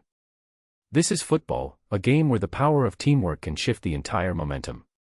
Yes, maybe their individual skills are better than ours, but when it comes to understanding tactics and analyzing our opponents, we're not necessarily behind. That's the key to changing the game. Hey, Batman, if we're starting this, then we've got to see it through to the end. Maybe we won't go pro, maybe we won't get the chance, but this is our youth, our life. We should write our own ending. Whether we wallow in regret or burn brightly without holding back, the choice is ours. So let's enjoy it. Lance extended his right hand. Bateman couldn't help but feel a surge of excitement. He had almost given up. He had been running alone, seeing no clear target or direction, doubting why he kept pushing through his senior year. But now, he understood. Maybe all of this was simply to give himself closure, to put an exclamation mark on his youth, and then move on from football into the next chapter of life. For him, this scrimmage was the last chance to give everything he had. Bateman looked at Lance, placed his right hand over his, and smiled. One hand, then two, and soon all 11 hands were stacked together as the team roared in unison. Roar! Roar! Crimson Tide roar! Their fighting spirit was ablaze. Then Lance pulled Bateman closer, lowering his voice. They're all focused on me right now. Everyone's expecting us to start with a ground game. After all, they were the Crimson Tide. The starting team had opened with a run play through Jacobs, but it hadn't worked well because they knew each other too well. The defensive unit recognized the play immediately. Bateman blinked. So what do we do? Lance grinned. You're the quarterback. You should be asking yourself that. Bateman felt a bit sheepish. Lance patted his shoulder. How about a fake pass to throw them off? Believe in yourself. After the snap, act like you're setting up for a quick short pass to shake them. Then, if you see an opening, don't hesitate, make the pass. If not, don't panic. I'll be moving to your right. Just toss it to me. The handoff between the quarterback and running back isn't always direct. Sometimes there's a slight gap and a soft toss. It's a basic move that adds variety to the offense. After all, if the running back takes the ball from the quarterback directly every time, the defense will easily anticipate the play and shut down the run without worrying about other threats. Bateman quickly caught on. A feint.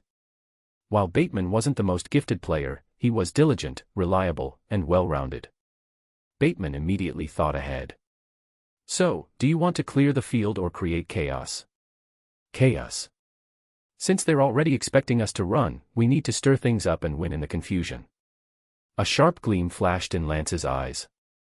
The offense lined up. In football, each play has a 40-second window between downs to allow the offense to reset and strategize. Legendary quarterbacks like Peyton Manning often read the defense in the last 10 seconds and adjust the play, catching the defense off guard. Bateman wasn't Manning. He wasn't planning any last-minute adjustments, but he was fully focused, scanning the defensive formation. Just as Lance had said, the defense was pressing forward aggressively. They clearly didn't believe Bateman would pass, especially not deep, so they packed the front to create a numbers advantage. Breathe. Bateman steadied himself, his focus locked in. Lance did the same.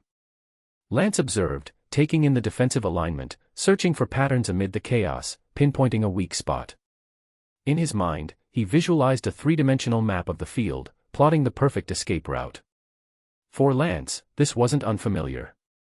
Over the past 3 weeks, Lance had been relentlessly training in the system, utilizing the Adrian Peterson template to hone his skills. Now was the moment to apply them in real life. Set, hut. Bateman's voice rang out, and Lance's tightly coiled muscles snapped into action. He pushed off the ground, sprinting at full speed, not toward Bateman, but on a diagonal path to the right. His target. The gap between Humphrey and Allen. At the same time, the entire offensive line pushed the defensive line to the right, and Lance could see the space he aimed for slowly closing as defensive players flooded in like a crashing wave. But then, they didn't fully commit. Especially Foster. Clearly, they had been thrown off by Bateman's feigned quick pass. Just as they were about to surge forward, the defense slammed on the brakes, caught off guard by the unexpected pass attempt. Not only did the linebackers hesitate, but the defensive line's pressure faltered too. It was only a split second. Half a second. Maybe less. Bateman spun around, with barely any time to properly survey his options. A quick glance, and he turned toward Lance's side. Lance, damn. In his peripheral vision, Lance saw Alan's eyes and movements shift. Bateman's fake had been too rushed, too obvious. His movements were too quick, revealing his intentions. Alan, ever sharp, caught on instantly. Despite some resistance, his reaction time was lightning fast. Lance. Alan's sights were locked onto Lance like a predator honing in on prey. Lance kept waiting for Bateman's pass, his speed not yet fully unleashed. He adjusted his steps, though he could sense Alan closing in. There was no time to change the play now. A pause, a pivot. Standing near midfield on the right side, Lance turned to face Bateman, who threw the ball. Lance reached out, cradling the football into his arms. Push. Lance's legs exploded with power, muscles propelling him off the ground as he surged forward. Ahead of him, the shrinking gap was chaotic and crowded. But in Lance's eyes, there was a brief, fleeting window. Acceleration. Power. Launch.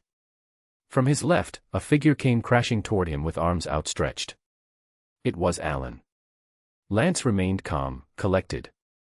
One more step forward. One more push off the ground. As Alan loomed larger in his vision, Lance timed his move perfectly and leaped. He soared. Alan was left stunned. He had Lance in his sights, ready to wrap him up, but in the blink of an eye, Lance leaped right out of his grasp. Damn. Chapter 22, A Stunning Performance. Lance remained incredibly calm and immediately noticed that Alan's balance was off. Even though the substitute team's offensive line wasn't perfectly blocking every defender, they were still charging forward like a train, disrupting Alan's balance. Despite Alan's quick and timely reaction, when he rushed at Lance, his lack of balance was obvious. His body leaned forward too quickly, and the slight gap became Lance's opportunity to break through. With a running start, Lance sprinted and jumped forward. Alan lunged low, reaching out as much as he could to grab anything, but came up empty-handed. Whoosh! A gust of wind blew by. Alan hit the ground. Lance had successfully broken through. Gasps echoed through the stadium. Bryant-Denny Stadium wasn't prepared for this moment, and the crowd drew in shocked breaths, stunned by what they had just witnessed. Lance landed. His light steps, like those of a cheetah, turned his slim frame into an advantage. Though Lance appeared thinner than Bateman, his agility helped him find a gap in the defense. Thud. With a leap and a sprint, Lance didn't hesitate.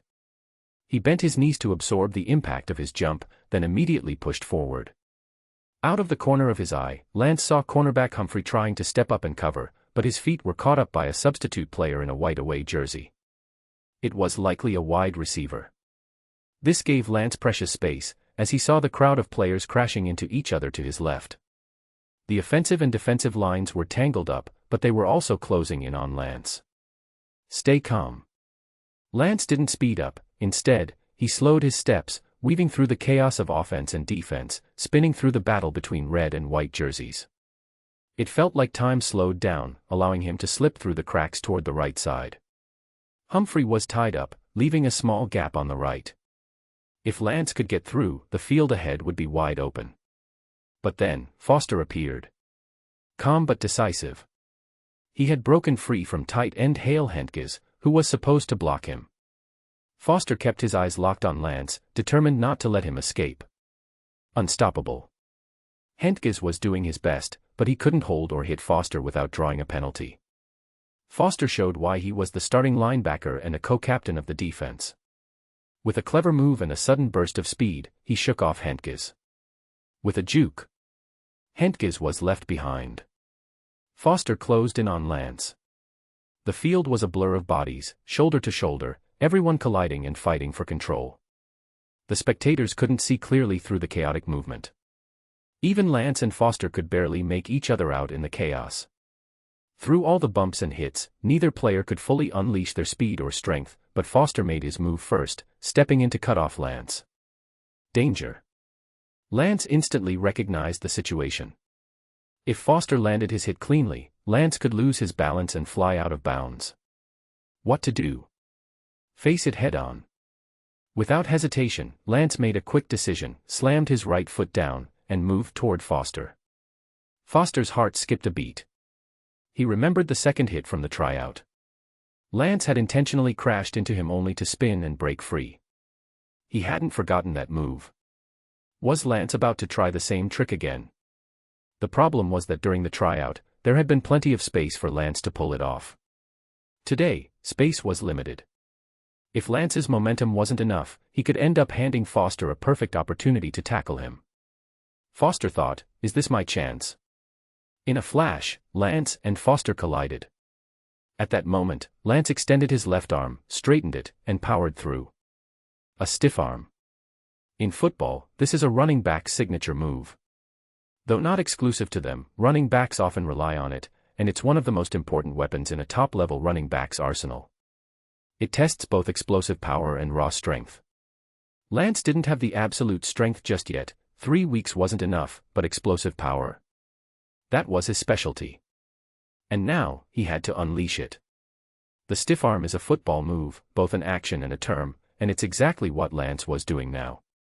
Lance extended his left arm, and as Foster closed in, he forcefully pushed against Foster's shoulder, not just creating a barrier between them, but also trying to throw off Foster's balance. This move wasn't just a push, it was an attack. Bam. Lance and Foster collided hard. Ugh. Lance's power exploded, pushing into Foster's left shoulder with enough force to disrupt his balance and send him tumbling. Foster grunted. The impact of their collision threw him into a spinning whirl, like he was on a high-speed Ferris wheel. Just a bit more, and Foster would have gone down completely. He hadn't expected this. To be honest, Foster hadn't anticipated Lance using a stiff arm to face him head-on, nor did he expect Lance's explosive power to be this fierce. In just 3 weeks, their knowledge of Lance revolved mostly around his speed and agility, as well as his knowledge of the playbook, and his remarkable ability to read and expand on tactics, which had surprised the coaches. But now. Damn it. He'd been outsmarted again. The difference this time was that Foster had prepared himself. Despite his panic, he didn't lose control. He grabbed hold of Lance's left arm, clinging to it like a lifeline to regain his balance. He hung onto Lance's arm, refusing to let go. He pulled. And pulled. Foster turned himself into a weight, slowing Lance's momentum. Just a few more moments, and the other defenders would swarm in and stop Lance. Lance also sensed the danger, realizing the red jerseys were closing in around him. A quick decision. A second stiff arm.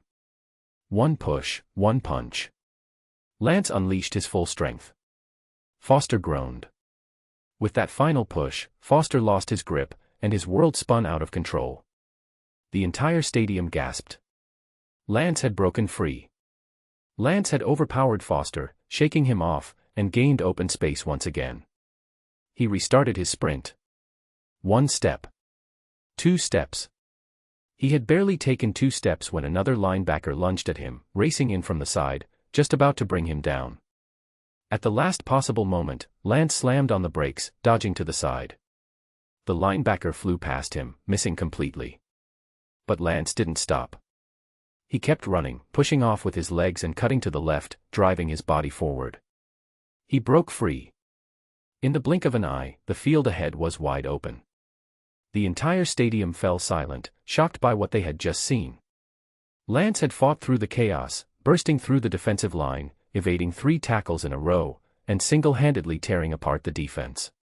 And then, that number 23 jersey darted forward like an arrow. Rip. The defense had been torn wide open. Chapter 23, Breaking Through. Darting left and right, moving with grace.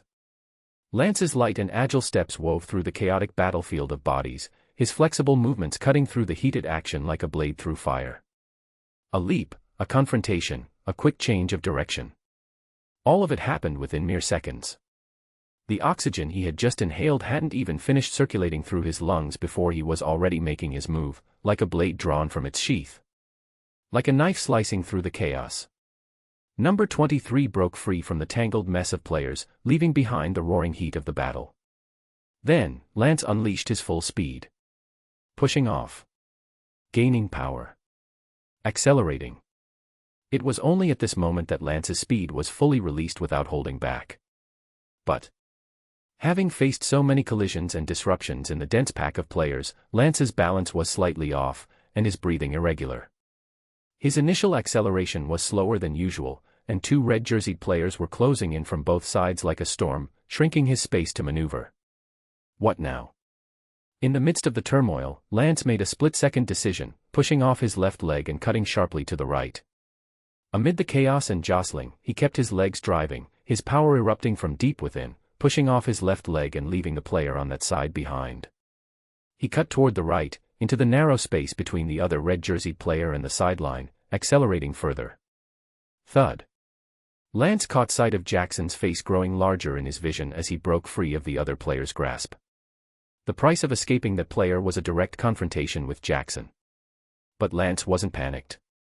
Thud.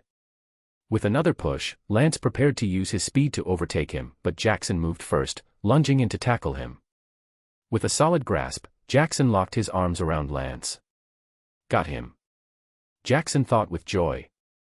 However, before he could even celebrate, he felt a tremendous force smash into him. Lance was still moving. Not only was Lance pushing forward, but his explosive power surged through him, slamming into Jackson and driving him backward. Jackson scrambled to keep his feet beneath him, trying to break with his legs, but Lance's momentum was overwhelming. Ugh! Like a bulldozer. Although strength wasn't Lance's primary advantage, it wasn't Jackson's either. With their similar size and build, Lance used his speed and positioning to his advantage, slamming into Jackson at just the right moment. The impact caused Jackson to stagger backward, victim to his own momentum. Arg! Arg! Lance seized the moment and kept pushing forward. Jackson was forced to retreat. Then. Thud. With another surge of power, Lance took advantage of Jackson's unbalanced state, breaking free, accelerating, and performing an unbelievable second burst of speed. Oh my God! ESPN's official commentator, Dave Pask, was utterly stunned. He could hardly believe what he was seeing. What were they witnessing? After all, it was just a practice game, starters versus substitutes. The plan was to enjoy the event and treat it like a festival. Everything was supposed to be lighthearted. Just moments earlier, Pask had been casually flipping through the substitute team's offensive roster, assuming the focus would be on the starting defense. But now, he was left speechless, able only to utter a string of words. Jump. Hurdle. Stiff arm. Oh, another stiff arm. Change of direction. Another cut. Incredible. Tackle. Jackson finally tackled, number 23. That exclamation of, "Oh my God," came when Pask widened his eyes, staring in disbelief at the running back wearing the number 23 white jersey. Everyone knew to watch out for the running backs on the Crimson Tide. But last season, Derrick Henry's brilliance overshadowed the rest, and now that Henry had gone pro, even if Alabama could groom another elite running back, it would likely take a season or two. Expectations for this season had been tempered. But now. Oh no. Number 23 hasn't stopped. He's still running, still breaking through. He's broken free. Jesus Christ. Number 23 has shaken off Jackson's tackle. That's the third tackle he's evaded on this single drive. Unbelievable. He's still moving, still accelerating. 15 yards. 20 yards. This number 23 hasn't just gained a first down, but he's still breaking through. The Crimson Tide defense pushed up too far, leaving the backfield wide open. Now every red jersey defender is chasing number 23 in white. It's a pack of wolves chasing down a gazelle. Harrison is closing in. Ronnie Harrison, the other safety for Alabama, was a strong safety. He was supposed to be the one to intercept Lance, he was the best matchup for the running back.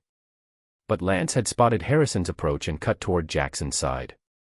In the chaos, Harrison's route to cut in was disrupted, and he couldn't get there in time. The situation had shifted completely. It's a foot race.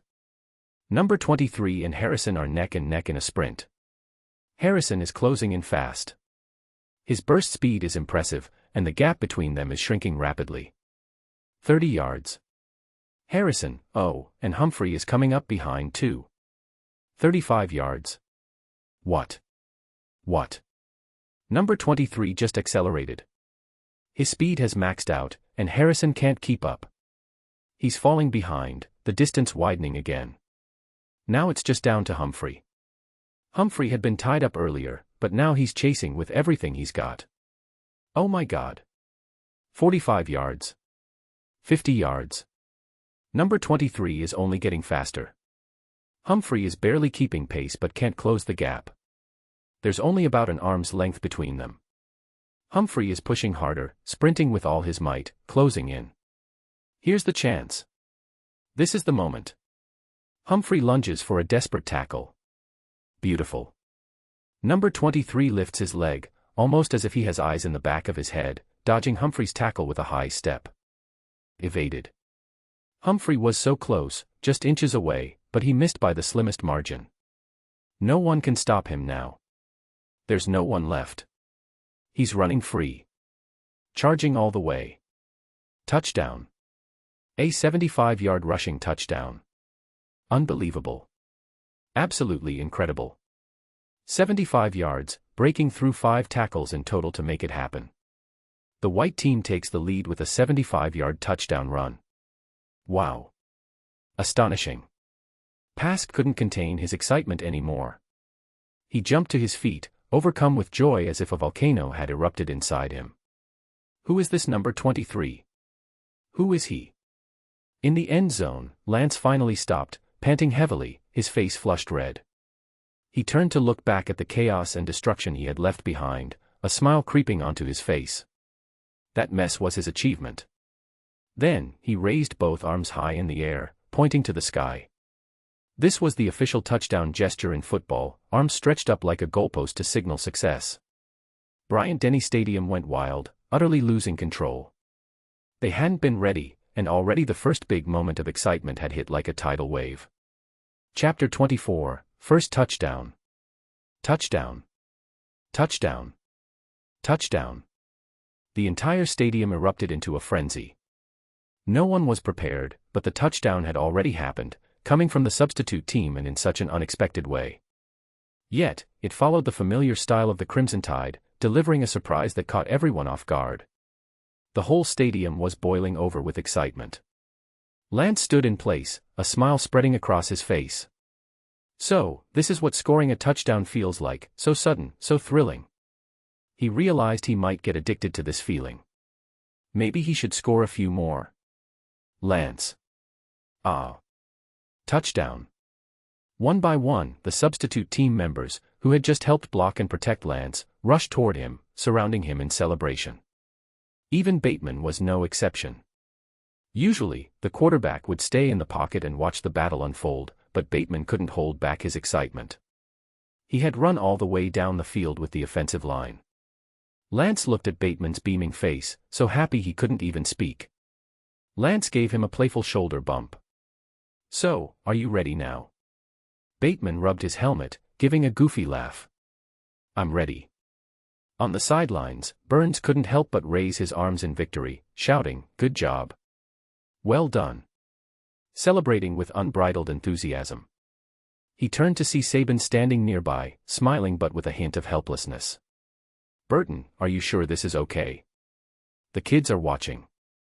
Burns shrugged, "A little excitement won't hurt." The red team's offense didn't get going, they could learn a thing or two from the white team's energy. Saban cast a deep look at the field, where Lance and Allen exchanged a glance. There was no overt gesture, but the tension of a fierce rivalry was unmistakable. "What do you think, who set up that last play for the white team?" "Bateman, of course." "Who else?" Burns replied confidently. Saban smiled mysteriously and shook his head. "I think you might have found a hidden gem." "I'm starting to feel excited too." Lance's talent was undeniable, his explosive power and agility were impressive, the foundation of a great running back. But, based on what Saban had seen during the training camp, it was Lance's ability to observe and make judgments that truly set his ceiling high. Although Lance was still learning, with a somewhat basic understanding of strategies, his ability to read and assess the entire field was incredibly sharp. That last drive showed it all. The red team had focused their defense on stopping the run, but the white team didn't back down. Instead, they used a play-action fake, throwing off the defense, creating chaos with the offensive line, and then capitalizing on Lance's individual skill to break through. Even if Lance hadn't pulled off such an impressive run, the white team would have still secured a first down. But as it happened, Lance had been particularly aggressive, turning that first down into a stunning 75-yard rushing touchdown. This practice game was getting interesting. But the game had only just begun. Football games are divided into 4 quarters, each lasting 15 minutes, with a halftime break and 3 timeouts per team per half. While football's clock management isn't as wild as basketball, where the final second can hold endless possibilities, it's still crucial. How teams use their timeouts, and how they strategically stop the clock, can decide the outcome in the last few moments. It's when coaches really show their ability to adapt and handle pressure. Today's scrimmage would be played out in full. Saban believed the white team had struck first, catching the red team off guard. But the red team, especially the defense led by Allen, was well prepared and determined. If the white team relied solely on Lance, their surprise tactic would soon be figured out. It might work once or twice, but football is a team sport. You need to activate the entire team to win. Sure enough, Saban's experienced eye had already picked up on the game's developing dynamics. The two sides soon fell into a stalemate. The score stayed at 0-7. By the time the game had reached halfway through the fourth quarter, the only points on the board were from Lance's spectacular opening touchdown run. That touchdown, which brought 6 points plus the extra point, had given the substitutes an early lead, and since then, both sides had been bogged down. The white team's defense was performing exceptionally well, boosted by Lance's earlier run, with their morale reaching 120%. The red team's offense struggled, with Hurts faltering under the pressure. His inexperience showed. It was hard to believe the red team had only crossed midfield once, and they had managed just 4 first downs. Their offense was completely stifled. On the flip side, the red team's defense also showcased the Crimson Tide's strong tradition of defense, putting relentless pressure on the white team's offense. Lance continued to perform well, but relying solely on him wasn't enough. The real problem was Bateman's lack of passing accuracy in key moments, a critical flaw that kept the white team from opening up the game through the air. Without an effective passing attack, the team had to rely on the run game over and over again, leading to nothing but dead ends. The defense knew Bateman couldn't make plays through the air, so they stacked the box, crowding the short passing lanes and loading up the front lines. In football, the sheer number of defenders can create an insurmountable advantage. Hurts was struggling under pressure, but Bateman was doing even worse. As for Lance, even with his best efforts, carrying the entire team's offense on his back was just too much. After all, they were facing the starting squad, and starters are starters for a reason. The red team's overall strength was still overwhelming for the substitutes. Even so, Lance had been the standout performer of the game, rushing for 200 yards. Even without his 75-yard touchdown run, he had still broken the 100-yard mark easily. He had single-handedly carried the white team to 9 first downs, an incredible showing. Unfortunately, both sides were locked in a stalemate. This is where the limitations of NCAA football showed. The strategies weren't diverse enough. Without coaches to guide them, the players didn't have enough options, leading to repetitive, ineffective plays. They just kept running into the same walls. And Lance, as smart as he was, he had only been studying football for 3 short weeks. Much of his knowledge was still at a beginner's level, so he couldn't come up with a solution either. During this deadlock, Hurts finally started to show his potential. He kept the ball himself for a few runs and completed a few short passes, finding his rhythm. Slowly but surely, the red team pushed past midfield. In the end, the white team's defense managed to stop Hurts at the 25-yard line, but the red team's special teams easily kicked a field goal, finally putting points on the board for the starters. 3-7. They'd broken the goose egg. The red team's spirits soared. With enough time left in the game, if Hurts could maintain his momentum, they still had a chance. Hurts let out a roar, finally showing the fierce energy of a rookie with something to prove. He demonstrated exactly why he was chosen as the starting quarterback. The atmosphere heated up. Lance could immediately feel the shift. Though the red team had only scored a field goal, the momentum had shifted. The substitutes had been hitting walls with their offense, and now the red team's surge was feeding off the energy of the roaring crowd, a sea of crimson that seemed to fuel them. Danger was creeping closer. Chapter 25, Steady and Sure. Roaring Tide. Roar. Roaring Tide. Roar. The voices of 70,000 fans echoed above Bryant-Denny Stadium. Even though Lance knew the sea of crimson before him wasn't exactly his enemy, when he looked down at his white jersey, he could still feel the layers of pressure weighing down on him. As an individual, he felt so small. Yet, it was precisely because of this that a surge of pride rose within him. A storm. So what? Let the storm come harder. The more difficult it got, the calmer he became. The more dangerous it got, the more excited he felt. Lance's thoughts suddenly cleared, and he realized he had been rushing things. The first drive had been so smooth and easy, and the fact that he hadn't faced a real challenge during the spring training camp made him a bit overconfident. Despite constantly reminding himself that football was a team sport, he hadn't fully grasped the pressure and impact that a united defense could bring. Naturally, this led to him being too eager for big gains. But Clark had told Lance before that a running back's progress on the ground often faces heavy resistance. Gaining 1 or 2 yards was the norm, and getting tackled behind the line of scrimmage for a loss of 1 or 2 yards was common too. That's why the average gain for a running back was often 3 to 4 yards per carry. Anything over 5 yards was considered elite. In other words, small gains were the norm, and intense, close-quarter battles were the standard. He needed to adjust his mindset a bit. "Hey, Batman, are you ready? It's our turn now." Bateman was nervous, his mouth dry. The red team had just erupted with energy, showing their true strength. The entire crowd was cheering for them. Could they stop the momentum of the starters? Hearing Lance's words, Bateman turned his head to look and was met with Lance's bright eyes and calm smile. There was a quiet confidence, a certain fearlessness that seemed to flow from Lance.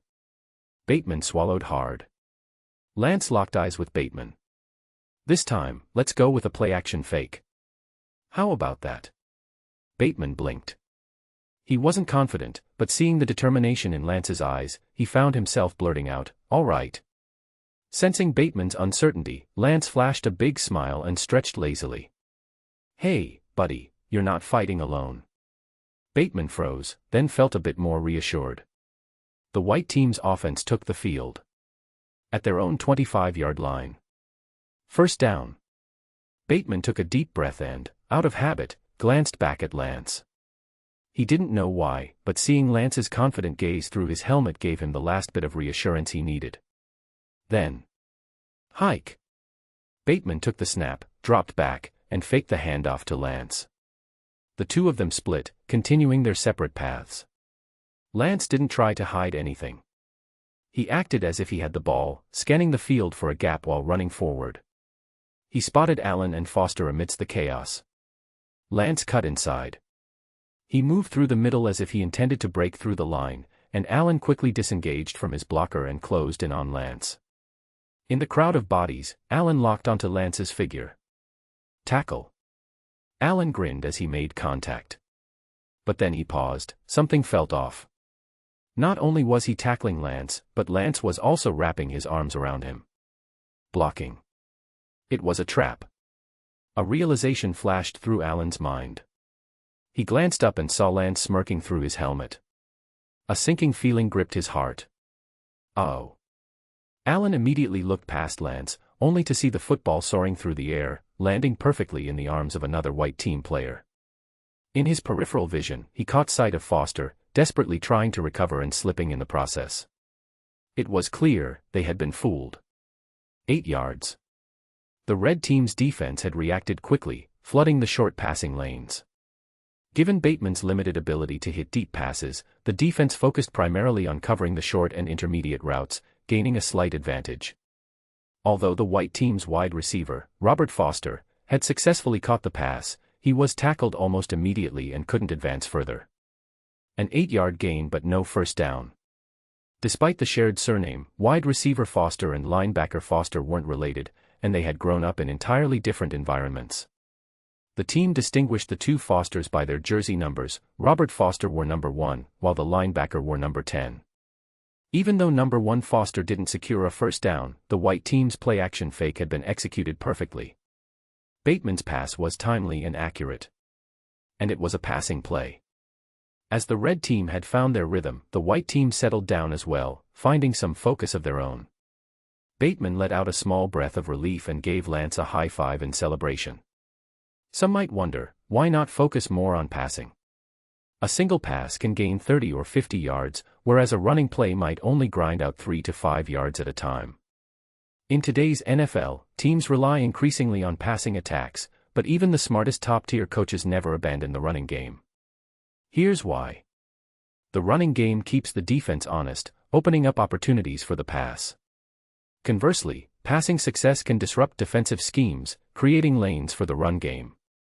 A balanced attack of both passing and running is the key to a successful offense. Lean too heavily on either, and the offense faces increasingly tougher challenges. This short pass didn't result in a first down, but it opened up the passing game, forcing the red team's defense to make adjustments.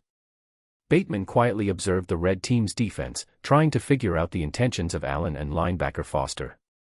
However, he couldn't glean much. They were sticking to their usual setup. What should the next play be? Bateman glanced back at Lance and saw the fighting spirit in his eyes. They understood each other without words. As a quarterback, Bateman might lack creativity, but he knew how to operate within the framework of standard plays. He quickly gathered the offense, and before the 40-second play clock ran out, they lined up again. Ready. Lance stood behind Bateman. He couldn't see much from his position, only Bateman's back, but by the same token, the defense couldn't see him either. They had no way of knowing what Lance would do next. Total concentration. Hike. At the snap, Lance pushed off with his legs, sprinting straight toward Bateman's position. Just as it seemed they might collide, Bateman stepped aside to the left and, with his right hand, extended the ball to Lance. Lance smoothly tucked the ball under his arm without breaking stride, charging forward along a straight path. Ahead, the offensive line executed perfectly, pushing the defensive line to the sides. The once impenetrable wall of bodies parted like the Red Sea, leaving a wide-open lane. The door was wide open. Chapter 26, A Game. Whether it's a running back or a quarterback, their standout performance always depends on a solid offensive line. In football, the offensive line's job is to protect and clear paths. Their blocking and shielding stop the first wave of the opponent's defense, giving the running back and quarterback opportunities. So, when evaluating the performance of running backs and quarterbacks, you always have to consider the offensive line. If they have a top-tier offensive line, a running back or quarterback who usually performs at 60% can easily look like they're performing at 80%. It's not surprising, and you'd need to take the offensive line's contribution into account.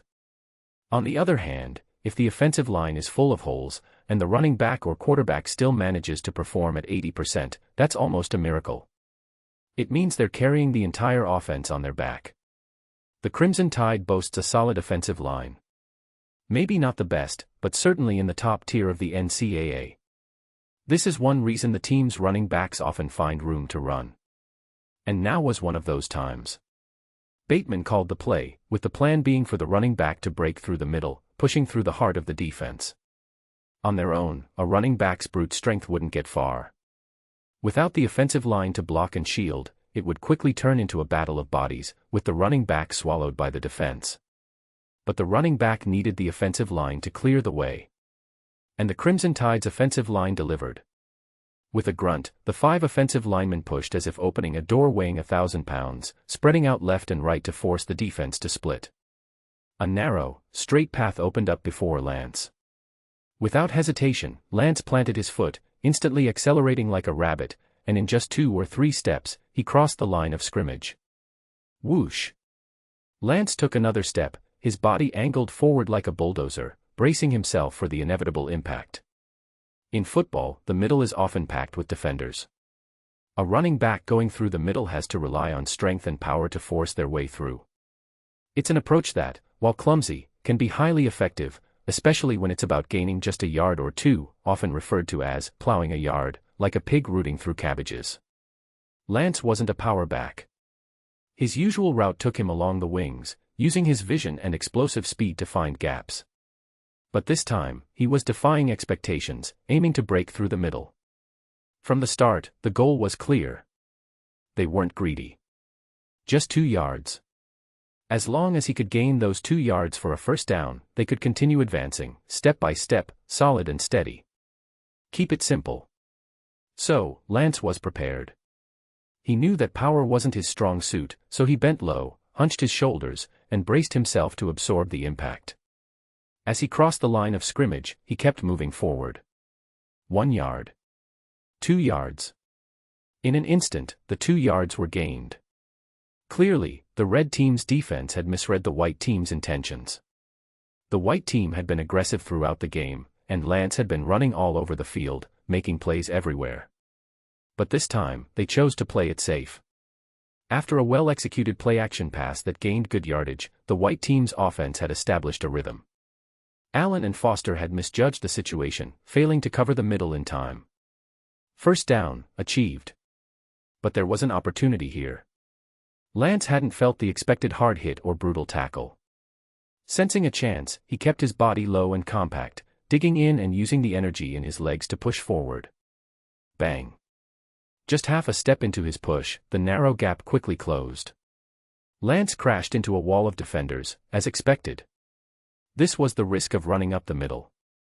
Even if the defense misread the play, they could still close in quickly, especially since the Crimson Tide's defense featured 4 linebackers, making the wall of bodies particularly dense. Lance had been ready for this. That's why he hadn't bothered to look up yet. Collision. Plant. Explode. Lance, like an armored beast, angled his body and drove his shoulder into the defenders, pushing upward. He unleashed all his energy in one direct hit. Strength versus strength. Ag. Head-to-head collision. Boom. A thunderous impact rang in his ears.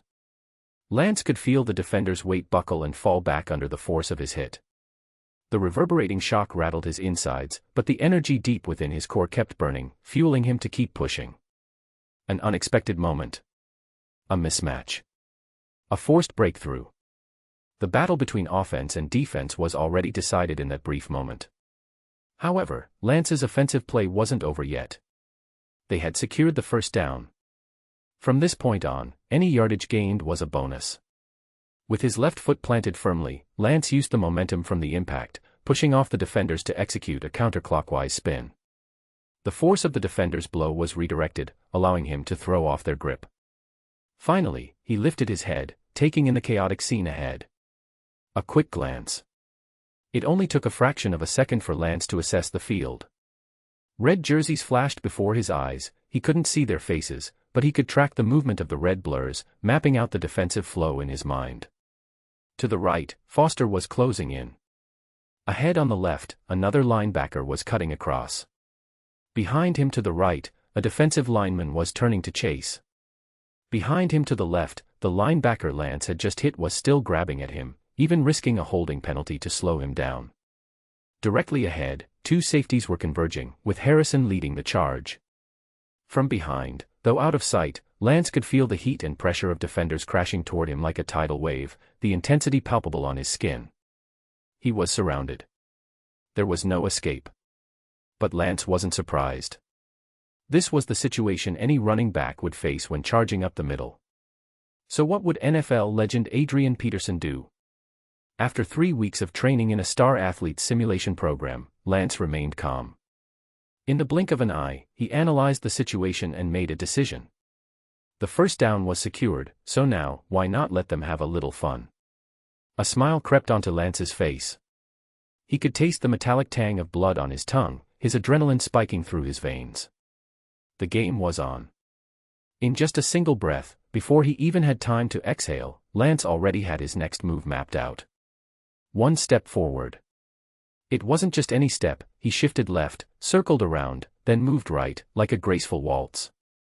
He dodged the linebacker to his left and skirted past Foster to his right, slipping behind the linebacker he had just collided with. 1 spin. He used that poor linebacker as a post to pivot around. Just a moment ago, Lance had been in front of him. Now, after dodging Foster's dive, he was behind him. It looked simple, but it was intricate. It seemed flashy, but it was efficient. Foster's eyes widened behind his helmet, almost popping out. What just happened? He hadn't expected Lance to break through the middle, much less use such advanced footwork. Lance had played the two linebackers like fools. ESPN commentator Dave Pask summed it up perfectly. Adrian Peterson. Chapter 27, Relentless Pursuit. ESPN commentator Dave Pask was practically picking his jaw up off the floor, his glasses shattered on the table in disbelief. Adrian Peterson, the NFL Minnesota Vikings running back, needs no introduction. Even though he hasn't officially retired, his place in the Hall of Fame is already reserved. He's often in discussions as one of the greatest running backs of all time. Running backs come in all styles and types, and Peterson is known for one thing: explosive power and sudden change of direction. These were Peterson's signature moves. He excelled at using his explosive power and quick cuts to throw defenders off balance, finding tiny gaps in the defense and accelerating through them, breaking free for more yards. Peterson wasn't afraid of contact, nor was he intimidated by crowded defenses. His ability to calmly assess dense defensive formations, pick them apart, and find openings is among the best in NFL history. This player, who flawlessly combined natural talent with football intelligence, earned the 2012 season MVP award, and it was no fluke. It's also why many people consider him a contender for the title of greatest running back in history. He didn't need a perfect offensive line to change the course of a game.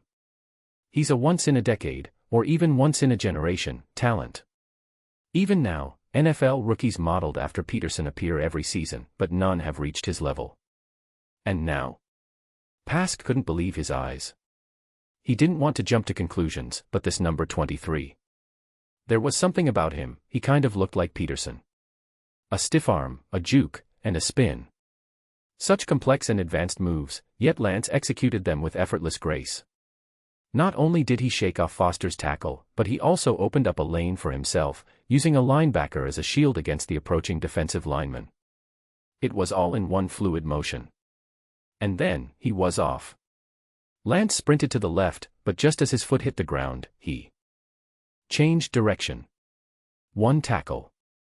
2 tackles. 3 tackles. In a matter of seconds, Lance had dodged tackles coming from 3 different directions: left, right, and behind. The outstretched arms of the defenders, like ghosts from the depths of the underworld, clawed at Lance but were all left grasping air as his rapid footwork sent them flying past him. But then, whack!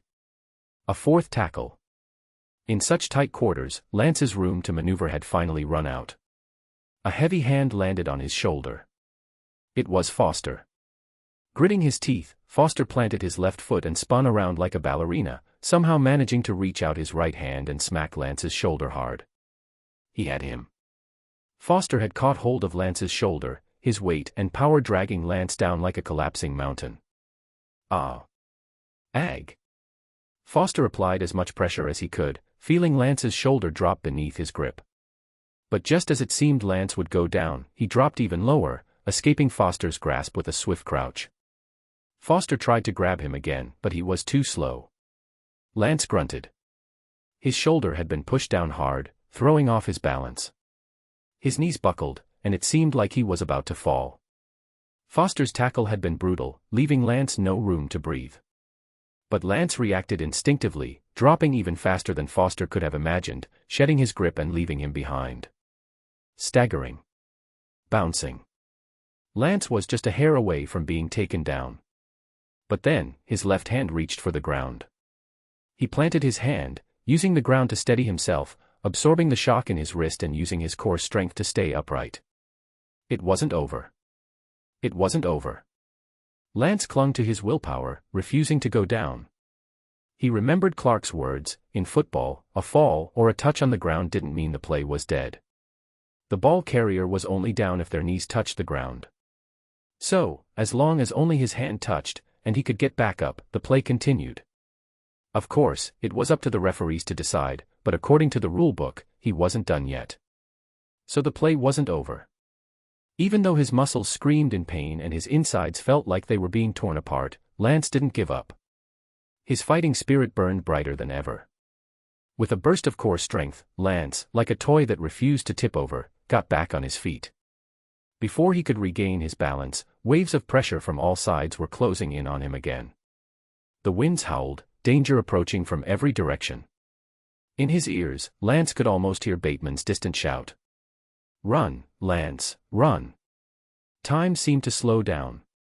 Amidst the chaos, Lance staggered forward, his body tilting uncontrollably. He leaned into his fall, using his momentum to push off and keep his legs moving. Step.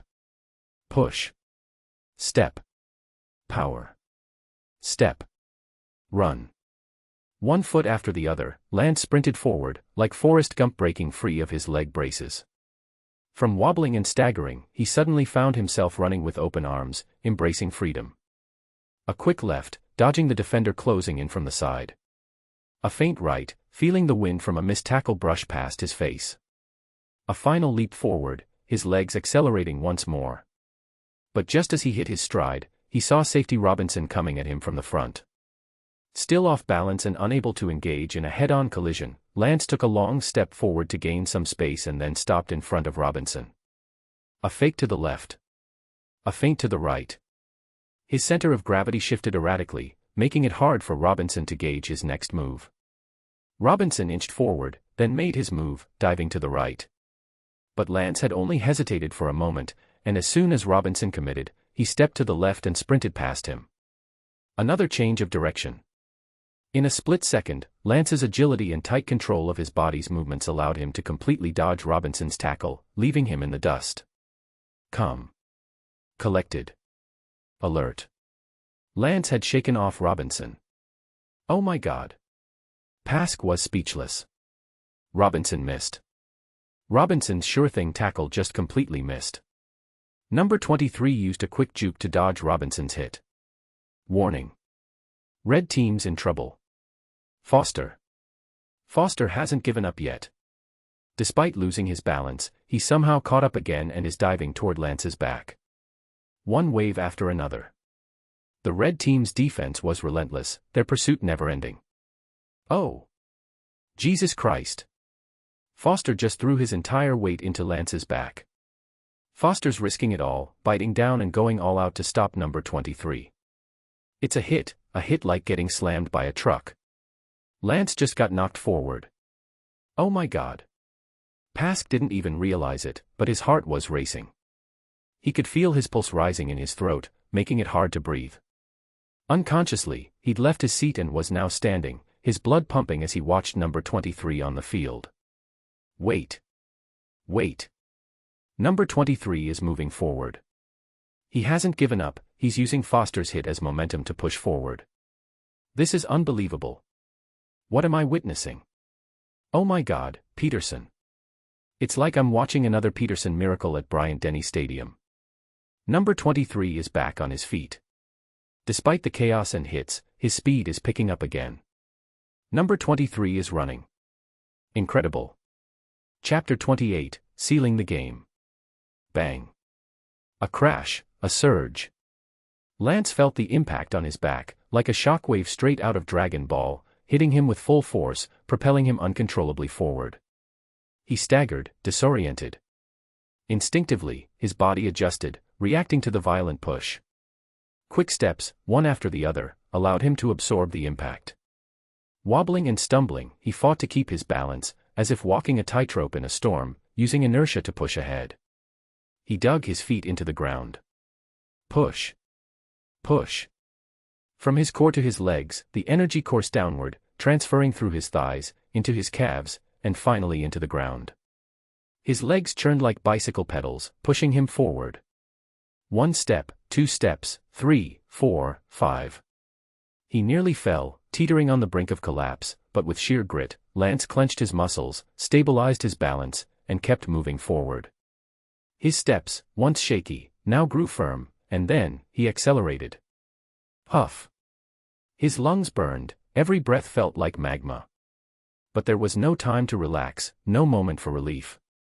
The enemy still surrounded him on 3 sides, closing in. Back in 1999, there was a film called The Bachelor. In the movie, the main character inherits $100 million, but the condition is that he must marry before his 30th birthday. With only 24 hours left, he announces a public search for a bride. In one legendary scene, brides in wedding dresses pour in from every corner, chasing the Bachelor through the streets in an unstoppable wave. The movie. Not great. But that scene became iconic. And right now, Lance was that Bachelor, while the massive men of the red team were the brides, charging from all directions, ready to tackle and take him down. Like a tidal wave, they surged toward him. Lance, still stumbling, made it past the 40-yard line, swaying as he pushed toward the 50-yard line. The overwhelming pressure was closing in. Just when it seemed Lance might break free, Jackson appeared directly ahead of him. Jackson was calm and decisive. He knew Lance's skill and his composure, so he had to act quickly and decisively. He charged forward and lunged. Jackson moved fast, but as he neared, Lance cut sharply in the opposite direction. He predicted it. Jackson wasn't caught off guard. If Lance could fool him with the same move every time, Jackson wouldn't deserve to be the starting safety for the Crimson Tide. Mid-stride, Jackson took a wrong step but quickly corrected his course, anticipating Lance's next move. Tackle. Without hesitation, Jackson spread his arms wide, wrapping them around Lance. He could feel the heat from Lance's skin beneath his uniform. But before Jackson could pull him in, he felt a sudden spin. A twist. Another twist. In the blink of an eye, Lance spun counterclockwise within Jackson's grasp, pulling free with a 180-degree turn. Another 180-degree spin, and Lance had escaped. All of it happened in a split second. Before Jackson could fully lock Lance down, Lance's triple change of direction left him in the dust. Crash. Bump. Squeeze.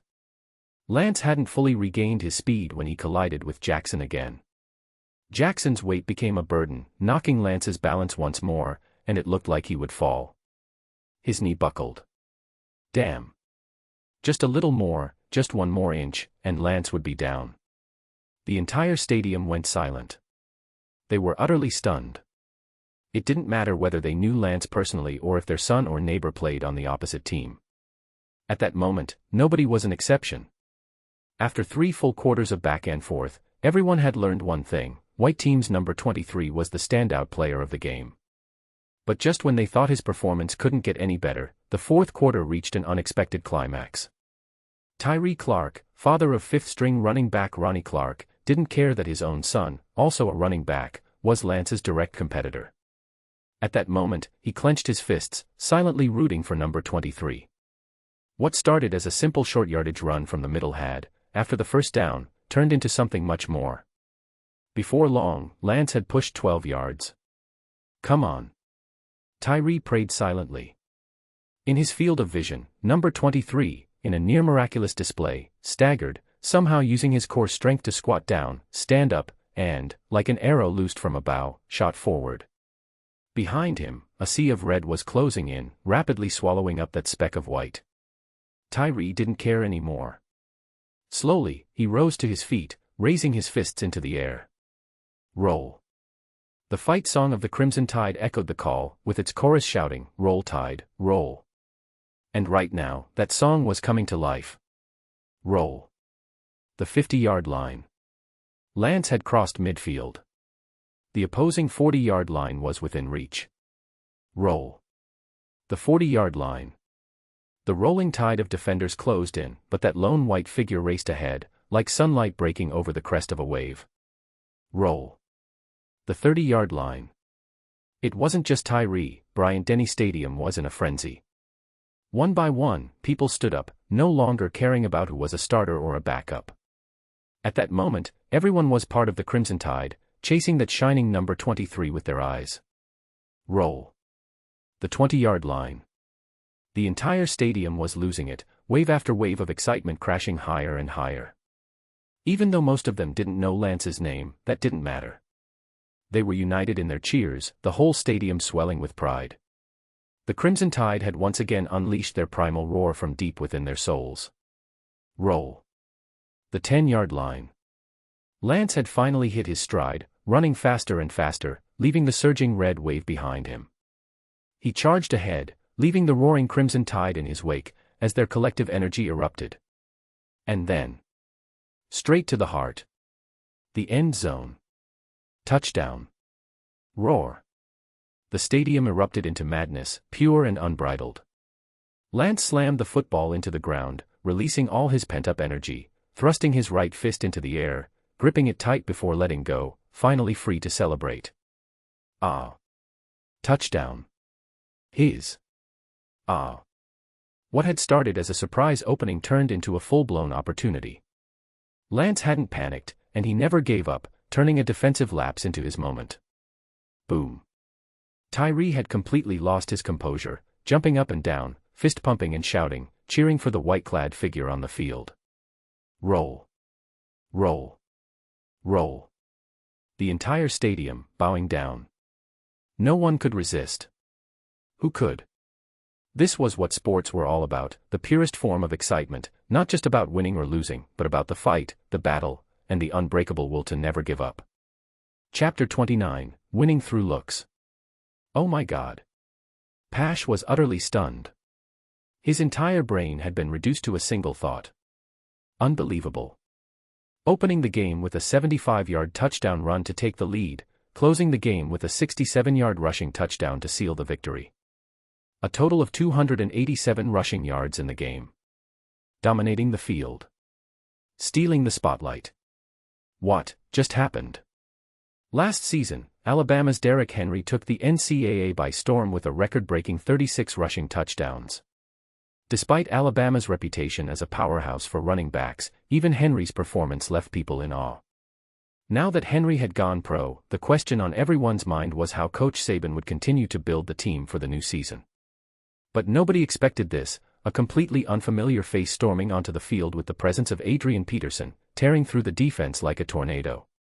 Of course, this was just an intra-squad scrimmage, not enough to draw solid conclusions. Patience was still necessary, there was no need to jump to any conclusions just yet. However, Pash still couldn't recover from the shock. Lance. This number 23's name is Lance. Lance Way. Lance Way. No high school ranking, no star rating. A player with a background in mixed martial arts, only registering as a football player for the first time in spring training. Jesus Christ. Pash pulled up the data, and the more he read, the more stunned he became. He might have dislocated his jaw again. He even began wondering if he had prematurely developed farsightedness. Could this really be happening? And, he's Chinese American. Is he some kind of Sun Wukong who leaped out from a stone? He just showed up and wreaked havoc, stirring up a storm at Alabama. Wow. I mean, wow. Incredible. Pash found himself at a loss for words. No matter what he said, it couldn't fully capture the shock he was feeling. His mind had short-circuited, and he had been reduced to a machine repeating expressions of awe. We're in the fourth quarter, and there's still 3 minutes and 27 seconds left. The red team still has a chance. They can turn the tide, but the question is, does their high school quarterback, Jalen Hurts, have the willpower? Does he know what to do? College football is too harsh for an 18-year-old high school kid. Which makes number 23's performance all the more impressive. Lance Way, ladies and gentlemen, remember this name. He may just be the Crimson Tide's player to watch this year. Boom. The stadium roared to life as Pash raised his voice, struggling to be heard over the deafening cheers in Bryant-Denny Stadium. But the feverish excitement among the fans was far from over. Who could resist a game like this? And then, the game's outcome was no longer in doubt. As Pash predicted, without a coach's guidance, Jalen Hurts, the young quarterback, was too inexperienced to handle the situation. The red team's offense, led by newcomers like Jacobs and Clark, lacked the tactical understanding to mount a counterattack. The white team's defense, meanwhile, was unstoppable, completely shutting down the red team. Not only did the starters fail to score, but they also gave the white team another chance to go on the offensive. This time, the white team showed impressive composure and calm. They didn't rush for a touchdown to widen the lead. Instead, they methodically ran the ball to drain the clock, playing like seasoned professionals. Saban and Burns exchanged glances. Could this strategy have come from Bateman? Both men smirked, seemingly sharing the same thought. The white team controlled the game, and against all odds, even with the red team's defense pressing hard, they managed to move the chains with 2 passing plays. Their strong rushing game opened up opportunities for the passing attack. Finally, Bateman connected with wide receiver Robert Foster for a passing touchdown, sealing the game once and for all. 3:21. The white team, wearing their away jerseys, decisively defeated the Crimson Tide starters by a wide margin. The game ended. Bryant-Denny Stadium turned into a roaring sea of excitement. The white team players hugged, high-fived, and bumped shoulders in celebration.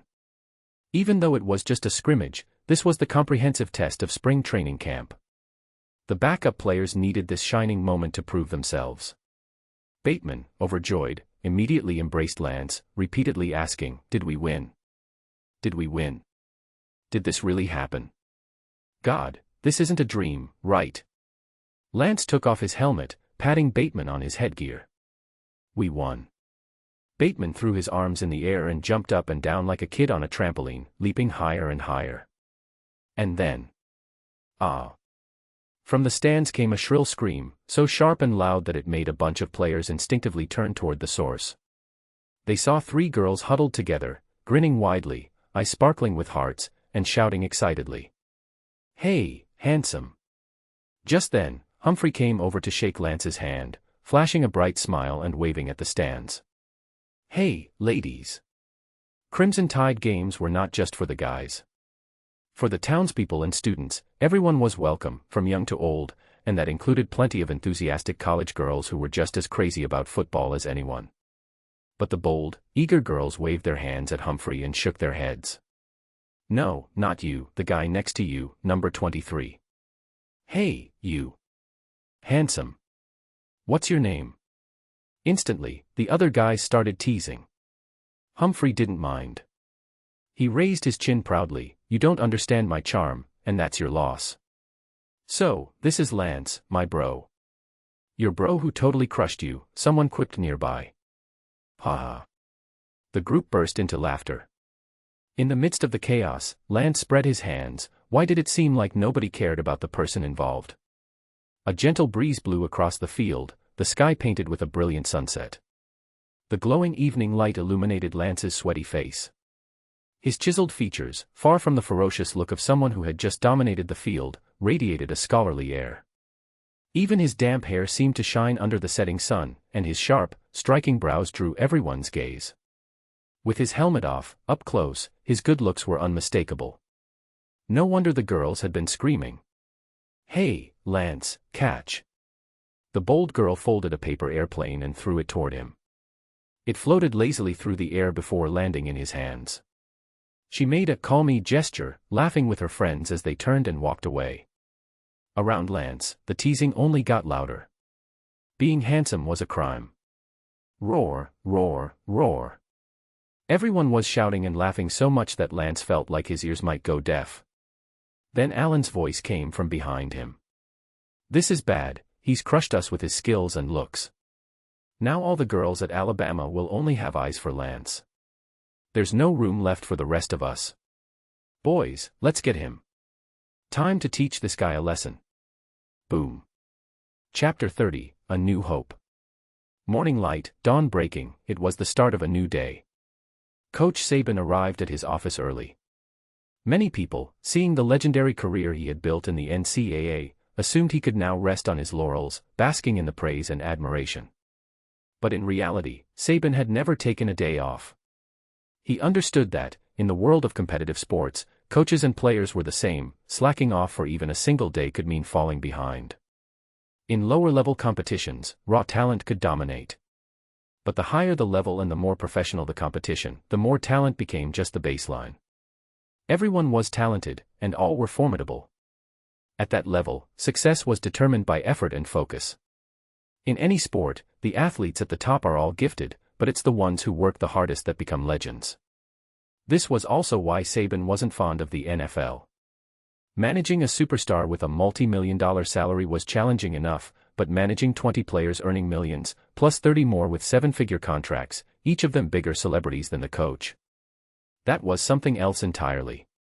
These players would find all kinds of excuses to skip training or do things their own way, like Russell Wilson, the Seattle Seahawks quarterback, who brought his personal fitness coach and tactical advisor into the team, making it hard for the official coaching staff to do their jobs. Is money important? Absolutely. Without money, there would be no leagues, and professional sports wouldn't exist. But when the pursuit of money becomes the primary focus, sacrificing professionalism in the process, it's a disaster for competitive sports.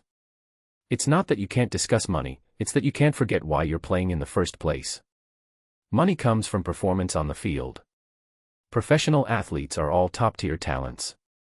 But even among them, those who remain driven and true to themselves are rare. Saban's straightforward personality didn't suit the world of big money deals, so after trying the NFL 3 times, he chose to stay in the NCAA. Of course, the NCAA is also about money, no less than the professional leagues. But at least the kids in the NCAA still believe in their dreams. They still have passion and hope. They're willing to sweat and work, not just for the money. As Saban stepped into his office, he glanced out the floor-to-ceiling window and noticed a figure running sprints in the golden southern sunshine. Saban paused and stepped closer. He immediately recognized Lance's figure. Spring training camp had been going on for 3 weeks, and every day, without fail, Lance trained on his own. At first, Saban and the others thought Lance was just trying to make a good impression, putting on a show of enthusiasm that would last for only a few days. But to their surprise, Lance had kept it up for the entire camp. Even after the intra-squad scrimmage ended yesterday and today's practice was delayed by an hour, there was Lance, out on the field. Even the most dedicated players, like Clark, hadn't shown up yet. But Lance, who had shone brightly during yesterday's game, was right on time. A small smile crept onto Saban's face. He'd also looked into Lance's training regimen. It was systematic and well-organized, covering everything from physical conditioning to technical skills, from strength training to tactical study. Lance wasn't rushing to improve too quickly. He carefully followed a plan, taking one step at a time to grow steadily. Such intelligence was becoming increasingly rare among today's young players. It was worth acknowledging. If Lance knew what Saban was thinking, he'd say the system deserved most of the credit. The training system would give Lance daily reminders. If his physical or strength training pushed him to his limits, it would alert him that continuing could not only be ineffective but also lead to unnecessary injury. Similarly, for tactical or skill training, the system would offer insights and advice tailored to Lance's needs, helping him gain a more comprehensive understanding of football. Honestly, Lance hadn't yet given much thought to football. Whether to declare for the draft or pursue a professional career wasn't something he was considering at the moment. But he did admit that he found football intriguing. For now, the most important thing was how Burns and Saban evaluated his performance. That would determine the outcome of Lance's agreement with the school and whether there would be any consequences later on. So, Lance didn't dwell on it too much. He focused on the present. Once he started something, he always gave it his best. Slacking off wasn't in his nature. Training had become a routine, a habit, and even a hobby of sorts. Studying football tactics felt like analyzing chess strategies. With the system's help, Lance was gaining a full understanding of football. The template training also gave him a glimpse into the world beyond the NCAA, a professional league full of challenges and endless possibilities. He was starting to feel a little curious. Yesterday's scrimmage had been a significant experience for Lance. The most immediate result was seeing the progress bar jump significantly. Training and game time increased his growth, but quality plays accelerated it even more. He was getting closer to unlocking the next template, and that made him more eager to keep improving. Curiosity is a powerful motivator. Moreover, Lance had also become aware of his weaknesses. His understanding of football still needed to be built step by step through real experience. Even the template training couldn't replace first-hand learning. Lance hoped to get more playing time when the new season started. With that goal in mind, he couldn't afford to waste any time. Compared to the other players, he had a lot of catching up to do. So, when his internal clock woke him up early, he dove straight back into training. "What's with that weird smile on your face so early in the morning?" The office door swung open. Without turning around, Saban knew it was Burns. He didn't answer, just crossed his arms and continued standing there. Sure enough, Burns walked over to join him. Standing at the window, Burns blinked, stammering slightly. "Is that Lance?" Saban nodded. "Earlier than me. And, as always, he's training with a plan. He's disciplined, professional, smart, and persistent." Burton, you may have just discovered the next Derrick Henry. Burns beamed with pride, a grin spreading across his face. I wonder who would win if he went up against Derrick. Saban remained rational. At this stage, Derrick, of course. Lance is still too inexperienced. He doesn't even fully know the rules of football yet. I've seen him asking Clark to teach him basic tactics and rules. Burns tilted his head. But I think his football IQ is higher than Derrick's. Give him some time, and who knows who'd win then. Saban chuckled. No wonder people say we're biased. Lance hasn't been on the team that long, and you're already ready to forget all about Derrick. Burns looked completely unapologetic. Lance is a rough gem, and he didn't know anything about football when I brought him in. Naturally, it's my job to look after him. Burns didn't seem to think he was being biased at all. Nick, don't you think it's time to reconsider who should be our starting running back? He even had the nerve to push further. Saban laughed quietly, unsure of what to make of the situation, but what surprised him most was that his first reaction wasn't to say no. What's happening here? Chapter 31, The World Moves for Gain. To be honest, the running back position for the Crimson Tide this season was full of challenges, with injuries becoming a major obstacle, something even the best coach couldn't fix. The decision to start Jacobs as the lead running back was a reflection of the coaching staff's dilemma.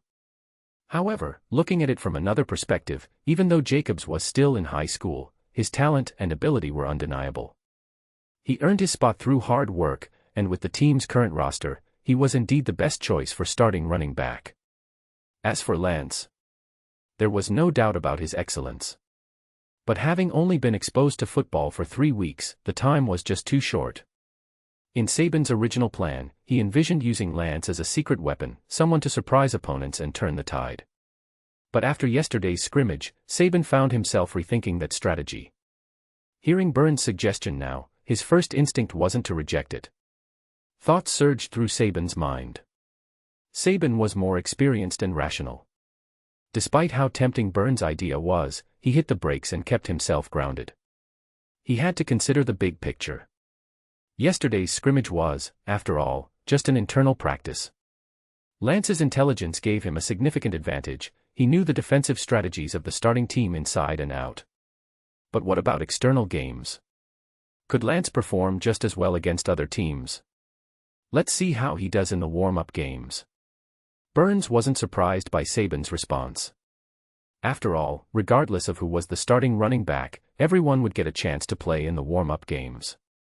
They needed to evaluate everyone's level of play. In football, preseason games and scrimmages all serve the same purpose, not just in the NCAA but also in the NFL. It was the best way to test team rosters. Winning or losing, it didn't matter, it held no real value. Football games last for 4 quarters, and in warm-up games, teams usually use one lineup for the first half and a completely different one for the second. The goal is to test the team's cohesion and the players' condition. It's all about coaches refining strategies, making adjustments, and figuring out the right combinations. Some teams even rotate a new lineup every quarter, testing various player combinations to gauge how well training has progressed. In both the NCAA and the NFL, the number of players in training camp is huge at the beginning of the season. After the preseason games, the coaching staff will start making cuts to meet the league's roster limits. This means that during the warm-up games, everyone on the team gets a chance to play. That's the real value of preseason games. The Crimson Tide were no exception.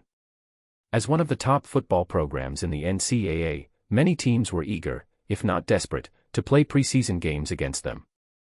The reason? Television broadcasts. This had been mentioned before, but now it was time to explore it in more depth.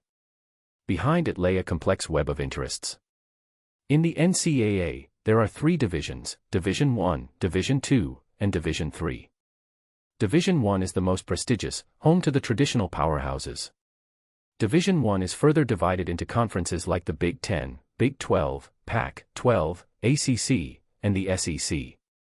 The University of Alabama belongs to the SEC, Southeastern Conference, playing 12 regular season games each year, 8 within the conference and 4 against teams from other conferences, which rotate annually. This means they face different teams each season. In the 1970s, sports conferences were mostly based on geography. For example, all the teams in the SEC came from the southeastern United States. Even away games were just in neighboring cities or states, so fans could easily travel to watch their teams. Naturally, each conference had its own strong teams and long-standing rivalries. But as the 1980s and 1990s rolled around, television broadcasting boomed, and broadcast rights became a major source of revenue for universities. Competition between conferences became increasingly fierce.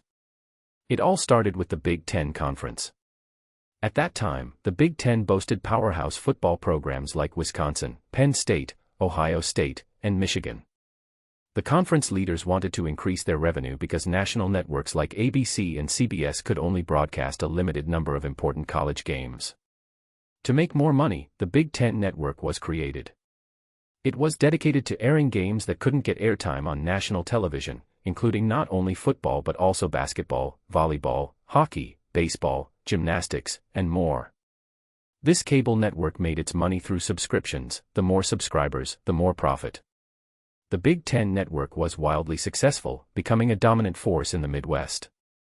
It's worth noting that NCAA football consistently ranks among the top in nationwide viewership, even outperforming professional leagues like the NBA, NHL, and MLB. While not as big as the NFL, some NCAA football games even surpass NFL regular season games in viewership. The fact that ESPN was willing to broadcast the Crimson Tide's internal scrimmage says it all. The Big Ten Network wasn't satisfied with its success. It sought to expand and broke the NCAA's tradition of regional conferences. In 2010, it added the University of Nebraska, a football powerhouse, and in 2015, it added Maryland and Rutgers. Although Maryland and Rutgers weren't football powerhouses, one was located in New York, and the other in Washington, D.C. This brought the densely populated East Coast into the Big Ten's subscriber base, turning it into the most powerful NCAA conference. Naturally, other conferences didn't sit idly by. The SEC led the charge. Southern schools are fanatical about football, and their viewership has always been strong. With traditional powerhouses like Alabama, Auburn, Tennessee, and Georgia, the SEC had a solid foundation. They created their own TV network and started recruiting other schools. One key player was the University of Texas. Texas is the second most populous state in the U.S. The University of Texas, part of the Big 12 Conference, had long wanted to create its own network but failed. In 2010, frustrated, it threatened to leave the conference. Although it didn't succeed then, the threat caused significant turmoil. The other schools in the Big 12 weren't willing to bow to Texas. So, Nebraska left for the Big Ten, Texas A&M and Missouri joined the SEC, and Colorado went to the Pac-12. As a result, the Big 12 was left with just two traditional powerhouses, Texas and Oklahoma, and its chances of getting national airtime dwindled. All the commotion in the world is for profit, all the hustle and bustle is for gain.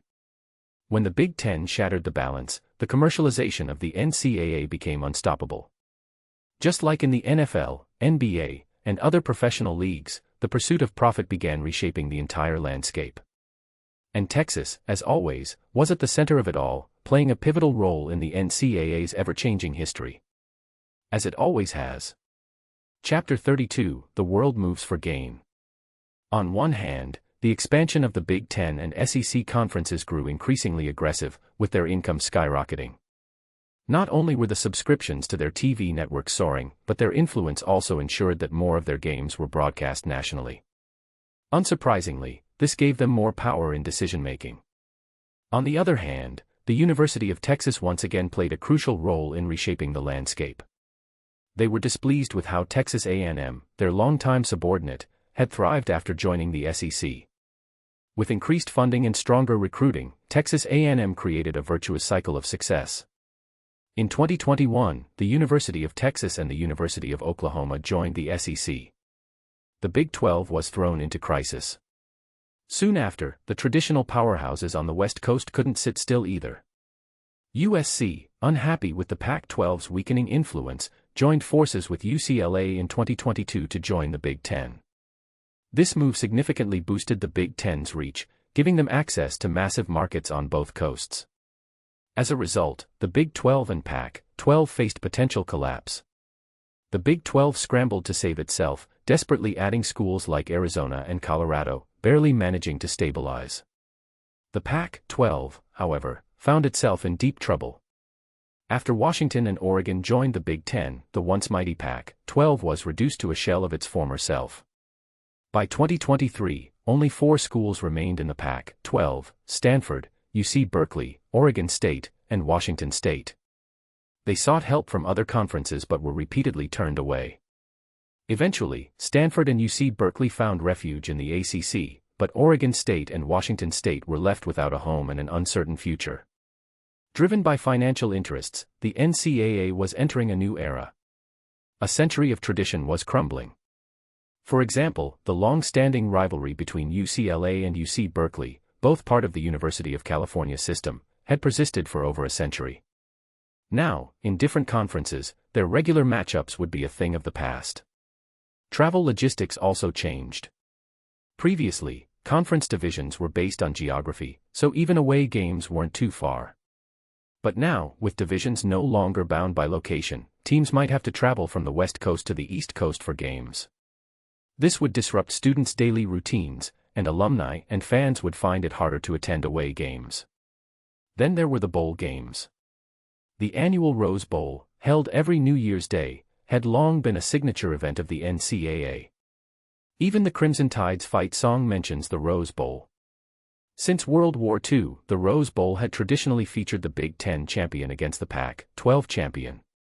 Every year, the Big Ten champion would travel to sunny California to watch the game and enjoy a mini-vacation. Fans would carry red roses as they followed their team to Los Angeles. But now, with the Pac-12 essentially dissolved, the Rose Bowl tradition was fading into history. And so, the wheels of history turned amidst the roar of change. For now, let's return to 2016.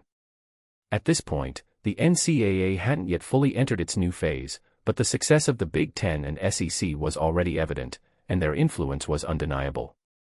As a traditional powerhouse in the SEC and the undisputed king of television ratings over the past 9 years, the University of Alabama had benefited greatly from this trend. It was no surprise that the university president paid special attention to the number of games broadcast. Playing a warm-up game against the Crimson Tide meant significant TV revenue for any team. This game would not only be aired on the SEC network but also nationally on ESPN.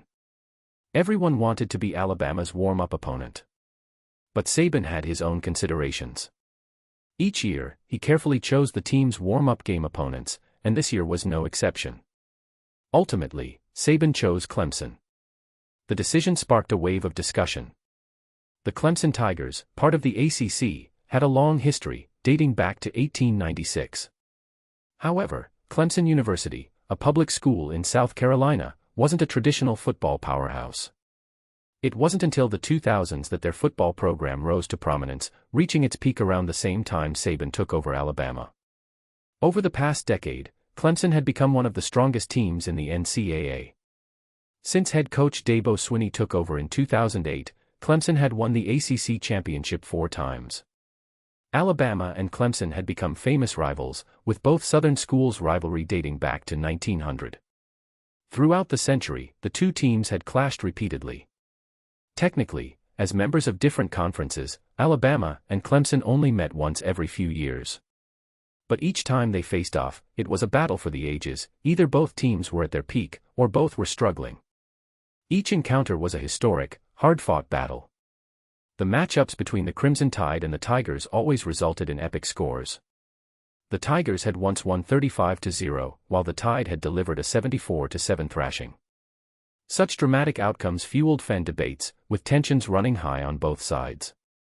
In 1975, the Tide humiliated Clemson with a 56-0 victory. Clemson sought revenge but had to wait until 2008, when both programs, under Saban and Swinney, reached new heights. Their last meeting. The previous season. In the national championship game. Alabama and Clemson met in the final, a clash of titans that saw the Crimson Tide win 45-40 in a thrilling roller coaster of a game to claim the national championship. As of this season, Alabama led their head-to-head record with 12 wins and 3 losses. For Clemson, Alabama wasn't a pleasant memory. The Tigers hadn't beaten their Southern rivals since 1905, more than a century ago. But history is just that, history. The present is a different story. It was because of last year's thrilling championship game that when Saban announced Clemson as the opponent for this year's spring warm-up game, the media went wild. Was Saban starting off with a heavy hitter? Before the new season had even begun, last year's top two teams were already set to clash, establishing the tone for the upcoming season. One could guess that the viewership for this game would be through the roof. So, what was Saban thinking? Looking at it from another angle, what was Swinney thinking? Saban might have proposed it, but Swinney had to agree. What were these two coaches planning? It was still spring training camp, yet things were already heating up. Was this really the right move? Chapter 33, Warm-Up Opponent. Typically, for teams like the Crimson Tide and the Tigers, top-tier rivals, it's better to maintain some distance before the new season to avoid revealing any strategic secrets. A bit of mystery benefits both teams since they're likely holding back their best plays for a potential showdown in the national championship. However, Saban isn't losing his edge, and Swinney isn't reckless. If one coach dares to propose a match and the other agrees, there's clearly a strategy behind it. Both coaches know that past records are just a reference point. Not only is the pre-2000 era irrelevant, but even games from 2008 are no longer significant. The teams they now command are entirely new, with different styles and strengths. Last year's national championship game is proof of that. Saban excels in defense. As for Swinney, this former wide receiver coach specializes in offense, particularly in passing plays. His unpredictable strategies have turned Clemson into an offensive powerhouse. One wields a sharp spear, the other, a sturdy shield. In this upcoming battle of spear versus shield, both coaches share a common goal, using the warm-up game to finalize their game plans for the new season. Only by facing the strongest opponents can they test their own readiness and fine-tune for the road ahead. Without question, both teams aim to claim the national championship. While their biggest competition may be each other, they must first navigate a challenging season on their way to Tampa, the host of the January championship game. Saban, of course, has his own strategy. Clemson's defensive system is a 4-3 formation, 4 defensive linemen and 3 linebackers, designed to pressure the front line and defend against the run. Last year, in the national championship game, Derrick Henry faced tough opposition but found ways to break through, using his individual talent to help secure Alabama's victory.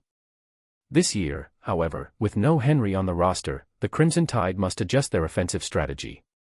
It's worth noting that Derrick Henry is the epitome of a power running back, standing 6 feet 2 inches, 191 centimeters, and weighing 247 pounds, 112 kilograms. His size and strength earned him the nickname King Henry as he bulldozed his way through defenses. However, Alabama no longer has a running back of Henry's size and power.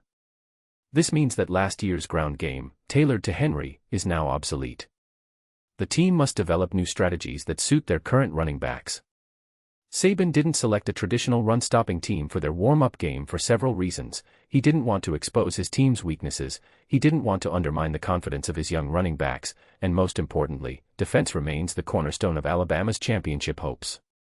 Thus, Saban chose Clemson as their warm-up opponent. He wants to see how his current roster of running backs performs under Clemson's defensive pressure. Of course, the buzz, popularity, and TV ratings also played a part in the decision. With Saban's careful consideration, Alabama's president, Stuart Bell, enthusiastically supported the idea. And so, the decision was made. Lance's first official career appearance, facing a real opponent, would be against the Clemson Tigers. Not only were millions of viewers eagerly anticipating the game, but the Crimson Tide players were also buzzing with excitement. In just a few short years, Clemson had risen to become a top-tier NCAA team, producing a host of young stars recognized nationwide. Most of them, notably, were on the offensive side of the ball. The quarterback, Deshaun Watson, born in 1995, had already become a star, drawing attention even from the NFL. Last season, as a sophomore, Watson had a breakout year, earning ACC Player of the Year honors and finishing third in the Heisman Trophy race, just behind Alabama's Derrick Henry and Stanford's Christian McCaffrey. Both of these running backs would go on to become top-tier NFL players. And, of course, Watson would follow suit. In 2017, Watson was selected in the first round by the Houston Texans and became a dominant NFL player from 2018 to 2020, making the Pro Bowl 3 consecutive years.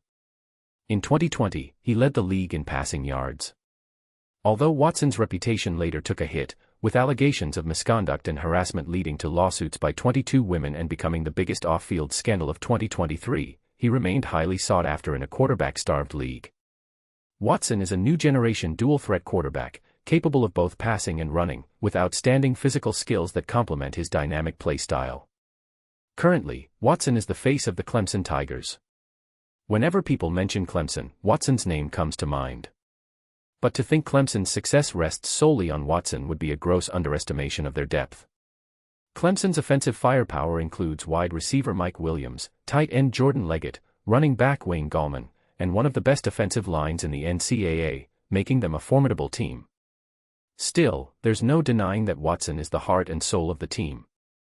Throughout the Crimson Tide locker room, players discussed how they might contain Watson.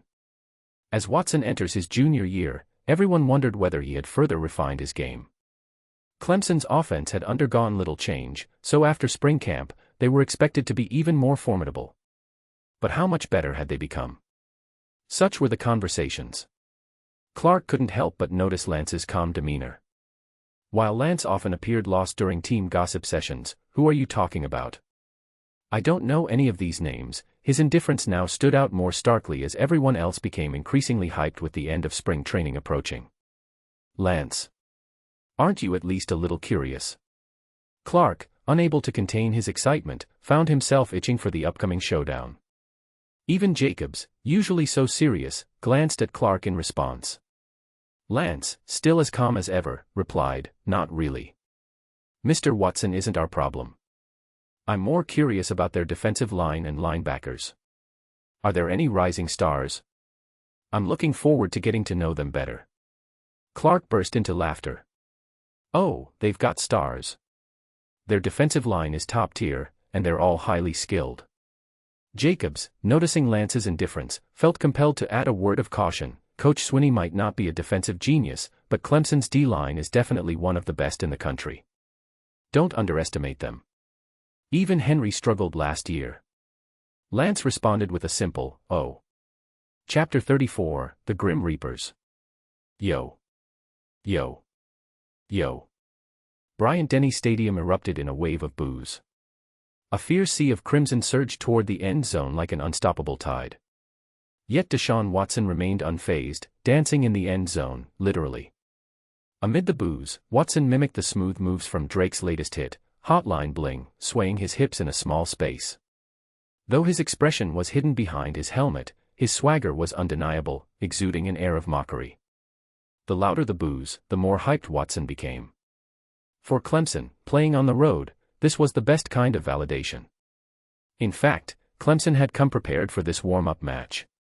Though it was merely an exhibition, both Saban and Swinney had their own agendas and were executing their plans with precision.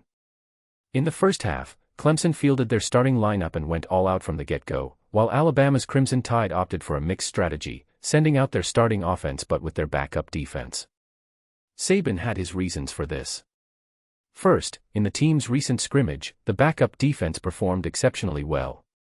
Throughout the entire game, they allowed only 8 first downs, leaving the starting offense, led by Jalen Hurts, utterly confused. Saban had high hopes for the backups. Second, he planned to focus on offense in the first half and switch things up in the second half to fine-tune the defense. So, in the first half, Saban was essentially baiting Swinney into attacking while carefully observing Clemson's offensive strategy. The strategy was sound, even brilliant. However, Saban underestimated Clemson's determination. From Swinney down to Watson, they were all driven by revenge for their defeat in last January's national championship game. They attacked aggressively from the start. Watson, unsurprisingly, lived up to his star billing in the NCAA. Not only was he a top contender for the Heisman Trophy this season, but he was also a strong candidate to be the first overall pick in next year's NFL draft. Watson hadn't forgotten that this warm-up game was being broadcast nationally, an excellent opportunity to showcase his talents. Typically, NFL teams don't have time to watch college games. Scouts handle the information gathering, and the reports delivered to coaches and general managers are all they usually see. Unless someone's particularly interested, they won't go out of their way to watch game footage. But today was different. It was still spring camp, and the NFL had just wrapped up its draft. Training camps hadn't started yet, and with coaches and players on vacation, they had time to tune in. This ESPN broadcasted game could easily catch their attention, making it the perfect stage for Watson to shine. Even warm-up games have their own significance. Watson was ready to seize the moment. As soon as the game began, Watson was in the zone. His dual-threat abilities, both passing and running, were on full display, tearing through Alabama's defense and catching the Crimson Tide completely off guard with his relentless attacks. 14-0.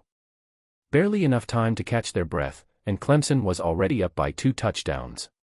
Watson's stellar performance overshadowed even Clemson's defense, with 1 touchdown through the air and another on the ground, leading to the celebratory dance in Alabama's end zone. Today, Bryant-Denny Stadium was packed to the rafters.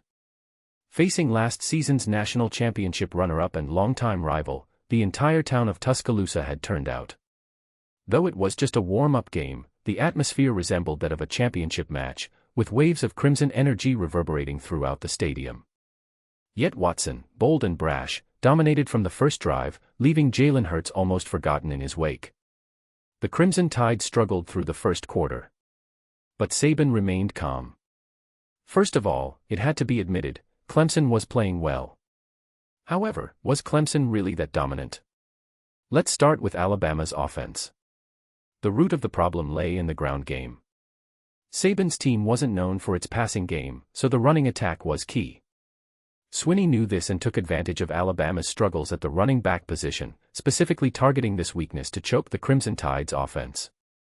Clemson's defensive line, made up of 4 top-tier players, was simply overwhelming. Swinney's defensive schemes weren't particularly varied, but his defensive linemen were so individually skilled that they formed a formidable unit even without complex strategies. Carlos Watkins, entering his junior year, played defensive tackle. Christian Wilkins, entering his sophomore year, played defensive end. Dexter Lawrence, a freshman, was another defensive tackle. Saban was familiar with Watkins, having faced him last year. He was a workhorse player, solid, dependable, and rarely missed a tackle. Though he lacked explosiveness, he was a rock in the defense, holding down the fort. The real standouts, however, were the 2 younger players, Wilkins and Lawrence. Both were strong and aggressive, with the potential to be first-round NFL draft picks. In football, more than any other sport, having a large roster means only the best of the best are selected in the first round. Even players picked in the first 3 rounds are usually exceptional. To be a first-round pick is the ultimate affirmation of a player's abilities. Moreover, not every position is prioritized in the draft. Teams don't always pick the most talented players, they pick the players they need the most. So, for defensive linemen to go in the first round is especially impressive. And in Saban's eyes, Wilkins and Lawrence had that first-round potential. Together, they anchored the inside and outside of the line, acting like grim reapers, completely shutting down Alabama's run game. Neither Jacobs nor Clark could make any headway. As a result, whenever Hurts tried to pass, Clemson's defense had already read the play, causing Hurts to struggle with accuracy. The offense was stuck in a quagmire. The pressure created a vicious cycle.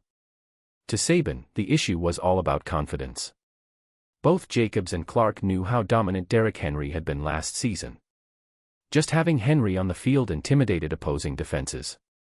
Deep down, they knew they couldn't match up to Henry's presence, but they were still subconsciously trying to prove they could fill his shoes. It was a contradiction. Because of this conflicted mindset, their runs lacked vision and patience, repeatedly slamming into a brick wall. Jacobs was starting to get frustrated, still too young. The current situation was as much their fault as it was their opponents'. Saban remained cool-headed, observing the bigger picture. As for Alabama's defense, the main problem was Watson's growth. The Crimson Tide's defense couldn't figure out Watson's tactics, and this incredibly gifted quarterback was single-handedly carrying Clemson's offense. Chapter 35, Clocking Out. Yo. Yo. Yo. Bryant-Denny Stadium erupted in a chorus of boos, as waves of crimson fury surged toward the end zone. Yet Deshaun Watson remained unfazed, dancing in the end zone, literally. Amidst the crowd's jeers, Watson mimicked the smooth moves from Drake's latest hit, Hotline Bling, swaying his hips in rhythm. Though his face was hidden behind his helmet, his cheeky swagger and taunting dance were unmistakable. The louder the boos, the more Watson thrived. For Clemson, playing on the road, this was the ultimate reward. Clemson had come prepared for this warm-up game. Though it was only an exhibition, both Saban and Swinney had their own strategies, executing their plans to perfection. In the first half, Clemson unleashed their full starting lineup, playing with intensity. Alabama's Crimson Tide, on the other hand, fielded their starting offense and backup defense, creating a lopsided confrontation. Saban had his reasons for this. First, in the recent scrimmage, the backup defense had performed exceptionally well, allowing only 8 first downs in the entire game. They had made Jalen Hurts and the starting offense look clueless, and Saban had high expectations for his backups. Second, Saban planned to focus on offense in the first half and switch gears to fine-tune the defense in the second. He was luring Swinney into attacking while closely observing Clemson's offensive strategy. It was a solid strategy, even brilliant. But Saban underestimated Clemson's determination. From Swinney to Watson, they had come to this game with revenge in their hearts, ready to make up for their defeat in the national championship game in January. From the start, they attacked aggressively. Watson, living up to his NCAA star billing, was not just a top contender for the Heisman Trophy but also a favorite for next year's #1 pick in the NFL draft. Watson hadn't forgotten that this warm-up game was being broadcast nationally, making it a perfect stage to showcase his talents. Typically, NFL teams don't have time to watch college games live. Scouts gather data and provide reports to coaches and general managers. Unless someone is particularly interested, they rarely watch game footage. But today was different. With NFL teams in their off-season after the draft, and training camps yet to start, coaches and players were on vacation. Many had time to tune in, and this ESPN broadcasted game could easily catch their attention. It was the perfect stage for Watson to shine. Even warm-up games carry their own significance. Watson was determined to make the most of it. As soon as the game began, Watson took control.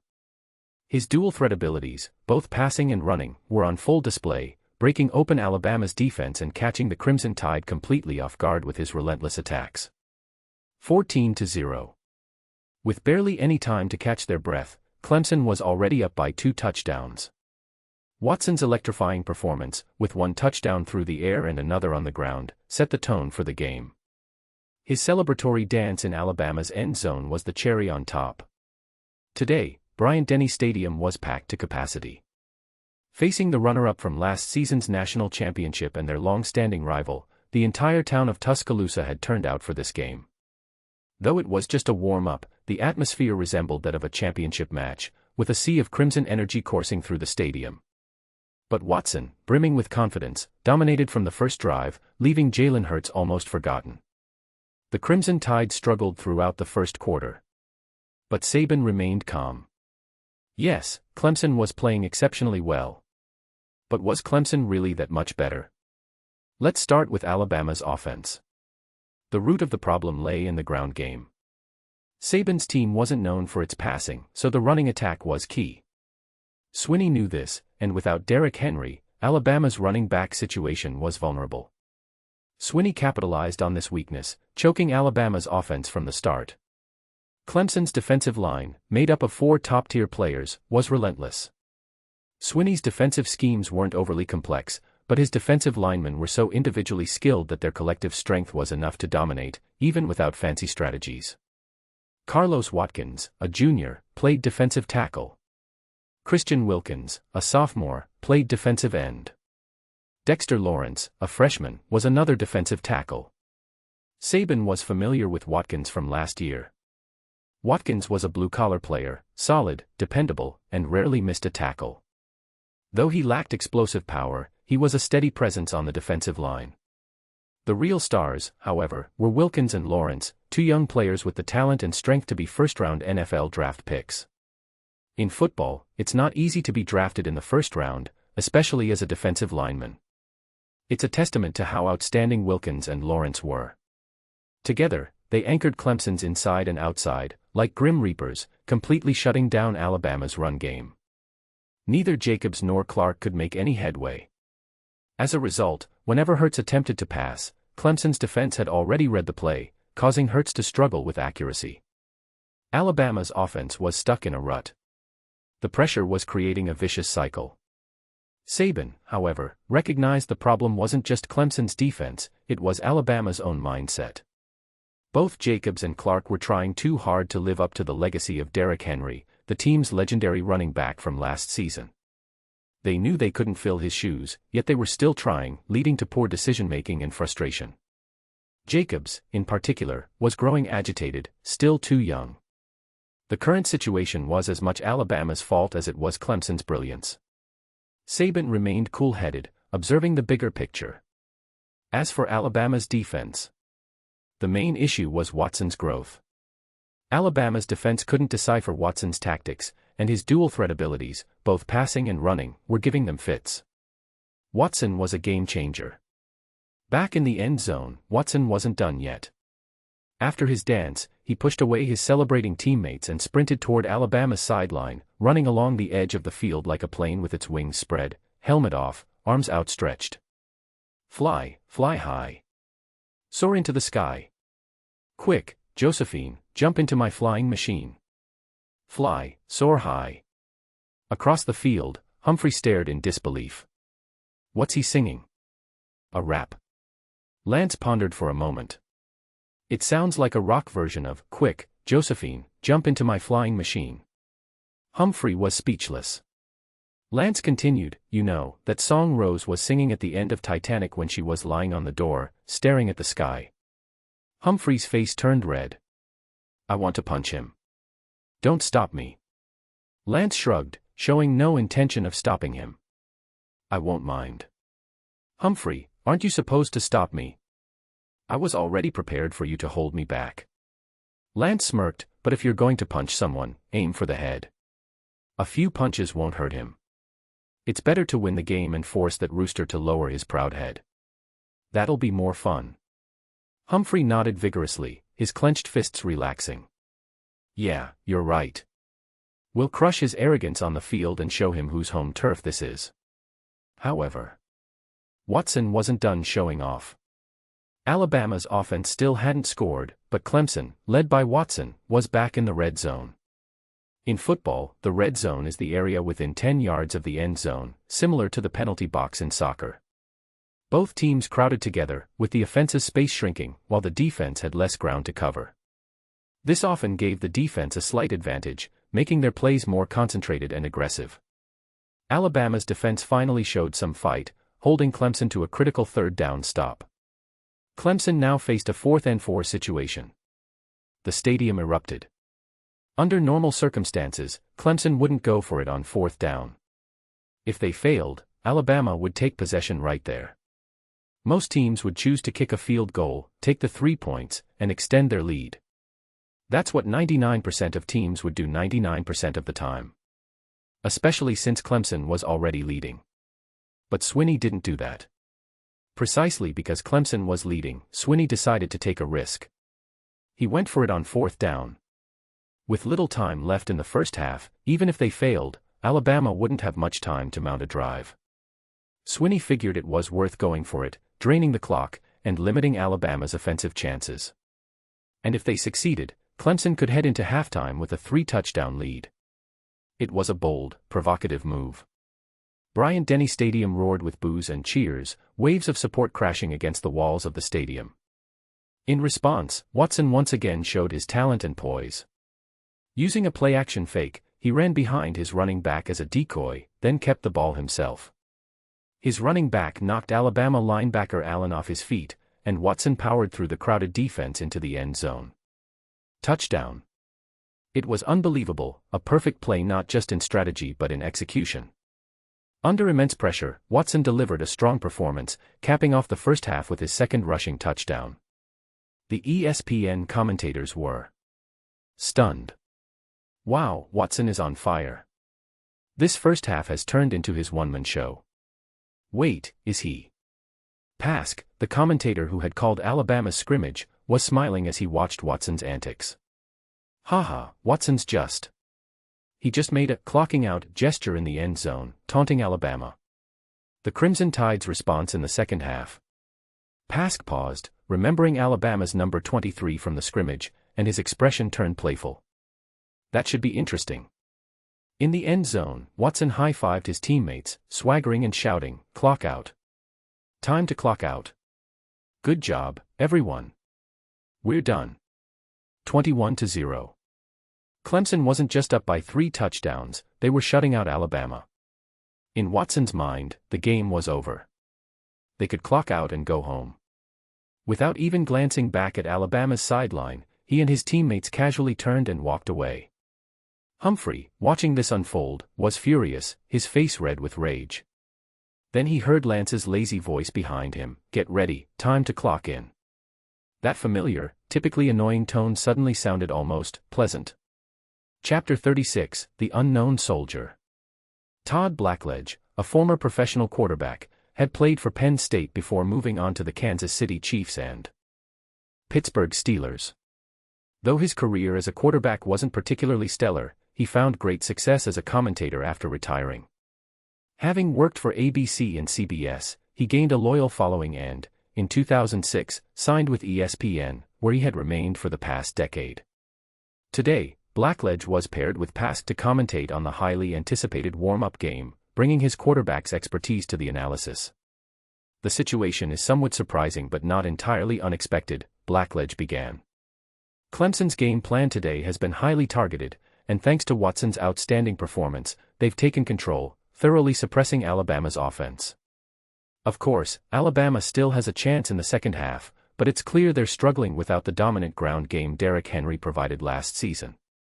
Their offensive shortcomings are becoming more pronounced. Alabama will begin the second half with possession, so perhaps we'll see what adjustments Saban makes. In football, the game starts with a coin toss, and the winner can choose to either start on offense or select the field side. Most teams opt for field side, allowing the opponent to take the ball first, so they can start the second half on offense and have the chance to seize momentum. Today, Alabama won the coin toss and chose the field, allowing Clemson to start on offense in the first half. Now, it was Alabama's turn to lead off in the second half. As Blackledge scanned the roster, his eyes landed on a name. It wasn't because it was unfamiliar. Warm-up games often feature players not well known, and even professional commentators aren't expected to know everyone.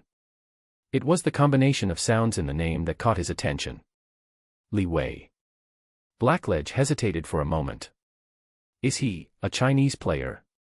On the football field, from the NFL to the NCAA, Asian faces were still a rarity. Pask noticed Blackledge's puzzled expression and smiled, like someone whose hidden treasure was finally being discovered. On one hand, Pask felt excited that the secret was about to be revealed. On the other hand, he was a bit reluctant to share. His hidden gem was about to shine in the spotlight for everyone to see. Pask also harbored some curiosity. After all, the last warm-up was just an internal scrimmage, and he was eager to see what number 23 would bring to the table today. "Yes, he's Chinese," Pask replied. "And believe it or not, he's only been playing football for 3 weeks." Blackledge was stunned, blurting out, "You've got to be kidding me. An Asian player, already unusual. An unknown rookie." That doubled the shock. A complete novice, who had only been playing football for 3 weeks. Blackledge realized how his comment sounded and quickly composed himself. But even after collecting his thoughts, his mind was still reeling, and he could only repeat, "You've got to be kidding me." Pask. Watching Blackledge's incredulous expression, Pask shrugged. "Only Nick Saban knows for sure." Blackledge paused. He could sense there was more to this than met the eye. And Pask was right, Saban wasn't the kind of coach to make foolish decisions. But how could this all make sense? He looked at the field, still full of questions. The second half began. Lance felt a bit disappointed. The star defenders, the so-called black-faced judges, weren't on the field. Like Alabama, Clemson had switched to a different lineup for the second half. And with Clemson holding a commanding lead, Swinney had unleashed a batch of young, inexperienced players, likely high schoolers who hadn't even graduated, much like Jacobs and Hurts. Lance had been looking forward to a showdown with those intimidating defenders. But then he realized that if Alabama managed to rack up first downs and touchdowns, Swinney might be forced to adjust his strategy. Fine, then. Let's stretch our legs and have some fun. When Bateman glanced over at Lance, he caught him loosening up, licking his lips. The 0-21 score didn't seem to faze him in the least.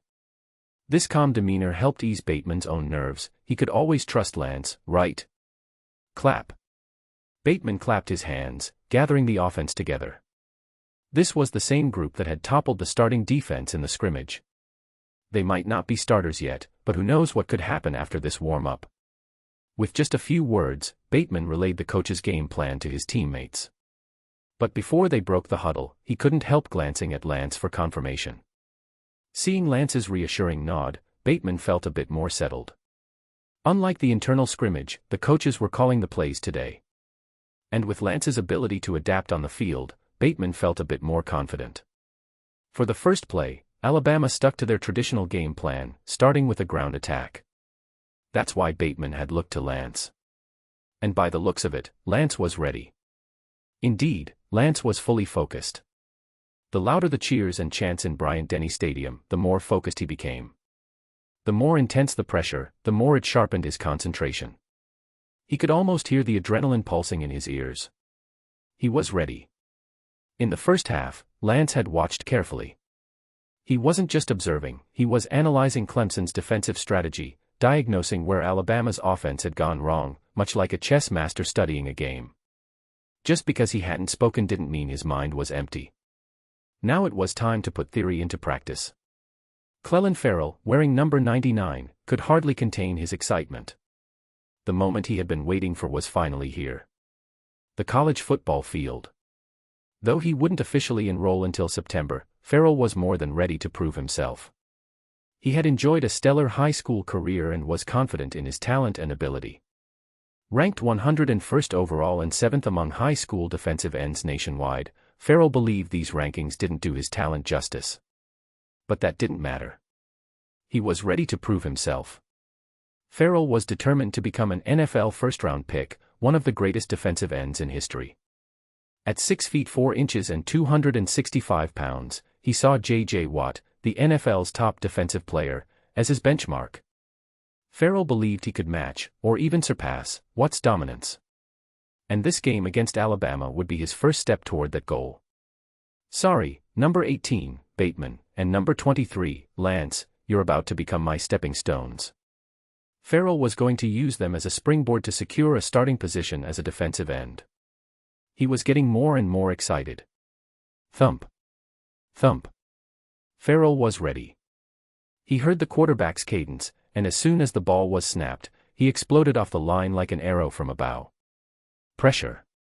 Pressure. Pressure. This was the core of Clemson's defensive strategy. It had worked in the first half, and now Ferrell was determined to take it up a notch. He sprinted forward, immediately recognizing the play. Alabama was running the ball.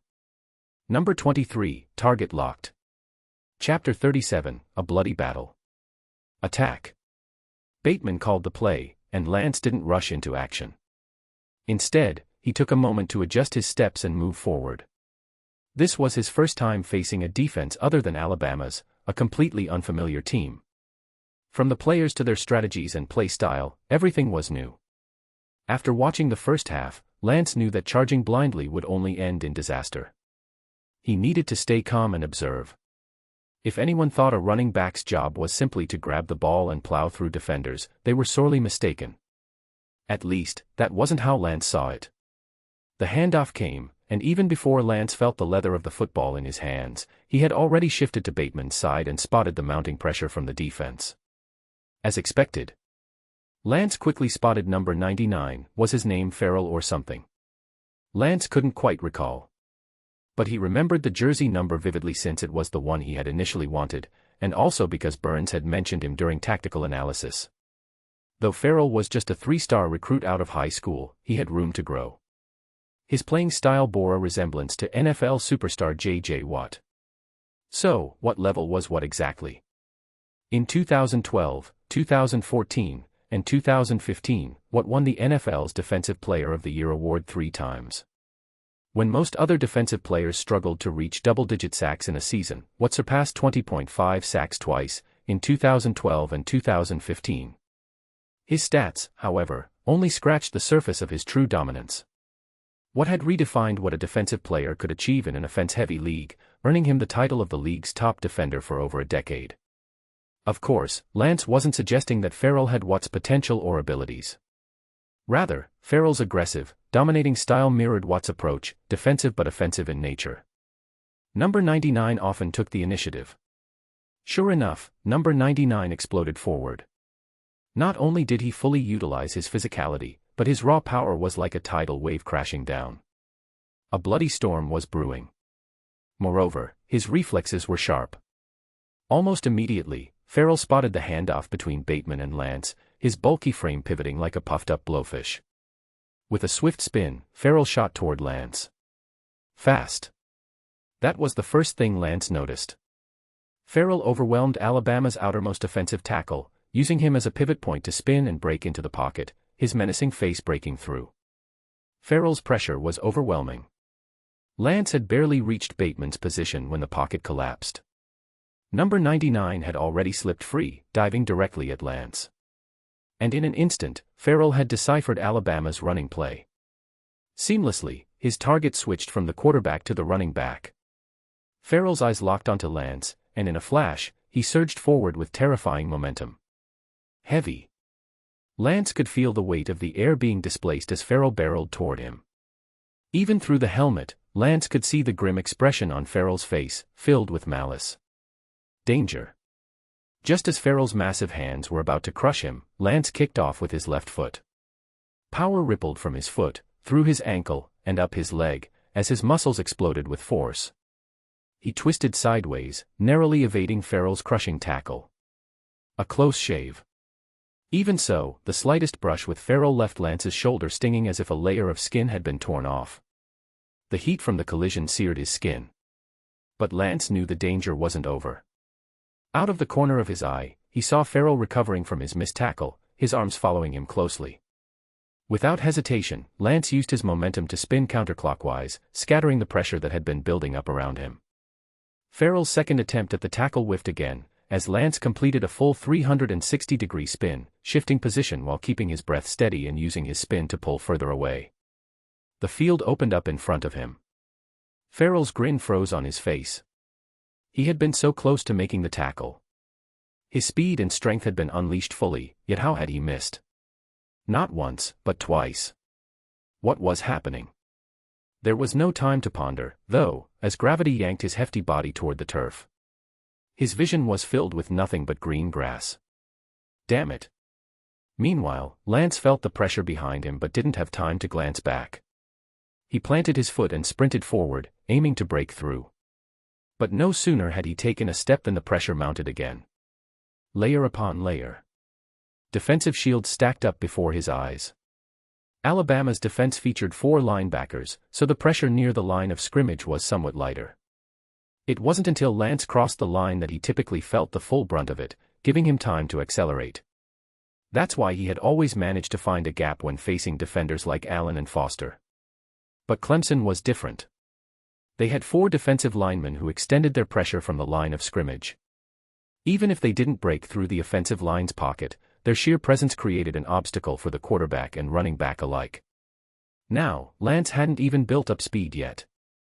After dodging Ferrell's tackle, he was immediately met with a swarm of defenders, densely packed, blocking his view of the end zone. It was a different game altogether.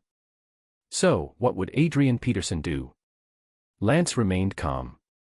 He had experienced this kind of defensive pressure many times during his system template training. There was no need to panic. Yet, real game pressure was different from simulations. The sharpness of the tackles and the heat of the pursuit electrified his senses. Excited and exhilarated, but still calm. Lance's eyes scanned the field as his mind raced. In a flash, he'd assessed the situation. He could zigzag through the gaps, which was his specialty. But Clemson's defense was much tighter than expected.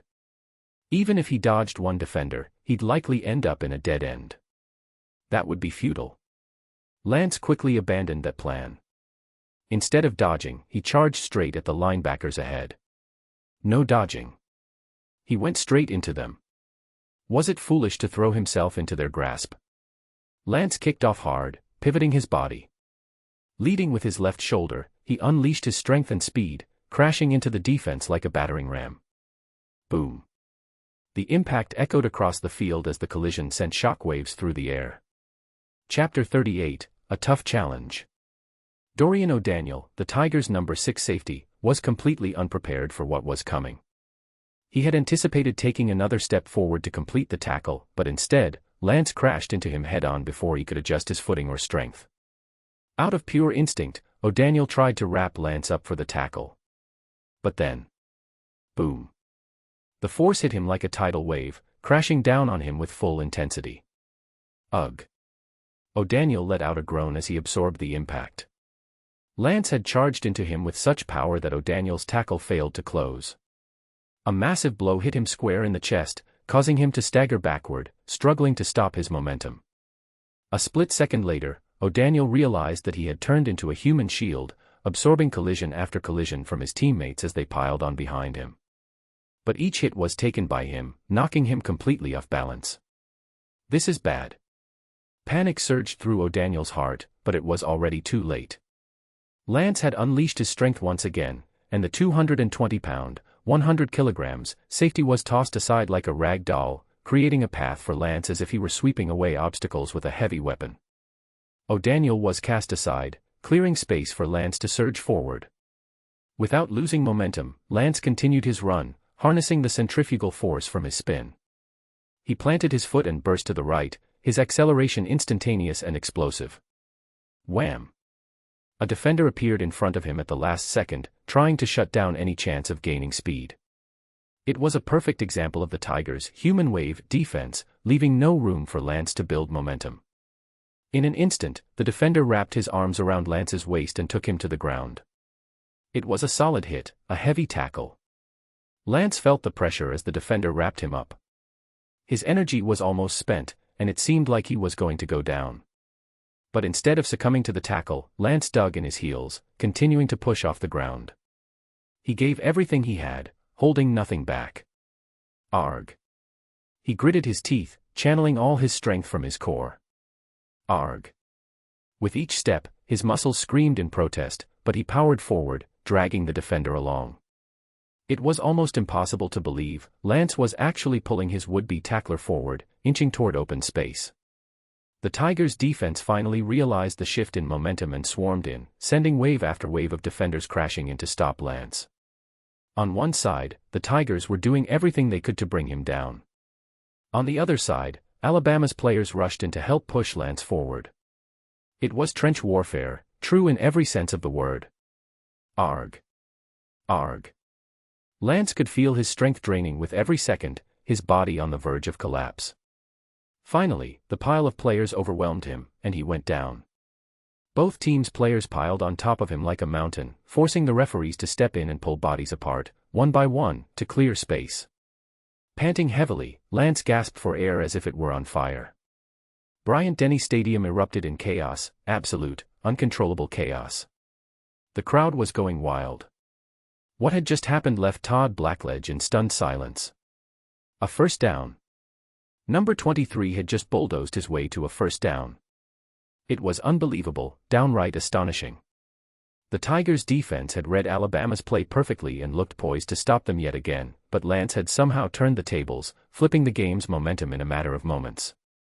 Blackledge blinked in disbelief, then turned to his co-commentator Pask, at a loss for words. Pask, with a mischievous grin, simply shrugged and spread his hands, as if to say, "I told you so." Roll Tide. Roll Tide. The stadium reverberated with thunderous cheers, waves of jubilation surging through the crowd. After half a game of silence and frustration, the fans had finally found an outlet for their passion, and the roar of 100,000 voices painted the sky crimson over Tuscaloosa. Finally, Bateman managed to pull Lance out from under the pile of bodies, only to find Lance clutching the football tightly to his chest, carefully protecting possession. Ball security. This was the first lesson Burns had drilled into Lance's head as he was introduced to the running back role. It had been repeated so often that it became second nature to him. Standing up, Lance handed the football to the referee. Bateman, noticing Lance's expression, was startled. There was a fire in his eyes. Lance glanced over at the Tigers' defense, a faint smile tugging at the corner of his mouth, as if he could taste the blood in the air. Bateman's heart skipped a beat. What happened? Did they play dirty? Lance shook his head. No. I just think this game is getting interesting. Though Lance had faced elite defenses in system simulations many times, this was his first real experience against a 4-3 defense. The difference between theory and practice had never been more evident. The challenge of maintaining balance and restarting his momentum after colliding with a defense like this was immense.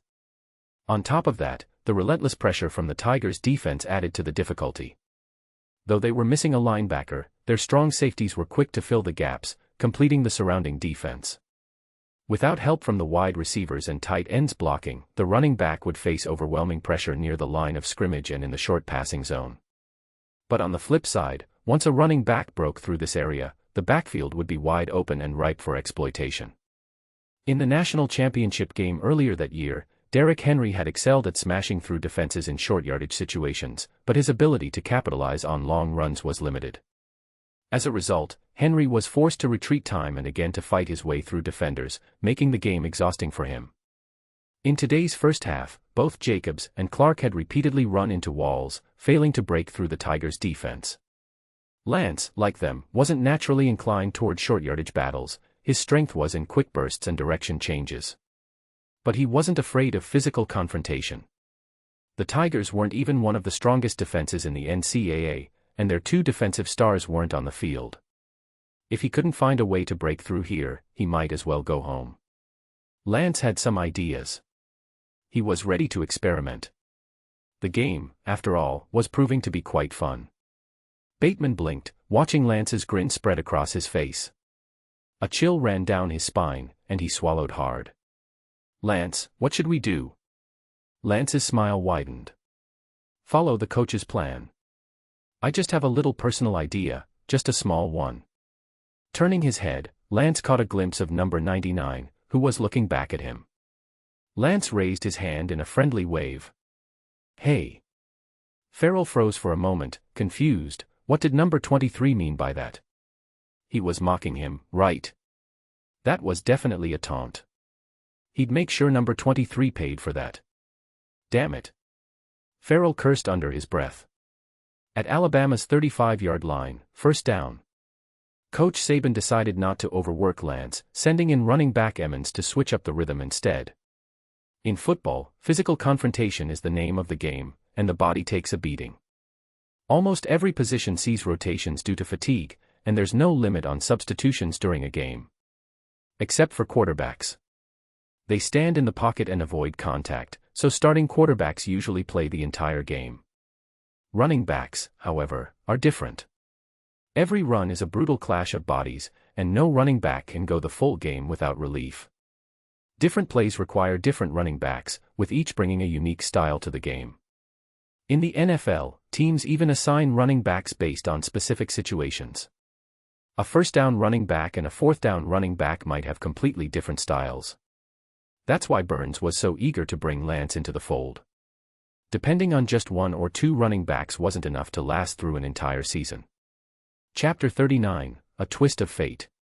Emmons, like Jacobs, was still in high school, scheduled to enroll in September. His performance during spring training had been mediocre, not enough to compete for a starting position, and even among the substitutes, he was only the second-choice running back. Coach Saban sent Emmons in, hoping to change the rhythm of the ground game and give Lance some time to rest and recover. As Lance stepped off the field, Saban caught sight of him heading over to talk with Burns on the sideline. They had a brief discussion, with Burns covering his mouth with the playbook as he shared ideas. Lance nodded repeatedly, his expression calm and composed. Saban knew that Lance was ready. The realization gave Saban pause. When had he started trusting Lance so implicitly? He shook off the thought and refocused on the game. Emmons' progress on the ground was average. The Tigers' defensive front was still applying intense pressure, even though their main stars, the two key defensive linemen, were on the bench. The remaining defenders were still aggressive, and Alabama's offensive line was under significant strain. But Lance's earlier run had left an impression on the Tigers' defense, making them wary. Their attention remained focused on the front line, allowing Emmons' modest ground gains to open up the passing game for Bateman, who connected on a pass for another first down, bringing Alabama close to midfield. Unfortunately, under pressure, Bateman's next short pass was off target, leaving Alabama with a 2nd and 10. Emmons managed to grind out 2 yards, but now the team faced a difficult 3rd and 8 situation. Midfield was just within reach. Alabama's offense had finally found some momentum, but it stalled right before the halfway line. With a couple more first downs, they could attempt a field goal, but they were stuck. Kicking field goals in football, while easier than in soccer, was still challenging.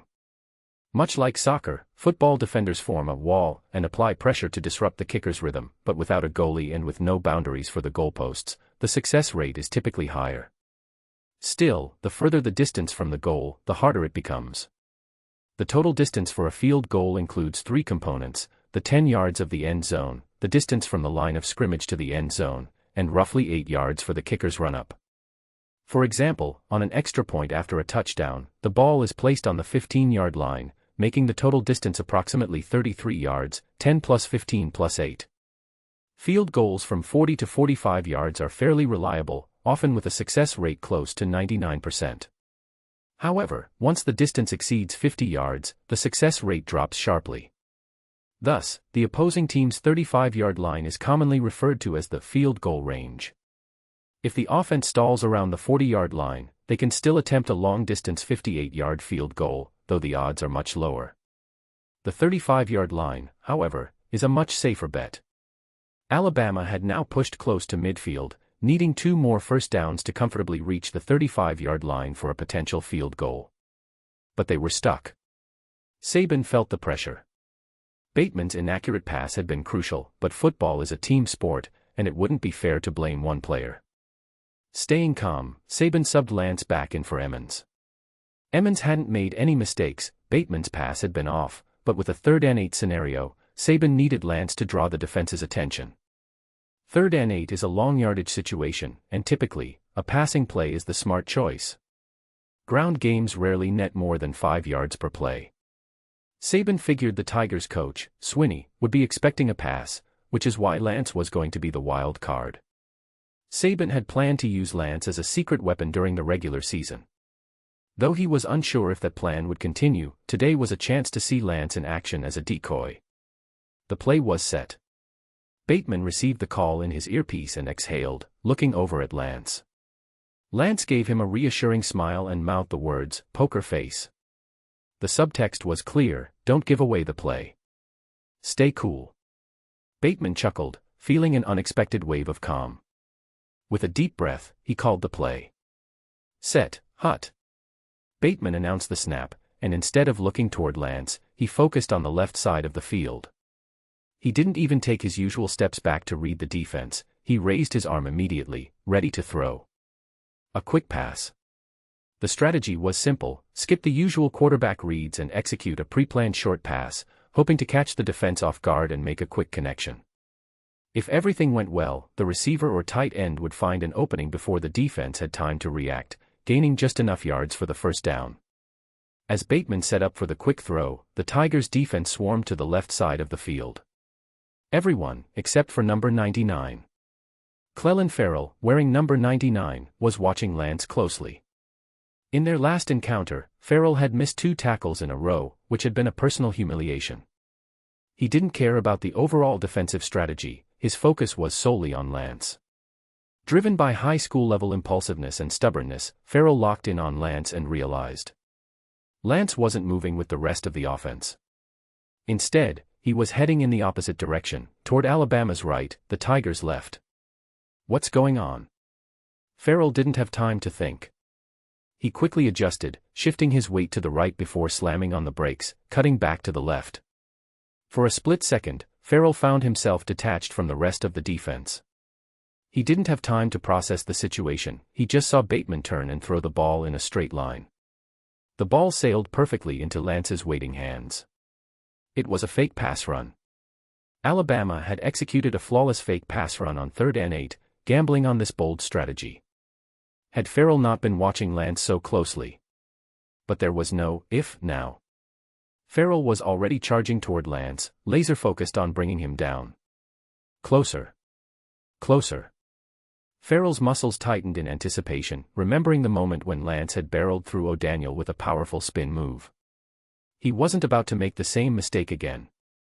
This time, he stayed calm, watching Lance's feet and monitoring his center of gravity. Here it comes. As Lance approached, Farrell grinned, ready to pounce. But then, Lance fainted. A ghostly blur passed before Farrell's eyes. And just like that, Lance stopped, almost as if time itself had frozen. Farrell, unable to halt his momentum, flew past him. Farrell. Chapter 40, Casual Stroll. This was a game of strategy. Farrell was calculating Lance, and Lance was also calculating Farrell. In a flash, both players shifted their centers of gravity multiple times, faking movements to dodge or tackle. In just a few brief moments, they exchanged the upper hand multiple times, with the distance between them shrinking and the tension in the air intensifying. Here it comes. As the defender, Farrell had to make the first move to break free of the passive position and seize the initiative. He pushed off, his massive frame launching forward. However, at that fleeting moment, Lance made an unexpected move, coming to a sudden halt. His body completely under control, it was as if he had hit a pause button. Break. Stop. Miscalculation. Farrell's tackle narrowly missed its mark, skimming past Lance as if the runner's body had turned into a blur, slipping by him at the last second. Farrell's heart skipped a beat, and before he could feel surprise or panic, he shifted his weight, forcing himself into a half step to the right. He tried to collapse his weight onto Lance's standing position, using his excellent physical gifts to try to cut off Lance's escape route. Regardless of whether Lance managed to evade the tackle, or whether Farrell's panicked second attempt succeeded, Farrell's massive body, like a mountain of flesh, was physically blocking Lance's path forward. Farrell gritted his teeth, focusing all his strength and weight into this move, fully committed to bringing down his opponent.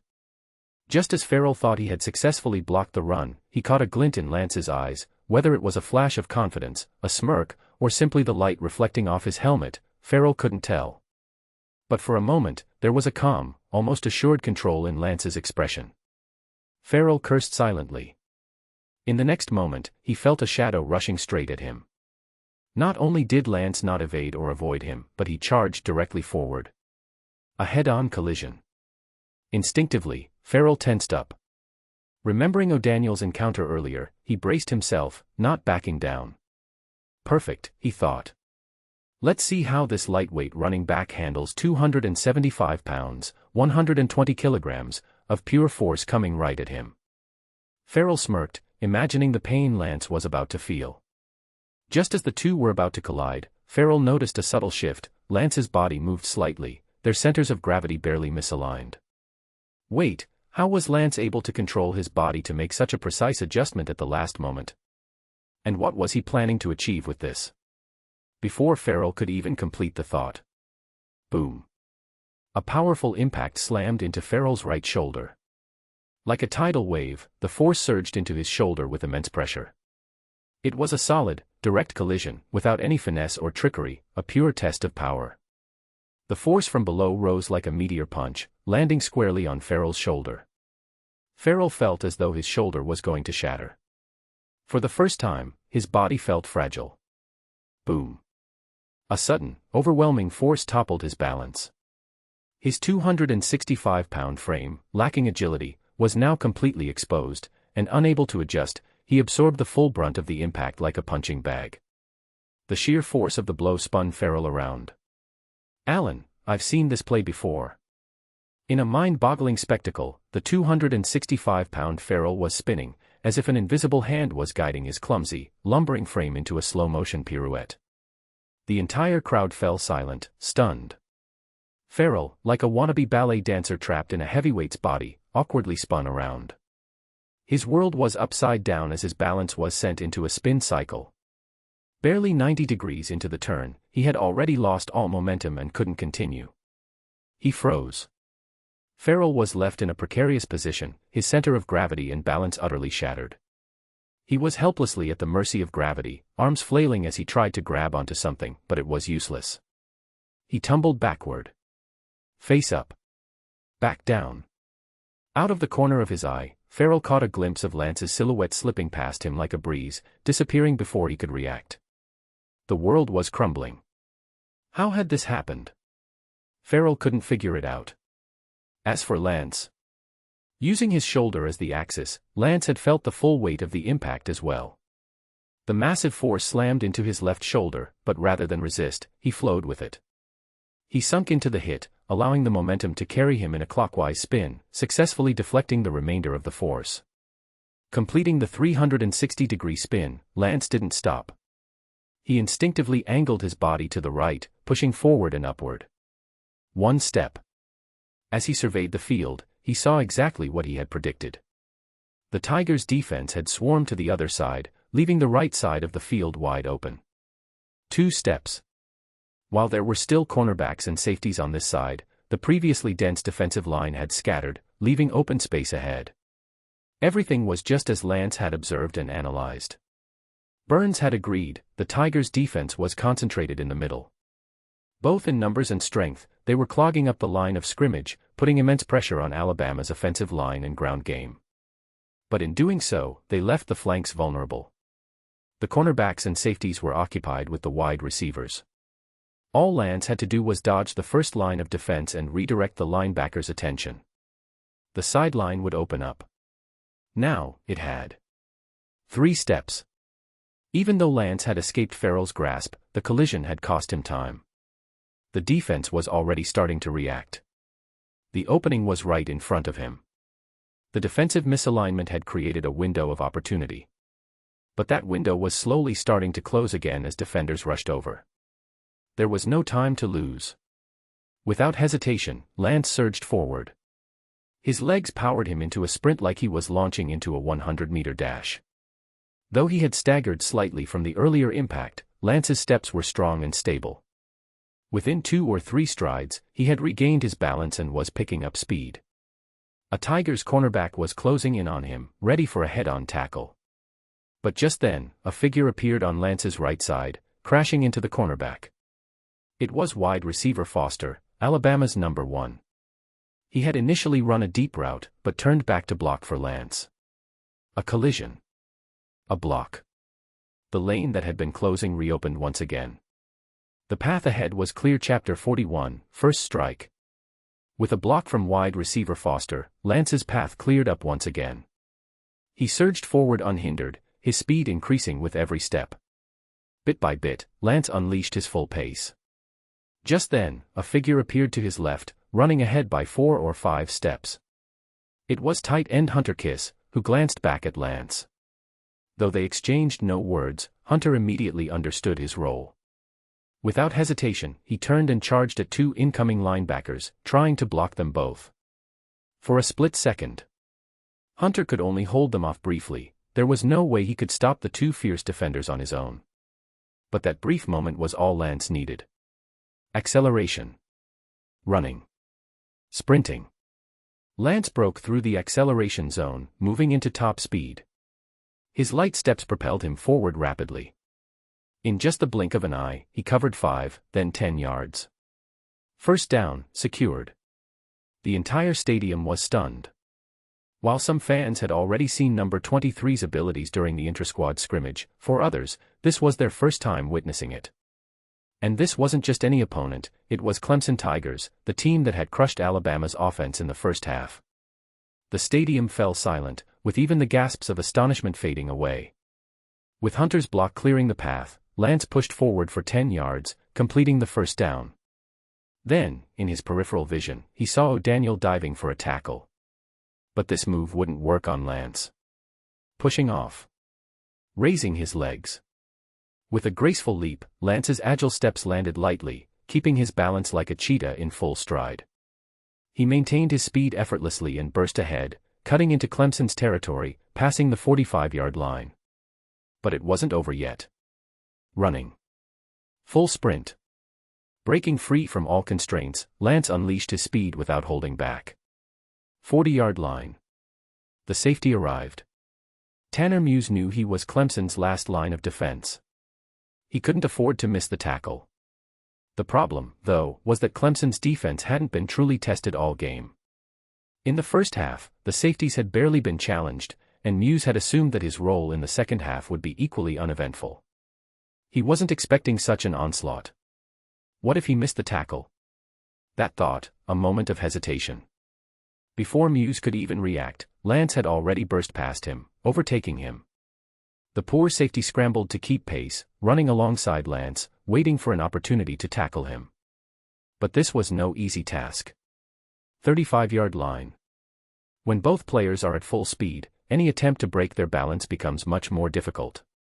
The right move is to slow the opponent down slightly and then use that small gap to make a play. Muse had the right idea, but the reality was far more challenging. 30-yard line. In a mere breath, the red zone came into view. If Muse didn't act soon, it would be too late. Muse knew this and reached out. Just as he stretched his arm, his balance faltered. His steps became uneven, and right when he was about to make contact with Lance's shoulder, Lance sped up. He actually accelerated. In a full sprint, Lance found another gear, shifting into an all-out dash. Muse could only lift his right hand as he watched number 23 pull further away. Trying to recover, his steps stumbled. If he hesitated any longer, the chance would be gone. 25-yard line. Muse lunged desperately, throwing his entire body into Lance's back. The impact sent them both tumbling, with Muse trying to bring him down, but there was no chance. None at all. The world spun wildly, Muse completely out of control. Thud. Muse thought, did I get him? I must have, right? Even if I didn't fully tackle him, I must have knocked him off balance, right? But looking up from his chaotic fall, Muse saw the back of number 23 still moving forward. Despite the collision, Lance had maintained control of his steps. As Muse tumbled to the ground, all he could see was the rapidly retreating figure, leaving him in despair. 20-yard line. Lance had felt the impact on his back, his balance and speed completely thrown off. His knees buckled as he staggered forward. He was about to collapse. Clenching his teeth, Lance had just one thought. Push off. Push off. With all the strength he could muster, Lance pushed off with his legs, using inertia to drive himself forward. Not only did he regain control, but his speed also surged once more. 15-yard line. Keep pushing. 10-yard line. Diving. 5-yard line. His balance was on the verge of collapse. His knees could no longer hold up, but Lance, driven by momentum, dove forward in a final leap. Airborne, flying. Crossing the goal line, Lance soared into the end zone, landing in a vast, open space of glory. Touchdown. Blackledge couldn't believe his eyes. This unknown number 23 had just outrun the Tigers' safety with absolute speed. Pure speed. Like Sonic the Hedgehog, with blistering acceleration and a final burst of sprinting power. And Blackledge, a seasoned professional, wouldn't forget the series of quick shifts and evasive maneuvers Lance had used earlier to shake off the defensive end. That was where it all began, where he turned a 3rd and 8 situation into a chance for Alabama to score. 3rd and 8. No, number 23 had turned it into a 52-yard touchdown run with his incredible performance. Granted, Clemson's first-string defense wasn't on the field, and these were their substitutes. But remember, Alabama's offense had been stifled in the first half, and now one running back had completely changed the game. Blackledge turned to Pask. Pask smiled, satisfied. Yes. Yes. Yes. Bryant-Denny Stadium finally erupted with energy, the long-awaited touchdown coming in such a glorious, decisive manner. Roar. Roar. The Alabama Crimson Tide had started to roar. Thunderous cheers reverberated across the stadium. Allen, the defensive captain, exchanged a glance with fellow Captain Foster. The nightmare they endured earlier was now their opponent's nightmare. Was it wrong to feel a bit of schadenfreude? Allen's smirk widened. So, this rookie's proving himself with a bang, huh? Showing off because he thinks our defense didn't do well. So, what do you say? Foster, ever the quiet type, shrugged slightly. Hit them back. In the first half, the Crimson Tide's defense, usually their pride, had been dismantled by Watson.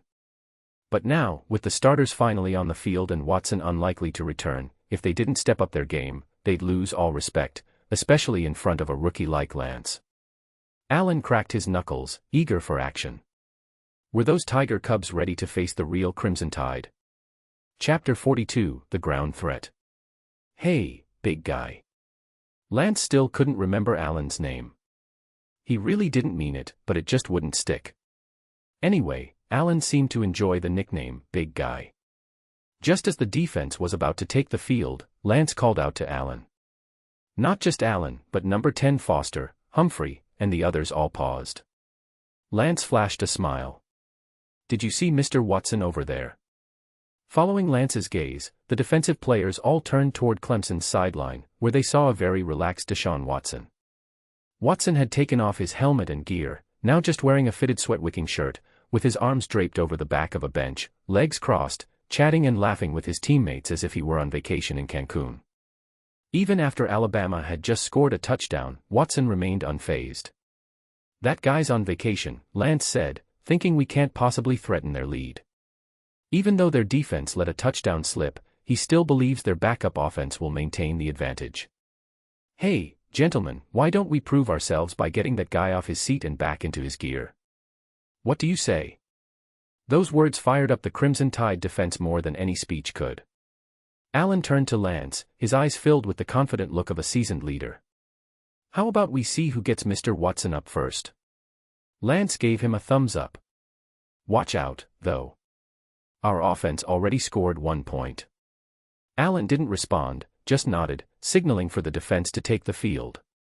Indeed, in the previous scrimmage, the backup team had won, and the starting defense had allowed 2 touchdowns, one at the start and another at the end. But no one could forget that the defense had performed well overall, both starters and backups. The only wild card had been Lance. In today's first half, the defense had struggled to contain Watson's individual brilliance. But now that the starting defense was finally on the field, they were out to prove themselves. Clemson's offense didn't bring Watson back in for the second half. Following the usual preseason routine, they rotated in different players to test new strategies. However, Lance was right. They should have kept Watson in. Whether winning or losing, facing the best opponent and pushing one's limits, that's what makes sports so thrilling. Allen was ready. Clemson's offense, like Alabama's, relied heavily on their star player. Without Watson, their aggression and pressure dropped drastically, leaving them unable to control the game. Even when Watson was on the field, once he was contained, the variety in Clemson's offensive strategies dwindled, losing much of its impact. Clemson's dependency on Watson was similar to Alabama's reliance on Derrick Henry, but Clemson's dependence was even more pronounced. Swinney, Clemson's head coach, was undoubtedly aware of this.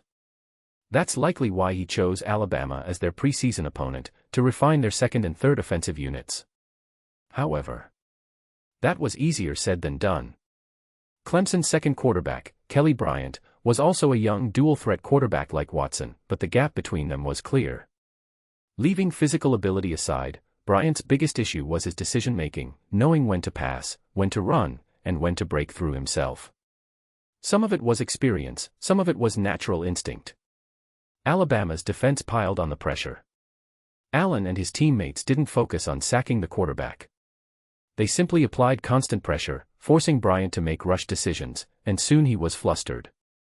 No matter what Bryant chose to do, it felt like walking a tightrope, shaky and precarious, especially in the short passing game, where Alabama's defense packed the middle, leaving little room for either passing or running plays.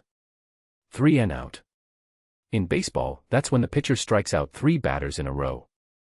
In football, it means the defense has forced the opposing team to fail to gain a first down in 3 plays, forcing them into a long 4th down and often leading to a punt. 4th and 7. And with the ball deep in their own territory, Clemson couldn't risk it. They had no choice but to punt, giving possession back to Alabama. As Allen walked off the field, he removed his helmet, a broad grin on his face, chin held high. He turned to look at Lance. Lance understood. Helmet in hand, he jogged onto the field, raising his right hand high. Smack. Lance and Allen exchanged a high five, completing the handoff between the offense and defense. The Crimson Tide's internal rivalry, offense versus defense, now stood at 1-1. As Alabama's offense returned to the field, it was clear that Clemson's defensive strategy had changed. Swinney was not one to back down. Swinney had noticed Lance's impressive performance. Alabama had long been known as a school with great running backs, and their ground game was formidable. Lance had sounded the alarm in Swinney's mind. Clemson's defense tightened up on the line. Led by number 99 Farrell, the front seven pulled their positions in tighter, ready to stop any running back that took the ball. As soon as the ball was snapped, defenders swarmed, creating a solid wall to block any path forward. Lance now faced a heavy challenge. As mentioned earlier, Lance wasn't a bruising back like Derrick Henry, capable of smashing through defensive lines. It was tough for him to make an impact when surrounded by defenders. Jacobs, Clark, and Emmons weren't built for that type of running either, which was exactly the dilemma Alabama faced. Burns, the offensive coordinator, had brought Lance onto the team for his burst of speed. Over short distances, Lance had the ability to break through 2, maybe 3 yards in a flash before he was tackled. Though not as dominant as Henry, Lance could still address some of Alabama's weaknesses in the running game. And beyond that, Lance's ability to read and make the right decisions meant that 2 or 3 yards could often become 4 or 5, or even more. At the same time, Alabama used Lance's abilities to keep Clemson's defense on their toes. Occasionally rotating in Emmons, they continued to pose a ground threat, forcing Clemson to keep their focus on the run. That split their attention. Meanwhile, Alabama's passing game began to open up. Swinney had been confident that Alabama's passing attack was weak, particularly with Bateman's inconsistent accuracy. So Clemson's front seven kept focusing on stopping the run, giving Alabama's passing game some room to operate. Clemson's defense didn't apply enough pressure on the passing lanes, believing that Alabama's passing offense wouldn't be able to capitalize. But Swinney had miscalculated. Touchdown. Passed through his hands in the air, his voice rising with excitement, a surge of energy coursing through him. Touchdown.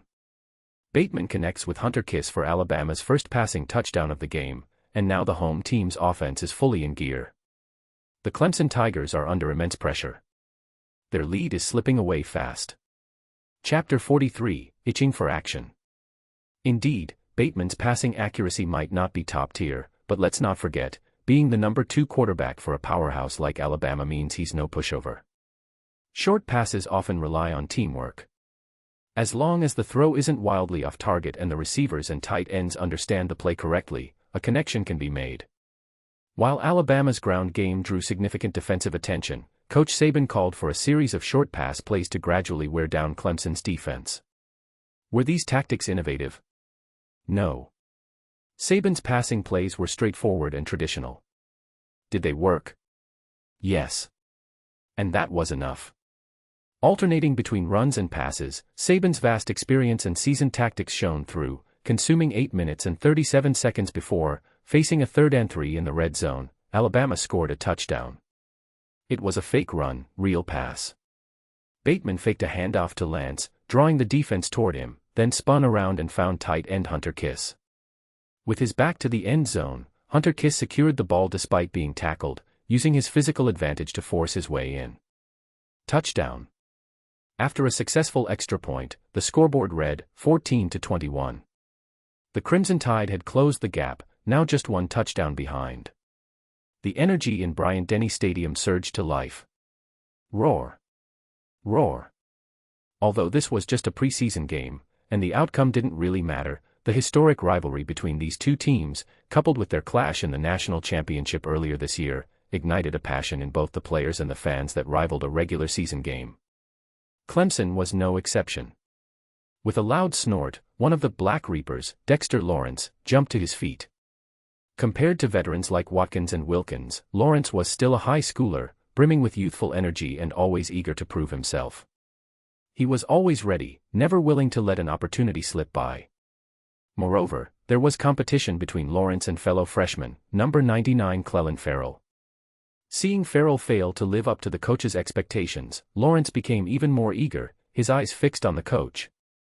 Would they just let this slide? That number 23 from Alabama was nothing special. The quarterback could only manage short passes. Alabama's offense was using the same old tactics repeatedly. If Farrell couldn't handle it, why not let him take over? Watkins and Wilkins didn't stop Lawrence. In fact, they were curious about the coach's decision too. They didn't like Alabama. If they had to choose, they preferred the Alabama they had dominated in the first half, grounded, struggling to make plays. Sure, this was just a preseason game, but Watkins and Wilkins hadn't forgotten the bitterness of losing the national championship in January. Weren't they supposed to get their revenge today? Coach Swinney hesitated. Preseason games had their own strategic importance. Should he disrupt his plans just to secure a win in a warm-up game? Or should he continue trusting his players? After all, they couldn't rely on just one lineup for the upcoming season. Thoughts swirled in his mind. Swinney glanced back at Deshaun Watson, who was still sitting calmly, arms crossed over his chest. Though his face was now serious, lacking the earlier laid-back vibe, he was still composed, showing no signs of panic despite Alabama's recent score. Swinney regained his composure. Everything stemmed from that number 23 running back who had seemingly come out of nowhere. Their scouting report had completely overlooked him, throwing a wrench into their plans. Damn it. But they couldn't afford to panic now. They had to stick to the plan. So, Swinney ignored Lawrence's eager gaze and reaffirmed his approach. The third quarter was nearly over, and it was Clemson's turn to attack. They needed to stay calm, grind out a solid offensive drive, control possession, and drain the clock. If they could finish with a touchdown, the game would be back in their hands. Swinney regained his confidence and signaled the offense to take the field.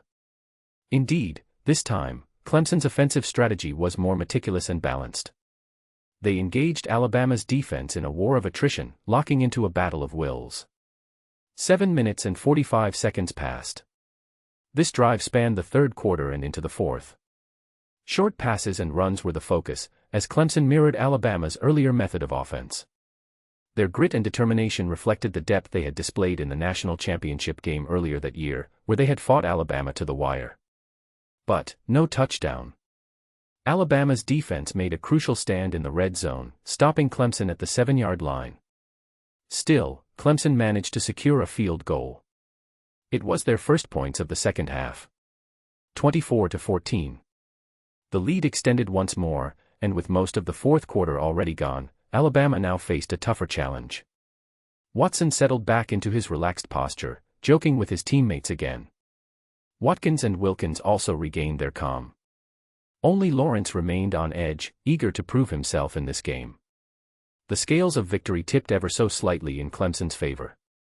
The shift was subtle, but it was enough to change the mood. When Alabama's offense returned to the field, there was a heavy sense of pressure. Lance felt it too. Though it wasn't an official game, the pressure of competition filled his heart. Unlike cross-country running or mixed martial arts, this was the first time Lance had felt the weight of so many people depending on him. It was intense, yet thrilling. This was a first for him. Alabama felt it, and so did Clemson. The first play exploded with energy. Roar! Clelin Ferrell stormed onto the field like a sumo wrestler, squatting low as he entered, celebrating in a way that mocked Alabama's offense. Sorry. Alabama's right offensive tackle, Lester Cotton, extended his hand to Lance, his face full of apology. Just now, Cotton had missed his block, allowing Ferrell to break through the pocket. Lance barely had time to receive the ball from Bateman before Ferrell was on him, and he was sacked before he could even start his run. It was ugly. Cotton knew it was entirely his fault. He took full responsibility. Lance grabbed Cotton's hand, pulling himself up before patting Cotton on the shoulder. You did fine. Just don't make the same mistake again. With that little joke, Cotton rubbed his helmet, embarrassed. Lance didn't mind. Sure, Cotton had missed his block, but the real issue was that their offensive play had been predictable. Clemson's defense had read it perfectly and was a step ahead. Besides, in football, getting hit was part of the game.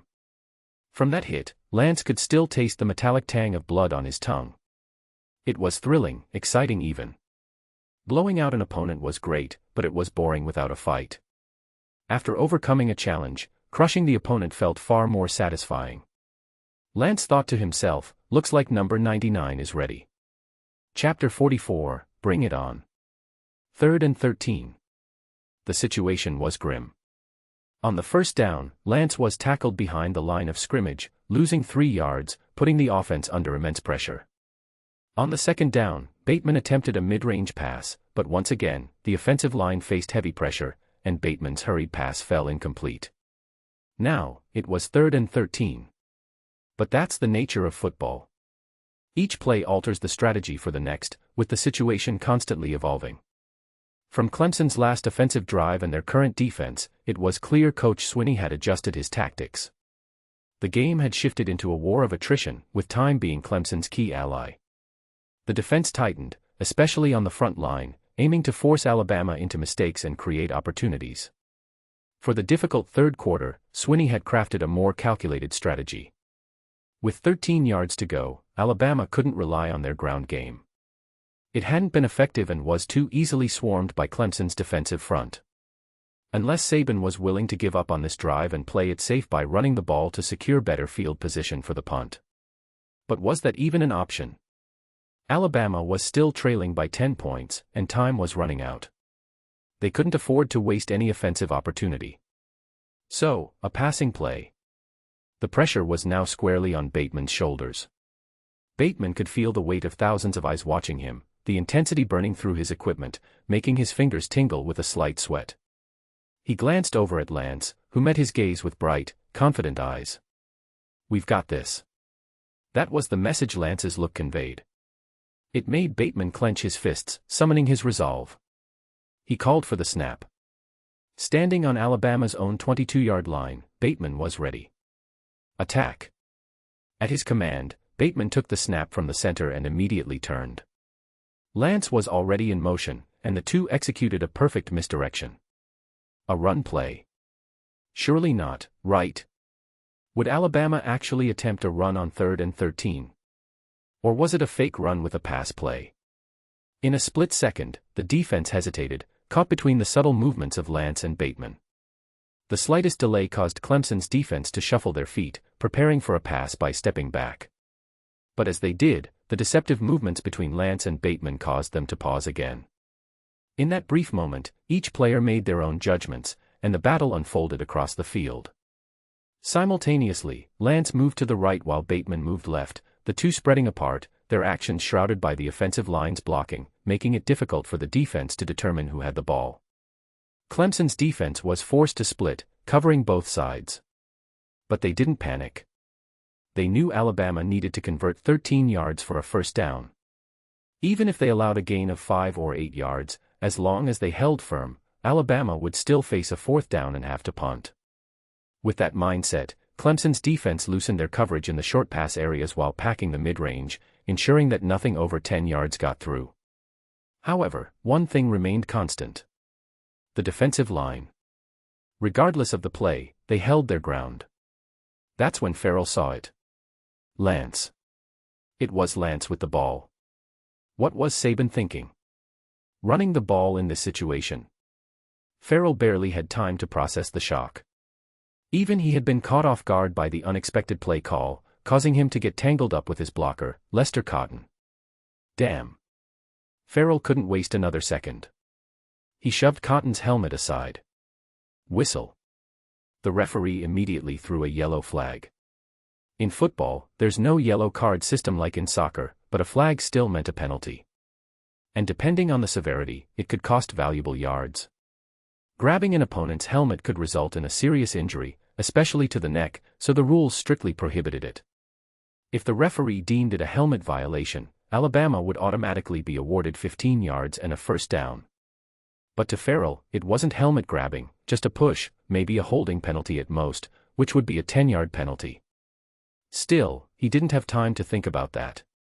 Farrell had only one thing on his mind, Lance.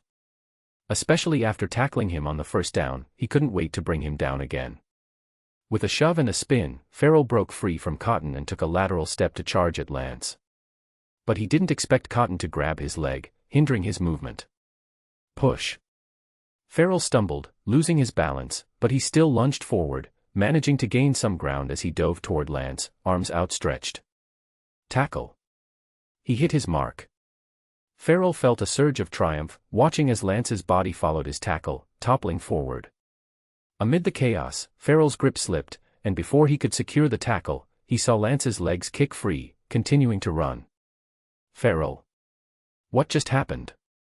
Hadn't he tackled him? Indeed, Farrell had tackled Lance. But Lance, sensing the looming defense, knew he didn't have time to evade. His only option was to press forward before the defense closed in completely, and he ran straight into Farrell. Lance couldn't shake the tackle off. But he didn't give up. Farrell's tackle lacked firmness, thanks to Cotton's interference. Though Lance had lost his balance, he hadn't lost control of his body.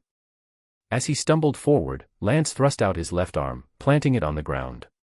He channeled all his strength through it, using the ground as leverage to push himself back up. With a powerful thrust, his core engaged, and before he had fully regained his footing, he started running again. 1 step. 2 steps. Staggering, but moving, Lance somehow managed to stay on his feet. In a mere moment, he had covered 5 yards. But there was no room. The defenders quickly converged, closing every gap. Lance stayed calm. He noticed the yellow flag, but he wasn't content to rely on a penalty. The play wasn't over yet. He wanted to take control of the situation and finish the drive on his own terms.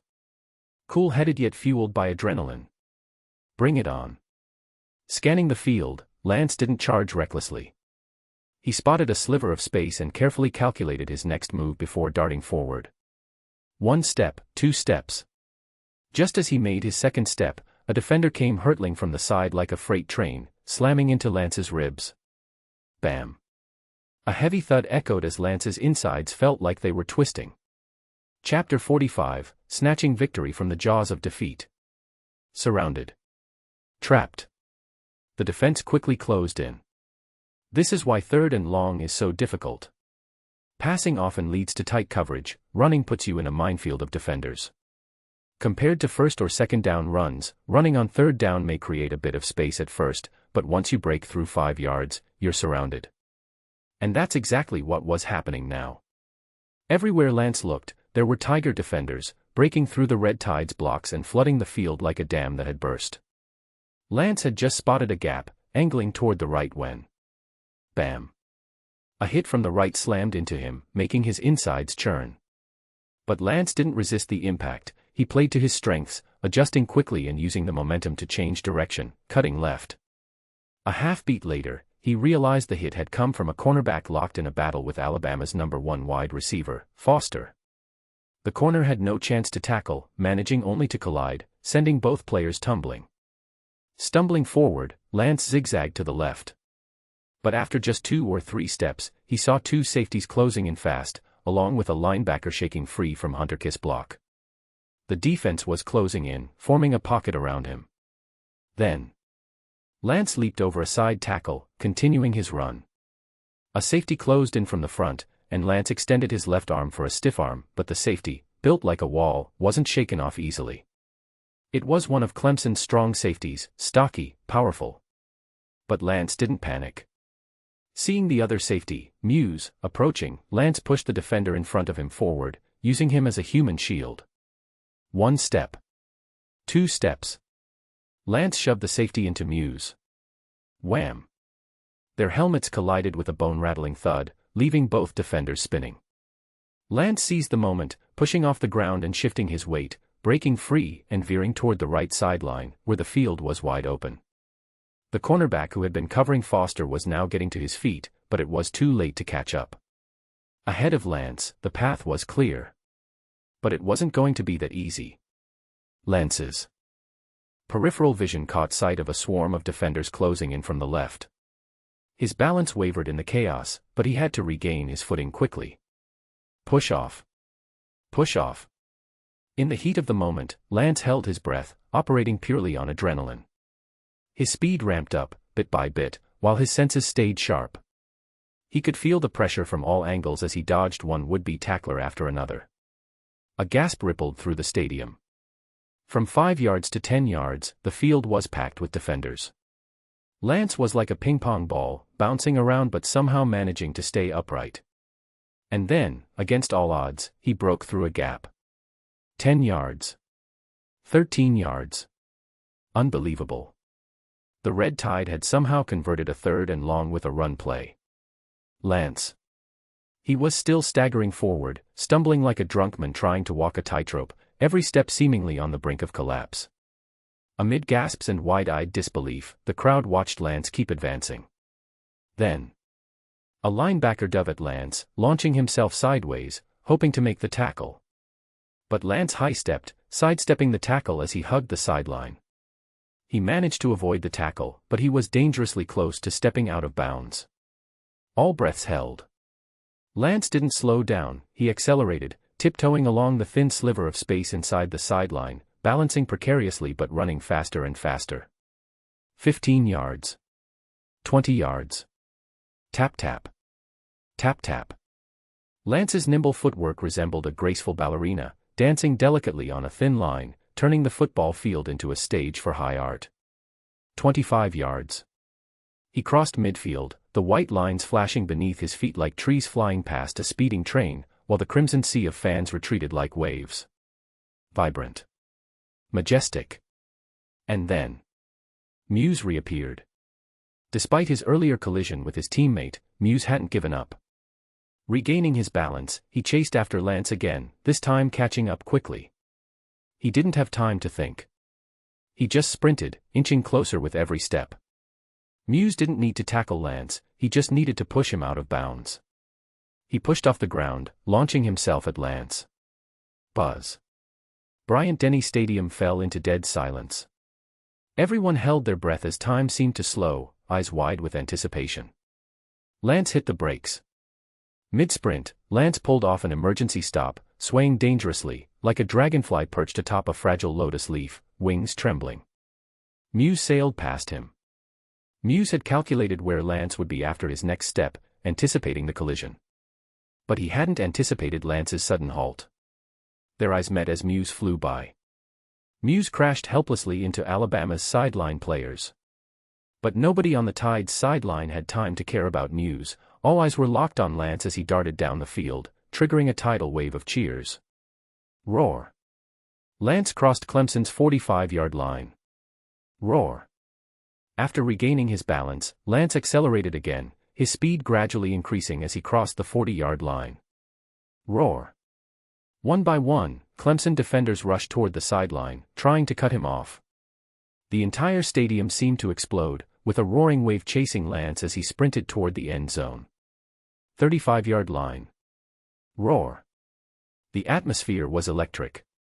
Passion soared through the stands, turning the stadium into a sea of fire. Even seasoned commentators like Todd Blackledge and Pass couldn't help but marvel at Lance's graceful sideline sprint.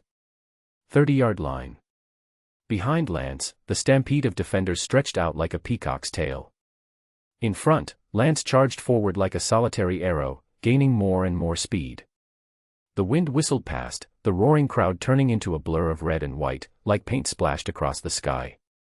Then, with one final burst, Lance crossed into the end zone. Boom. The stadium erupted. Tens of thousands of fans jumped to their feet, screaming and cheering at the top of their lungs. Roar. Roar. The Crimson Tide swept the field like a wave. Clemson stood in stunned silence. Incredulous. Unreal. But it was happening right before their eyes. 24-21. The Crimson Tide had scored again, narrowing the gap. Could Watson still afford to sit calmly on the sideline? Chapter 46, Turnover. Watson couldn't sit still. His leg was shaking. When Farrell missed the tackle, his leg started shaking, and he began biting his nails, a far cry from the relaxed and arrogant attitude he'd had during halftime. Now, his heart felt like a crumpled-up piece of paper. Everyone knew the Crimson Tide's strength lay in their defense, while their offense heavily relied on Derrick Henry. This year, without their star player, the Tide's offensive firepower had been cut in half.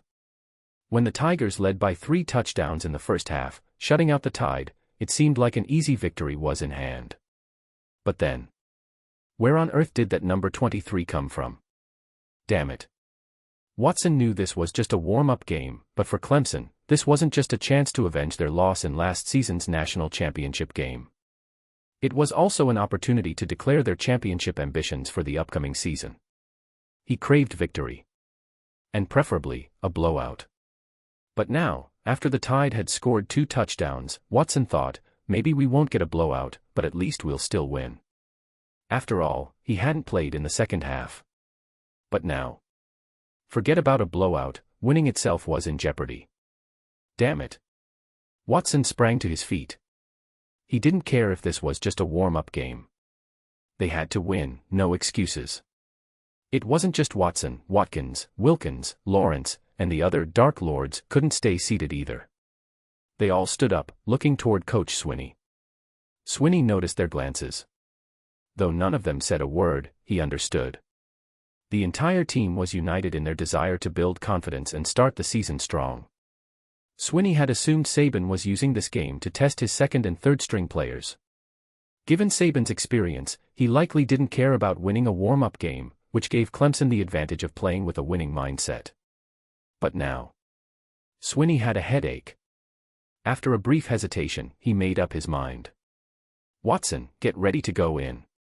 It didn't matter if this was just a warm-up game, they needed to build confidence, and the team's strategies had been well tested.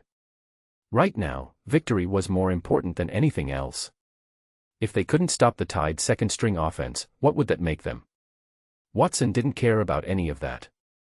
As soon as he heard his name, he jumped up and used the time during the extra point and ensuing kickoff to hurriedly put on his gear.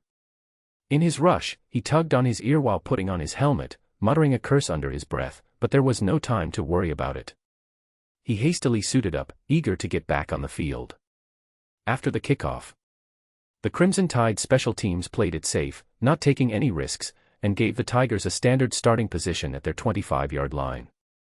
Ha! Watson roared, clenching his fists, eyes burning with determination as he stepped onto the field. Across from him, Allen and Lance locked eyes for a brief moment. Allen gave Lance a thumbs up. As expected, you pushed Watson back onto the field. His earlier smugness was long gone, thanks to you. Lance, in return, made a come-on gesture. Now it's up to the Tide's defense.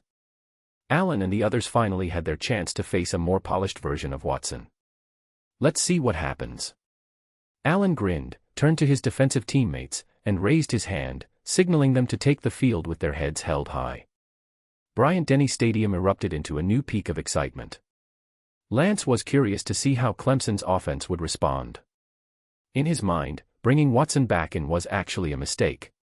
Not because it would hurt backup quarterback Bryant's confidence. After all, Bryant had done fairly well on the previous drive, pushing the ball into the red zone, even though they didn't score. Continuing to use Bryant to control the clock might have given Clemson the upper hand.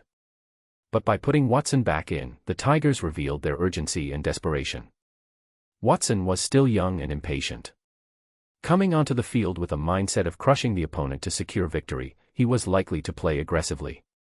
This could be the Tide defense's opportunity. Even if Watson managed to score, there might still be enough time left for the Tide's offense to mount another drive. Every strategy reveals something, and even Lance, a newcomer, could see this. Surely, Saban, an experienced coach, was fully aware of what was going on. Sure enough, Lance was right. Sacked. On the very first play, Allen delivered a bone-crushing sack to Watson. A sack occurs when the quarterback is tackled while holding the ball. Though it doesn't result in a turnover, it costs the team yards and delivers a hard hit, especially dangerous for quarterbacks, who aren't as durable as other players. Watson had been too eager to make a statement. On 1st and 10, he tried for a big pass but fell right into Saban's trap. All his passing options were locked down, leaving him hesitant to throw. By the time he realized what was happening, Allen was already in his face. Watson tried to escape with his legs, but Allen wasn't about to let this opportunity slip away. Sacked. With that, the Tide's defense began to assert themselves. Having watched their backups get torched by Watson in the first half, Allen and his teammates were definitely out for redemption. But Watson wasn't done yet. Despite the sack, Watson managed to recover and earn 2 first downs with his exceptional playmaking ability. The Tigers' offense was starting to find its rhythm when the Tide's defense struck again. Interception. Oh my God. Watson has just thrown the game's first interception by either team. The Crimson Tide's linebacker, number 10, Foster, snatches the ball away, giving possession back to Alabama. And now, the Tide's offense will take the field again.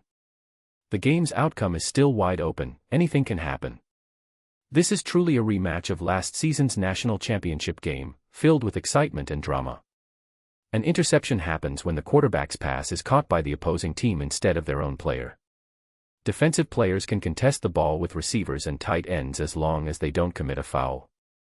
If they successfully catch the ball, it's an interception, and the defense can then attempt to return the ball for as many yards as possible, or even score. Interceptions are one of the ways a defense can change the course of a game. That's why quarterbacks must be extremely cautious with their passes. Watson, though, had been too aggressive, misreading the defense's alignment.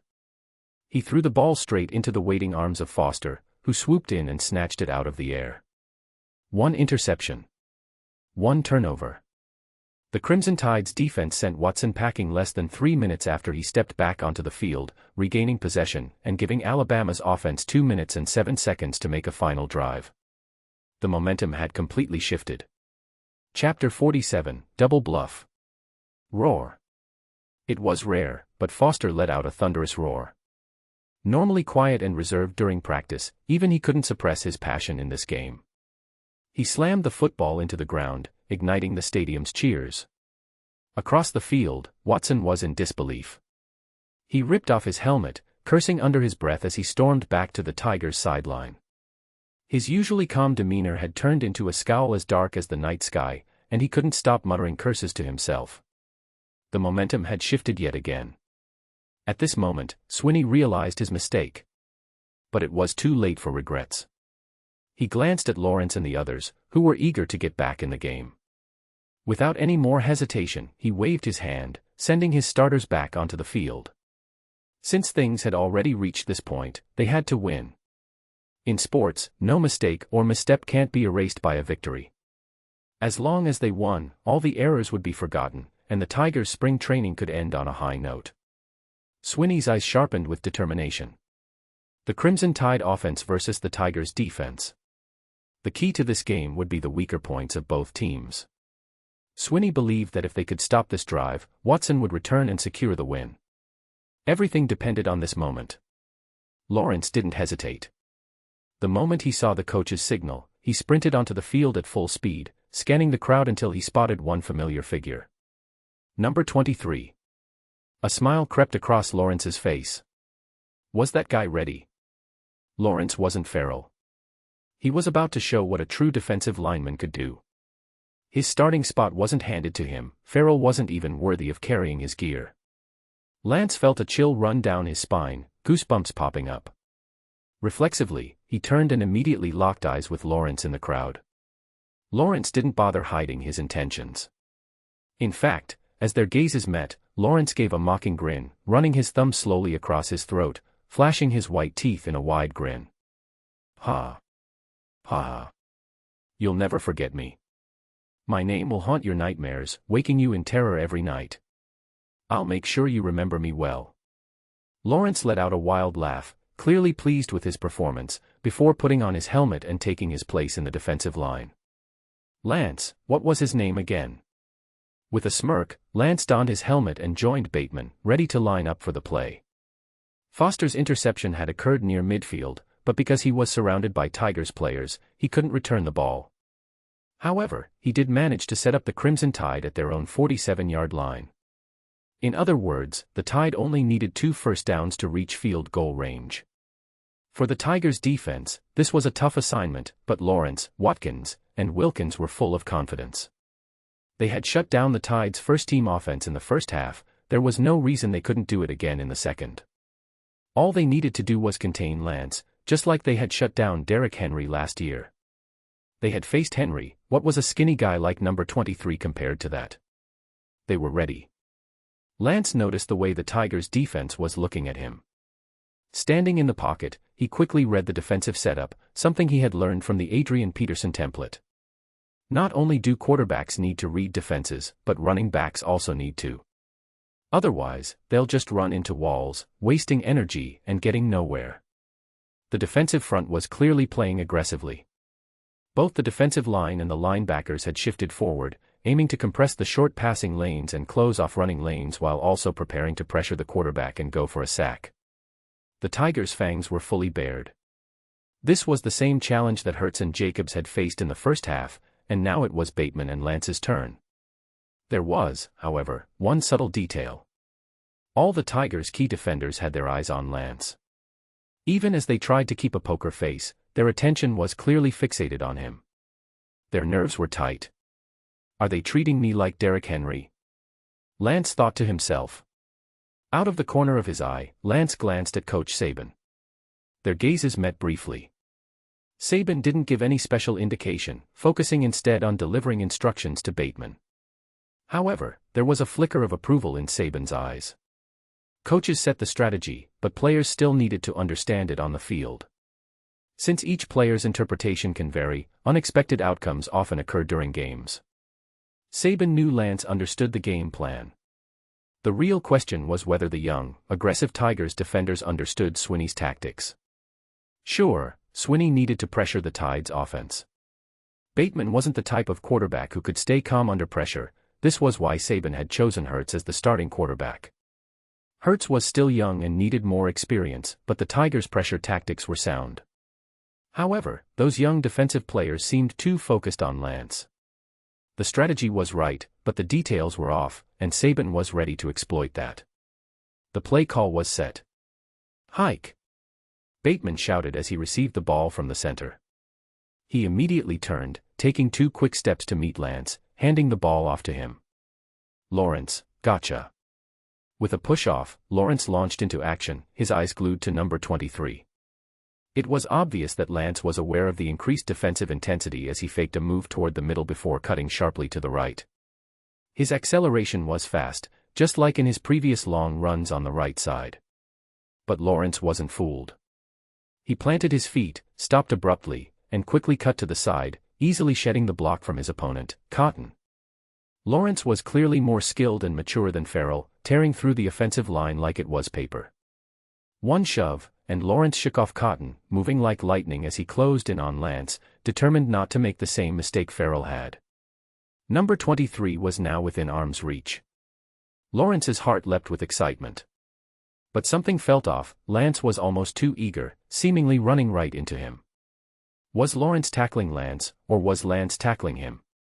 Just then, out of the corner of his eye, Lawrence caught sight of a football arching through the air, a perfect spiral. Wait, what? Why is the ball there? Snapping his head forward again, Lawrence saw Lance's face looming larger and larger until everything went black as he was flipped upside down. Surprise.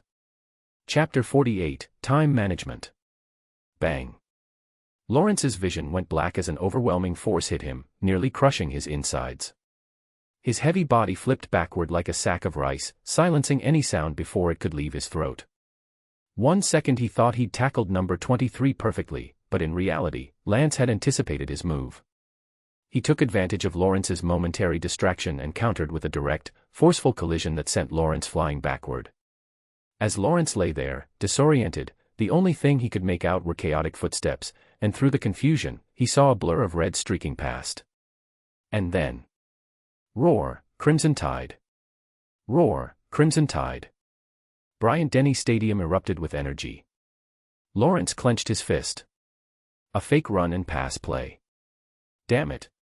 It finally dawned on Lawrence that it was a play action. Lance had completely drawn their attention, leaving a gap in the defense, allowing Bateman to complete a quick short pass for a first down, pushing forward 15 yards.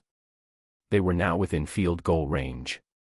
The Tigers' defense, united in their goal of forcing a 3-and-out, had instead been hit with a gut punch as soon as they took the field. The situation was dire. Lawrence got to his feet, exchanging glances with Watkins and Wilkins. Though their faces were dark with frustration, their silent communication made it clear they had been too focused on number 23's rushing ability, and that had left them vulnerable, allowing a major defensive breakdown. It wasn't looking good. If they couldn't stop the Crimson Tide here and now, the game's outcome would be out of their hands once Alabama entered field goal range. Damn it. On the sidelines, Watson was visibly restless, standing tall and fuming with agitation. His mood swung from anxious to outright furious, knowing that if not for that interception, the Tigers' defense had refocused, they wouldn't make the same mistake twice. Now the question was, what would the Crimson Tide's next play be? And how would the Tigers' defense respond? Hike! Bateman's voice rang out, but instead of moving, he stood still, holding the ball in place, creating space as Lance moved in. Lance took the ball without changing direction, charging straight into the mass of bodies on the offensive line. Up the middle. Bang! A shadow came crashing in head-on. This time, it wasn't Lawrence but Wilkins. In fact, the entire defensive line had been ready for this. Swinney had called for a blitz. A blitz is when the defense aggressively charges forward, aiming to break through the offensive line and pressure the quarterback, either sacking him, disrupting the pass, or causing a turnover. The Tigers' defense played this blitz aggressively, looking to take the upper hand. Not only was the defensive line charging, but the linebackers and corners also tightened their coverage. As soon as Wilkins and Lawrence noticed number 23 moving up the middle, they immediately realized the target had shifted. The blitz continued, and the pressure remained intense, but now, the target was Lance. The Tigers' defense, using their individual skills, ripped through the offensive line. Wilkins charged at number 23 but realized too late, Lance wasn't holding the football. Another fake run. No, Saban had cleverly countered Swinney's blitz by using Lance as a decoy. The fake run wasn't the real play. Instead, Lance acted as a sixth offensive lineman, blocking for Bateman, who was given just enough time to throw. Wilkins was stunned, his momentum halted just in time to feel Lance slam into him. He was knocked to the ground as he heard the crowd's murmur. Another short pass had been completed. In the blink of an eye, Alabama gained another 7 yards. Second down, 3 to go. Now they were inside the Tigers' 35-yard line, pinned at the 31-yard line. The Tigers' defense was faltering. Number 23 again. Though Lance hadn't rushed for yardage this time, his blocking and presence had opened up space for the short pass, laying the foundation for the Crimson Tide's progress. Swinney was frustrated. He finally realized his impatience had backfired, revealing his game plan too soon. His rush to get things done had been exposed by Saban, and twice now, they had misread Lance's role. Beyond rushing, Lance had become a key factor in blocking and protection. So, what now? Swinney took a deep breath. Even if Alabama entered field goal range, it didn't matter. At worst, they'd tie the game.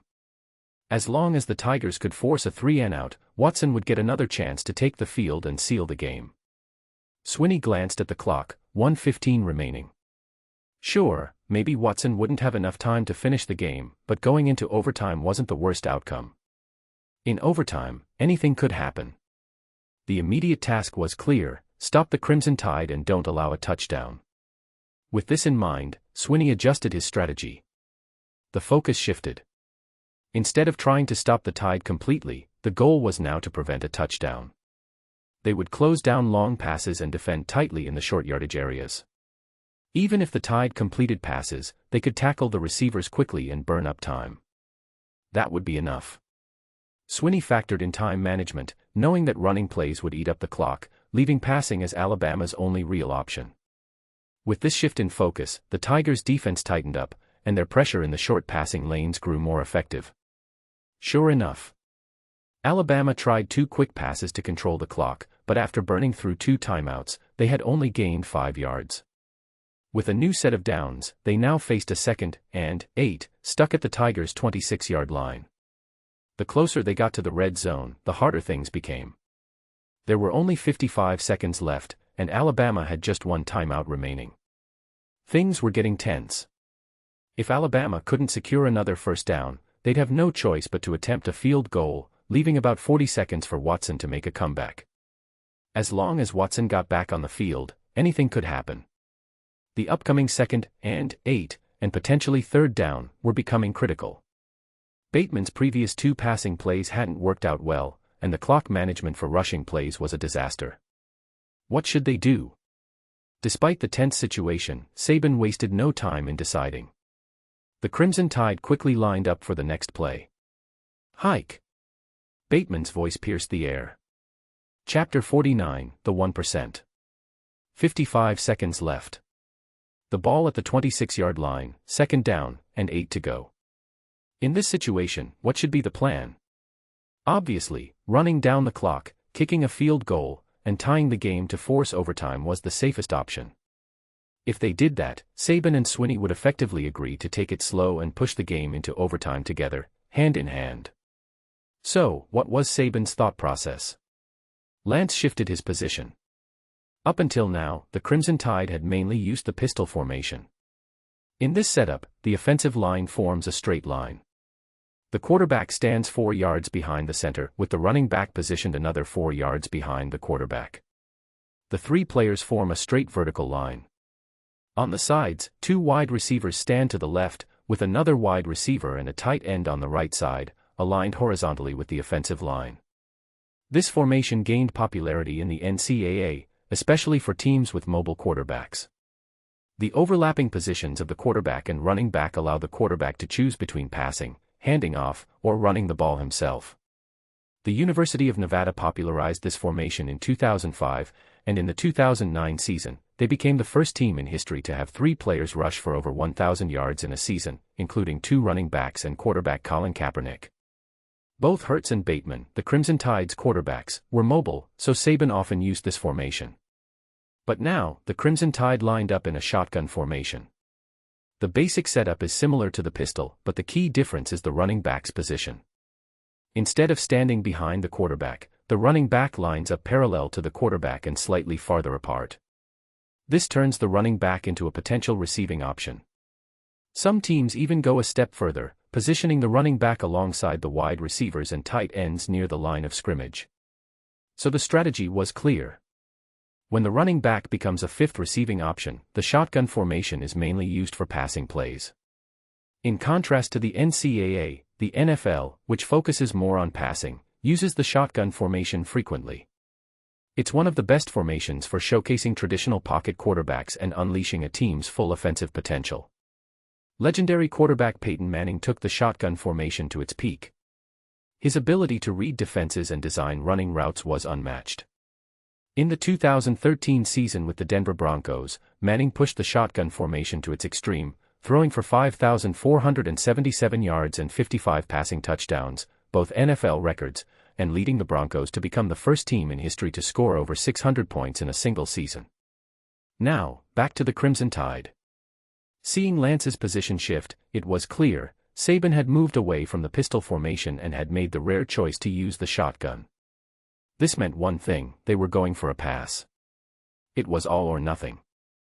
The Crimson Tide weren't playing it safe. 2nd down, 8 yards to go, and Saban was rolling the dice. The Tigers' defense immediately went on high alert. The shotgun formation's strength lies in having 5 receiving options, giving the offense a numerical advantage.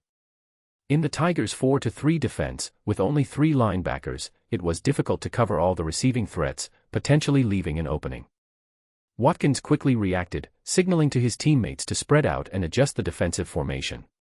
In the first quarter, a shotgun formation might have prompted a blitz, pressuring the quarterback directly to cut off the play at its source. But with only 55 seconds left, they just needed to break up the pass to turn the tide of the game, rendering a blitz unnecessary. Now, it was about tight man-to-man coverage and zone defense, covering the short and mid-range pass zones. But Bateman, following Saban's instructions, wasted no time. His focus was speed. Hike. As soon as they lined up, Bateman called the snap, not giving the defense any time to adjust. Then Lance saw the defender's first reaction. They all took half a step back, preparing to drop into coverage, eyes glued to Bateman's arm. The air felt tense. In that split second, the Crimson Tide had caught the defense off guard with an unexpected formation, creating a momentary mismatch. Lance stepped up and sidestepped. Bateman's pass, thrown with quick precision, sailed right into Lance's arms. Pop. Lance felt the familiar grip of the leather football in his hands. Without hesitation, he planted his foot and surged forward. A pass play. No, a run. Though the shotgun formation is used for passing 99% of the time, there's always that 1%. Saban, with masterful insight into the Tigers' defensive mindset, had created this opportunity by disguising the play, intending to steal a quick gain on the ground. Saban understood that running the ball would consume the clock, but perhaps Lance could pull off something extraordinary. Even if the play failed, as long as they gained the first down, they could burn their last timeout and still have 3 more chances to score. The tactical misstep from the defense gave Lance space, and he remained fully aware. Ahead of him, tight end Hunter Kiss and wide receiver number 1 Foster were clearing the path, blocking the linebackers and corners. But before Lance could reach the short pass zone, he had to deal with the defensive line near the line of scrimmage by himself. Here they come. Lawrence, quick to react, was already moving. Offensive tackle Cotton tried to hold him off, and for a moment, he succeeded, placing both hands on Lawrence's shoulders, slowing him down. But Lawrence, sensing Bateman's throw, planted his feet and powered through, slipping past Cotton. Cotton, afraid of drawing a penalty and wasting the carefully planned play, hesitated just enough, and Lawrence broke free.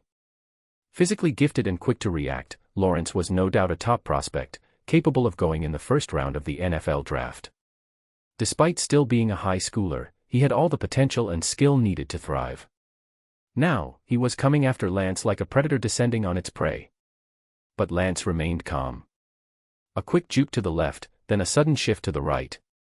His balance swayed as his feet danced in a flurry of motion, like a flamenco performer. He kept shaking Lawrence's focus. With no time to hesitate, Lawrence lunged forward, arms wide like an eagle's wings, aiming to engulf Lance. But to Lance, Lawrence's desperate dive was a futile attempt. With a slick move to the right, Lance easily dodged Lawrence's outstretched arms. His footwork was smooth and agile, sidestepping the tackle attempt. Lawrence's grasp missed completely, leaving him sprawled out, arms flailing as he fell to the ground. As for Lance, his movements were fluid and graceful, the momentary dodge giving him enough time to replant his foot, launch himself forward, and accelerate. He was sprinting away now. Lawrence was left in the dust, out of the play. Chapter 50, The Edge Runner. Damn. Damn, damn, damn. After missing the tackle, Lawrence lost his balance, gravity pulling him down. Shame and rage clashed in his mind, burning intensely, but all of it soon transformed into bitter frustration. He gritted his teeth, forcing his body into a counterclockwise spin, like in Inception when gravity shifts, fighting desperately to stay upright. His hands slammed against the ground, determined and fierce, as he lunged toward Lance one last time. In this moment, Lawrence's talent and ability were on full display. Despite falling backward, he managed to defy gravity using sheer core strength, almost like Michael Jordan hanging in the air. Incredibly, he made a second attempt, hoping to catch Lance off guard and swipe at him. Contact. Lance felt a sudden, heavy impact on his left shoulder, catching him off guard. He thought he'd already left Lawrence behind, but Lawrence had one final move. The potential first-round pick made his presence known in that instant, disrupting Lance's balance and forcing his left shoulder down like an anchor. Knees bent, body lowered, and pressure absorbed. Lance didn't resist. Instead, he leaned into the momentum, lowering his center of gravity to absorb the blow, using a crouch to keep moving forward and quickly shaking off the impact. Lawrence, damn it. So, is that all a first-round pick's got? Just this. Lawrence's desperate effort failed to stop Lance. But in football, it's never just about one player. The Tigers' defense had more than just Lawrence. Lance quickly put Lawrence behind him. Thanks, next. Before Lance could even straighten his knees, he spotted 2 more players coming at him from the left. A linebacker and a defensive lineman. His quick glance told him that the fearsome Wilkins, one of the Tigers' feared Black Reapers, was among them, baring his teeth in determination. Wilkins was looking for revenge, ready to teach the upstart number 23 a lesson. But instead of punishing Lance, Wilkins had been humiliated, failing to even touch him so far. Frustrated, Wilkins chased after Lance, leaping toward him in a desperate dive, his eyes fixed only on one target. In that split second, Lance read the situation clearly. He noticed Wilkins crowding the linebacker's path. Collision course.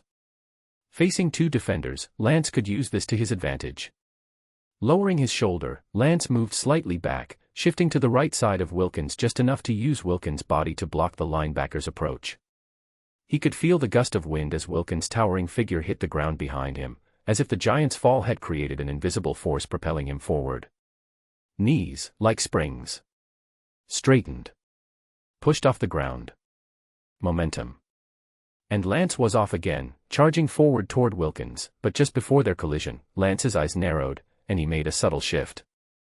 In a blink, his body moved right, deftly dodging Wilkins. Their eyes locked for a moment, and Lance could clearly see the anger and disbelief on Wilkins' face as the defensive lineman ground his teeth in frustration, powerless to stop him. Lance passed Wilkins by, close enough to touch yet completely untouchable. Thanks, on to the next. But it wasn't over yet. Lance's feet, in sync with his body's motion, glided to the right in a smooth, effortless movement, as the linebacker behind Wilkins found his arms blocked. The linebacker lunged desperately but couldn't reach Lance, forced off course by Wilkins. 3 steps, 3 small, quick steps. In just 2 yards on either side of the line of scrimmage, Lance had evaded 4 tackles, weaving through narrow gaps. His feet carried him diagonally to the right, cutting through. Thanks, anyone else? Blake Ledger was in shock. He couldn't believe Lance's nimble and graceful moves in such a confined space, maintaining his balance and maneuvering through tackles. It was as if Lance had carved out a path of his own through sheer force of will. Tacklers fell behind him one by one, but Lance's journey wasn't over. Blake Ledger couldn't tear his eyes away. 1 step. Knees straight. Another step. Pushing off the ground. Lance's focus remained sharp. Out of the corner of his eye, he could see an arm flailing behind him, like seaweed drifting in the current. But Lance had already made his move, surging ahead just in time. The 20-yard line was now within reach. The end zone didn't seem far away either. Each step forward, Lance gained speed, while still scanning for threats. More than the defenders closing in from the left, it was the safety, Muse, directly in front of him, that posed the real danger. Muse was already moving, taking the initiative before Lance could fully accelerate. He positioned himself on Lance's left side, cutting off his path forward and preparing to block him. Lance was trapped. To his left, a wall of defenders. He could see at least 3 players converging to form a circle around him. To his right, the sideline loomed, dangerously close. 1 wrong step and he'd be out of bounds. It was nearly impossible. No space to accelerate, surrounded on all sides, with Muse closing in fast. Muse aimed for Lance's left shoulder. Clearly, Muse planned to tackle Lance from the left. Even if Lance broke free, the safety would use his body to force Lance out of bounds. Clever. Smart. Lance held his breath, fully focused. He shifted ever so slightly to the right, just enough to dodge, but not fully settled when his shoulder met Muse's. Wham! The impact reverberated, as Muse reached out to wrap Lance up, only to grab nothing but air. Lance spun effortlessly in a graceful pirouette, using the force of the collision to execute a stunning counter-rotation. He twisted away from the tackle, slipping free as Muse lost his footing and tumbled forward. Whoa! Blake Ledger gasped. But before he could catch his breath, he heard Pash next to him do the same. Both commentators couldn't hold back their excitement. He dodged him. I can't believe it. He really dodged him. Crimson Tide's number 23 just slipped past Muse's sure tackle. He was on the verge of losing his balance, almost toppling over, but the Crimson Tide secured the first down. And now, this running back is pushing toward the 15-yard line. Wait, hold on. Number 23 is still going, still fighting for balance. He's skirting the sideline, somehow maintaining his footing, showing acrobatic balance as he edges along the sideline, continuing to sprint. This isn't the first time Tigers' left side defense has been breached again by number 23, who's moving like. Pash was momentarily at a loss. Blake Ledger couldn't help but jump in, shouting, an edge runner. Pash's eyes lit up, an edge runner. He's like an edge runner, dancing on the fine line between danger and disaster. Elegant yet deadly, slicing right through the Tigers' defense.